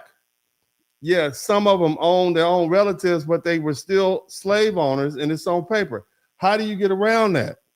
So I said, well, no, we're going to limit the group to the Africans who were brought to this country in well-documented instances like the Wanderer and the Clotilda. And by my calculation, that and a couple other slave ships is about 800,000 descendants of slavery that came after slavery became illegal. They're owed a debt. Who owes them? Well, we know that the one defendant is going to be the Africans because they knew it was illegal at the time. And see, this comes from now. A lot of people were angry with me when I said that. They didn't understand, but the reason they don't understand because they don't know history, they don't know geography, they don't know the law, and I do, along with a whole lot of other things. So, and procedure, which is you can know the law and not know civil procedure and criminal procedure, and you get lost. But Big J, thank you so much, man. I appreciate that. I hope y'all learned something. Did y'all learn something? If you did learn something, hit the number 1. But shout out to Empress 3C. Thank you so much, baby. Appreciate the convo. I appreciate you. Shout out to Oak Cliff, Texas. Man, what's up, Oak Cliff? Man, some of my favorite people are from Oak Cliff. Some of my favorite rappers are from Oak Cliff. Get money, and we gonna get money. Them boys fresh, ain't a damn thing stunning. When I walk by, it can smell like money. I'm dope, man, clean, not a damn stain on me. Hey, man, never mind. I'm gonna let you go. He might not even be from Oak Cliff, but shout out to all my people in Dallas. Man, who else we got? Teaching the people American history in real time. Hey, man, I teach aggressive history. Alonzo Dunn. No, they're not FBA. FBAs are an ethnic group. I read the brother already. We got you, man. Shout out to Alonzo again. Darius Ty 84 learning something today. I appreciate y'all, man. God bless you. This is a hard lesson to learn. You probably learned something you would never been exposed to. You see them? This is why, like, when you learn that your grandma used to sell coochie at the trap house. When you find out your mama used to work, grandma used to work at a brothel, like, damn. It's one of them hard lessons. Any of those nations can get FBAs, get free citizens. Any of those nations can FBAs get free citizenship? I'm not sure, brother. You'd have to check. Mark the Freelancer, membership. Thank you so much, family. Our worst enemy is always the person in the mirror. Ain't that the truth? Our Bibles talk to us about that. You're still our brother, but you're on some BS tonight trying to make the correlation between Caribbean, Liberians, and FBA. Those people are not us. My ancestors are here in America. That's true. But we talk about lineage. If you had a great-great-grandmother and she gave birth to 4 or 5 children, and those 4 or 5 children ended up scattered in places like Trinidad and Jamaica and the Bahamas and Sierra Leone and Liberia, they're still your relatives, and they still are descended from that woman who gave birth to them who was in slavery. We can't argue with that. So if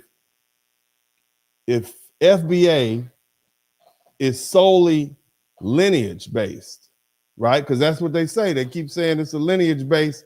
Then you have to acknowledge lineage. You got to follow the lineage wherever it goes. That's it.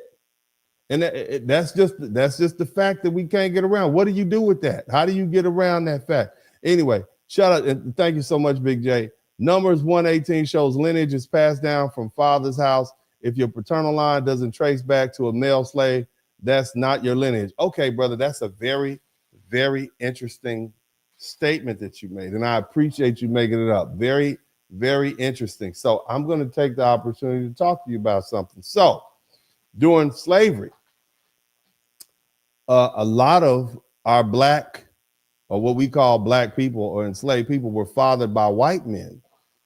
So what you're telling me, based on this statement that you brought in from the Bible, is that all of the black children who were fathered by white men are of their father's house. That's what you're telling me. That's what he said. Is that what he's saying? So all those white cousins who came over to visit, who had a black bed wench sent to their room, and she got pregnant, that child is not a foundational black American. That child is white. That's what you're telling me. That's what you're telling me. That's what it sounds like you're telling me. Is that accurate? So you all are white. If your great grandmother was fathered by a white man, she's white. Well, no, better yet, if your great grandfather was fathered by a white man, then he's white. All his children are white. His sons are white. So the children that they fathered are also white. Then they could be black as hell. Then their sons, the sons of those men are white. That's what you're trying to tell me. I need to understand this, if this is what you're saying. Because we need to go get the census together. We're all white. At this was about the majority of every black person's sixth grandfather is white. Okay, so we're all white. Okay, that's what you're trying to tell me with this. Now I know I appreciate your Bible. I appreciate you do, but maybe you need to look in the Bible a little bit more. Because see, here's the other thing you have to understand. Remember, very early on, and I talked to you guys about something. Very early on here in the United States, they changed the law. And the law says that lineage or ethnicity or race flows through the mother. So you trying to tell me that the American legal system is trumped by that Bible verse? That's what you're telling me? You telling me that the American legal system and how they classify people trumps or your Bible verse trumps that American legal system? That's what you're telling me? Is that what you're telling me? Isn't there a verse, and I'm not a Bible thumper, but isn't there a verse that says something about give unto Caesar what is Caesar's? What does that mean? That means to me, and I could be wrong, and again, I'm not I'm not a Hebrew Israelite. Okay, I don't know the Bible like that, but it sounds to me like that's Caesar. When Caesar, that's his dominion, go ahead and go with what he said. So in this country, that's not what we do. Okay, and I'm just gonna be frank with you, brother. It's absurd if you have a black man who is black as midnight, and you got him telling people he's white. Just think about that. That just makes no sense. People gonna look at him like he's retarded, in my opinion. So at some point, you kind of got to just look at the world and how the world is, and realize what I'd like to be and what is ideal is not practical, in my opinion. And I say that with all respect. Thank you so much, Malachi. I appreciate you, brother. I appreciate you for the challenging question. But let's go ahead and move on. You guys, if y'all enjoyed the broadcast, we're going to go ahead and wrap this thing up. Did y'all have an opportunity to subscribe to the channel? That's what I need to know. Did you subscribe? Do you appreciate what I did today? Huh? Tell me, let's be honest. Tell me what caught you off guard the most. Take the time. We're going to spend this little time. Tell you which story caught you off guard the most. The Bahamians finding out the majority of the people are from Bahamas can trace their lineage back to the United States. Did that catch you off? What about the fact that you got Dominicans down there in a little place called Samaná with names like Martha Brown? Did that catch you off guard? What caught you off guard the most tonight? Huh?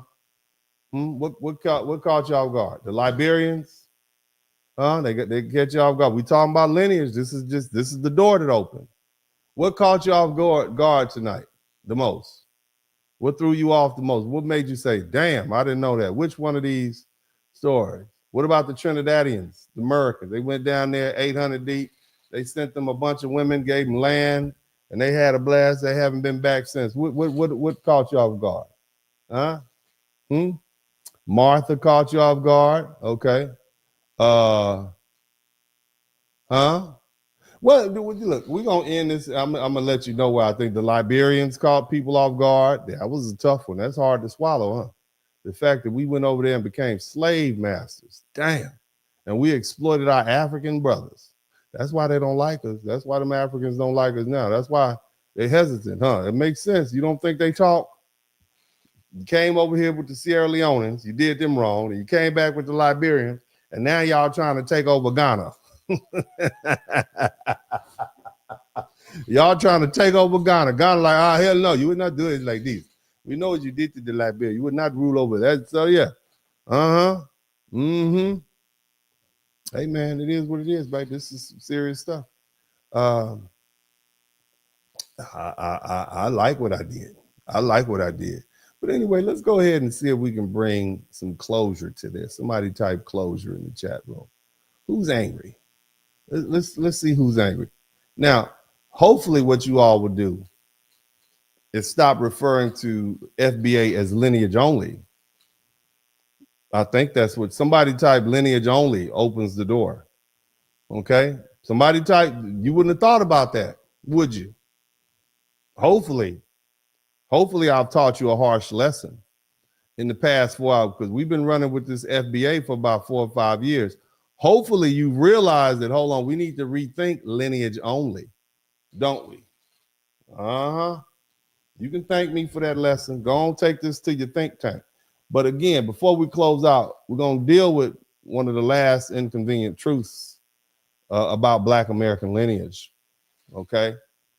Because it also traveled the world in U.S. military uniforms. Did you know that? I hinted at it earlier. Let's be honest. When Americans sent Black soldiers overseas, they went with a rifle in one hand and they BBCs in the other one, okay? Because wherever soldiers go, babies follow. And that's not just Black soldiers, that's soldiers, period. They weren't just fighting wars, they were creating families. And this happened over and over again. World War I, World War II, Korea, Vietnam, the post-war military base era. Black American soldiers served in France, Britain, Germany, Korea, Japan, Vietnam, Thailand, the Philippines, and a lot of other places. So some formed relationships, some just fathered children. Some left those children behind. Vietnam is the clearest example. Somebody type Vietnam. American soldiers fathered thousands of Amerasian children with Vietnamese women. Some of those fathers were Black American men. And for Black and for a Black Amerasian child, their skin, their hair, their features, it stands out. White kids can kind of get lost in the sauce because they got the long, stringy hair and maybe their eyes are different and they're a little bit lighter. But the little Black children were mocked. They were rejected. They were abandoned. They were treated like the reminders of the war. You slept with the oppressors. They called them Buido, B-U-I-D-O-I. I don't know how to say it. That means children of the dust. So these foundational Black American children, fathered by foundational Black American men with foundational Black American lineage, they call them the children of the dust.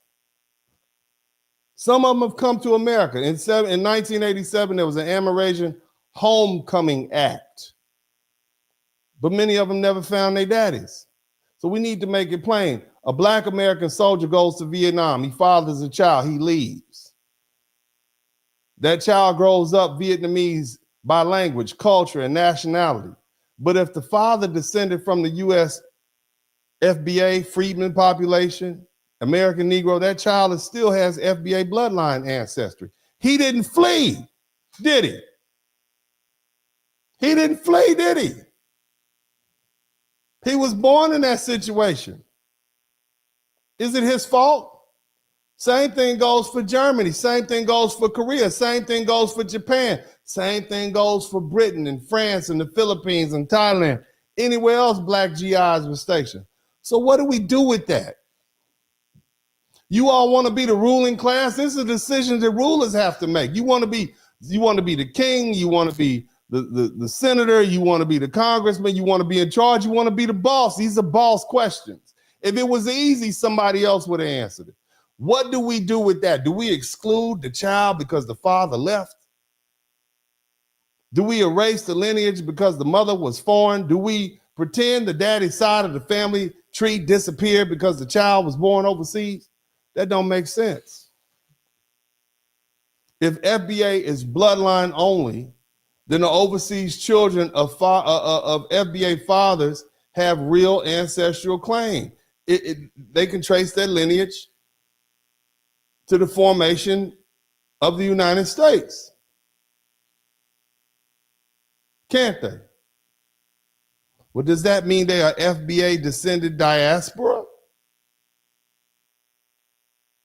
Not core modern FBA? Write that down. If reparations are based on U.S. slavery plus continuing harms inside the United States, then their legal claim depends on citizenship or residency or documentation, descent, and whether continued U.S. injury is required. But when does it stop? I don't know.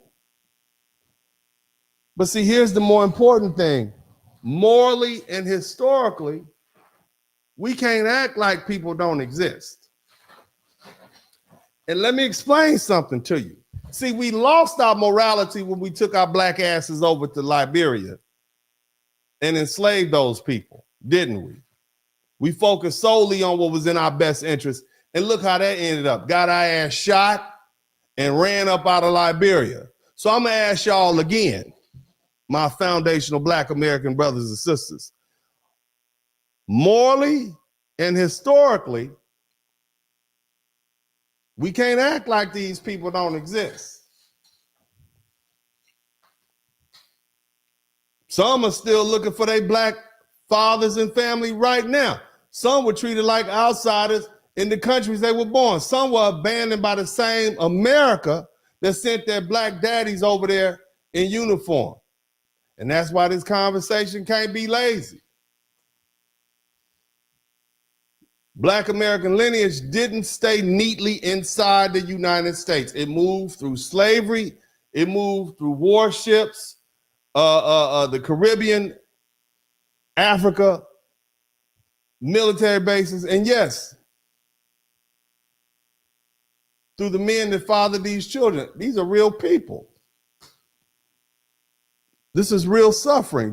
Their questions are real. Their father's lineage is real.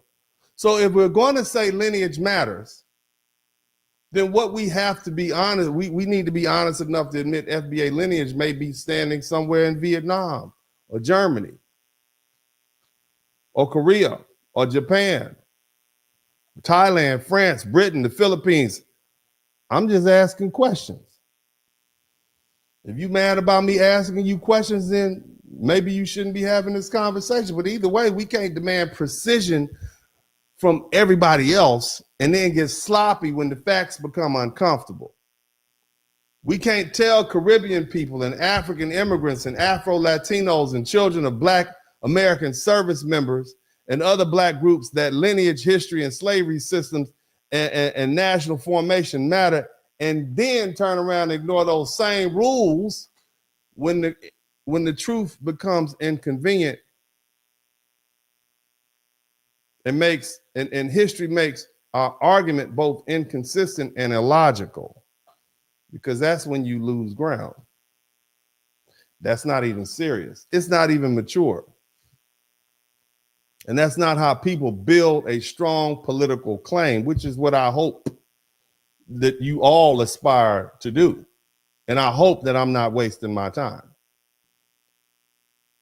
See, the whole point of the foundation of Black American conversation is specificity.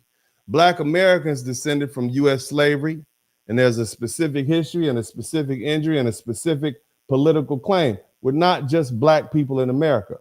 We're people formed through colonial slavery, American chattel slavery, emancipation, Reconstruction, betrayal after Reconstruction, Black codes, convict leasing, Jim Crow, racial terror, segregation, redlining, school discrimination, mass incarceration, and the long fight for civil rights and repair.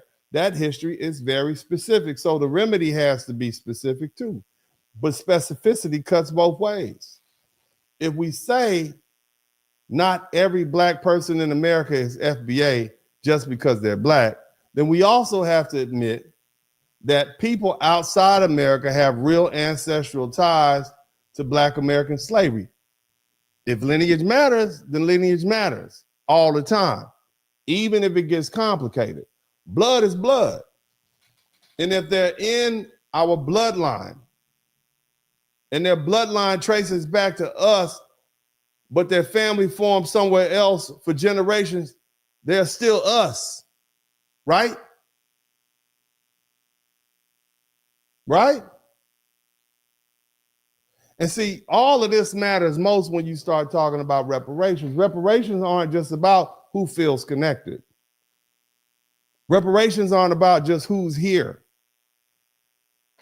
Reparations are about a specific injury, a specific wrongdoer, a specific harm group, a specific remedy. If the remedy is for American slavery, its continual effects inside the United States, then the beneficiary class has to be tied to the people who carried the injury through American law, policy, institutions, and racial violence.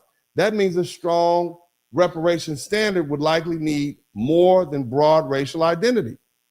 It would need lineage, documentation, and a connection to the U.S. freedmen population or free black people who were part of the same early black American community. Depending on the law, it's going to require U.S. citizenship and a current U.S. residence or continued family formation inside the U.S. However, if the class is too broad, the remedy gets diluted. If the class is too narrow, the remedy becomes unjust and immoral. And see, the goal is not to exclude people just to exclude people, because that's what a lot of y'all want to do. They over there, we just going to exclude them. The goal is to define the group clearly enough that the people harmed by the specific system aren't erased. That's why delineation can't be built on anger and emotions. Anger may help people notice the problem. That's what I did tonight. I made y'all notice the problem. Now you're angry. He sold out. He don't want to. I don't agree. There's nothing for you not to agree with. We just had a history lesson. Go get angry with the hundreds and thousands of people who wrote those books and millions of people who experienced it. I don't care if you're angry. I need a definition. Anger can't prove lineage. Anger cannot prove a beneficiary class. At some point, the argument has to become discipline. And if you're so angry with this conversation tonight, then you're probably not the person who can help come up with this definition or the policy behind it. I don't have an answer because, see, I don't know where y'all want to go with this. I told you all earlier, I'm an advocate for black men. Specifically, I'm an advocate for black American men. Lately, I've been an advocate for all black American people since we're under political attack. People want us gone. Makes no sense for me to be an advocate for black American men at this point when people are attacking black folk, black men, black women, black everything. I can't. That would be stupid. They'll take what I say and use it against us. That's why I'm mindful, demure, thoughtful about the things that I'm saying. That don't mean I don't still disagree with some of the bullshit that I see going on, men and women, whatever. I'm just being demure and mindful. Somebody type demure, thoughtful, mindful. Even if my positions are valid, I just don't say everything that I would say.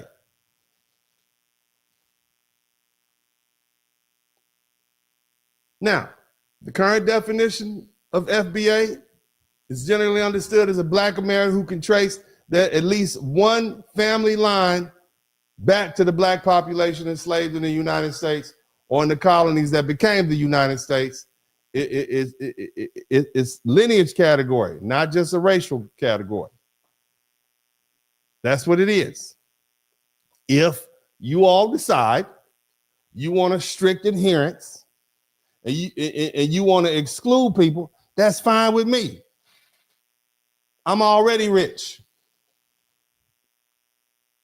I'm not in it for reparations. I'm in it because I'm an advocate. I want what's best for my people. This is for you. This is to make you think. This is to make the generations that come after me more prepared to deal with this question if we ever gonna get it. I don't care if you take my idea and work with it, do that. I want to see you do that. Nevertheless, if you decide that you want a strict adherence and you want to exclude all those people that we talked about tonight, that's fine with me. We can write it up, but you need to be mindful. You may end up excluding yourself. You may end up excluding some of your own family members who still live here in the United States. Because if they left Mississippi and went to Texas, they fled. And for that short time period, they were no longer in the United States. They were in New Spain. If they left Arkansas or Oklahoma and they went to an Indian territory, then they fled. They were no longer in the territorial United States. Go get your money from the Indians.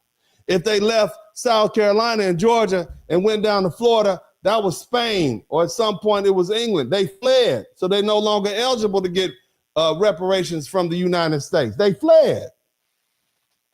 So be mindful. You may end up excluding somebody you don't want to. Bottom line is, let's be honest. Some of you all watching this broadcast right now, let's think about it. Let's say we come up with a definition. You got to have 2 FBA parents. 2, you know who your mom is, right? You know who your mom is, right? But what about if you don't know who your real daddy is? What about that 20 to 30% of people in America who may not know who their real father is? What if, come to find out, your grandmama didn't let your granddaddy know that she was messing with Mr. Leone down the street?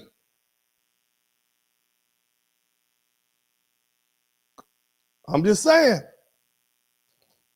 That being the case, some of y'all watching this broadcast don't know who your biological father is. You probably don't know who your granddaddy is if you do know who your father is. Some of you all were raised by one man and later found out another man was your biological father. Some of y'all right now have fathers who might be Latino, Caribbean, white, African. Some of y'all don't even know. So what does that mean? Does that mean you out? Are you no longer Black American? Are you no longer FBA? Are you no longer part of the community that raised you, that shaped you, that protected you, that fed you, that corrected you, that loved you, that gave you your identity? I don't know. It depends on what y'all want to do.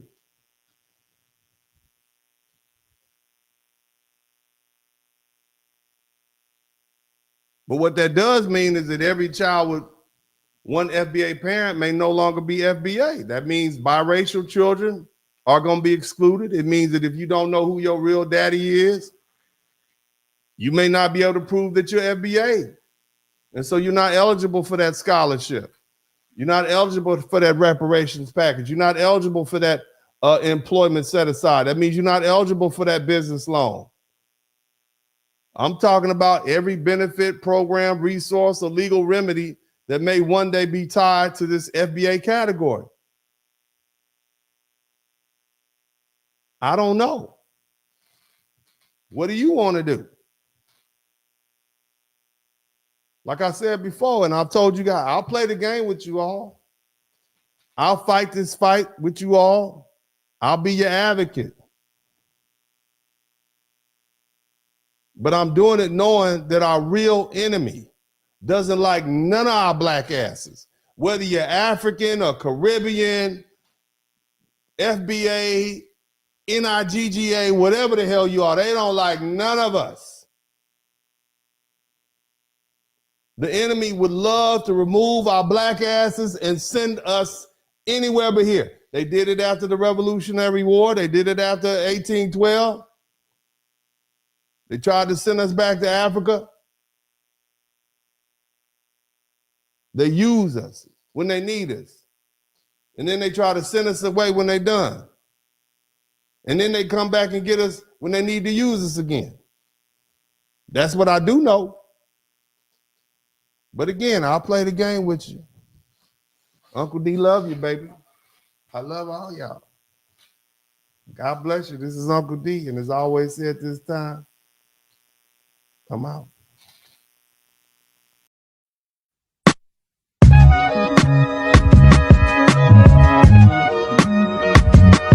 In the Spurling podcast, hit the like button, subscribe.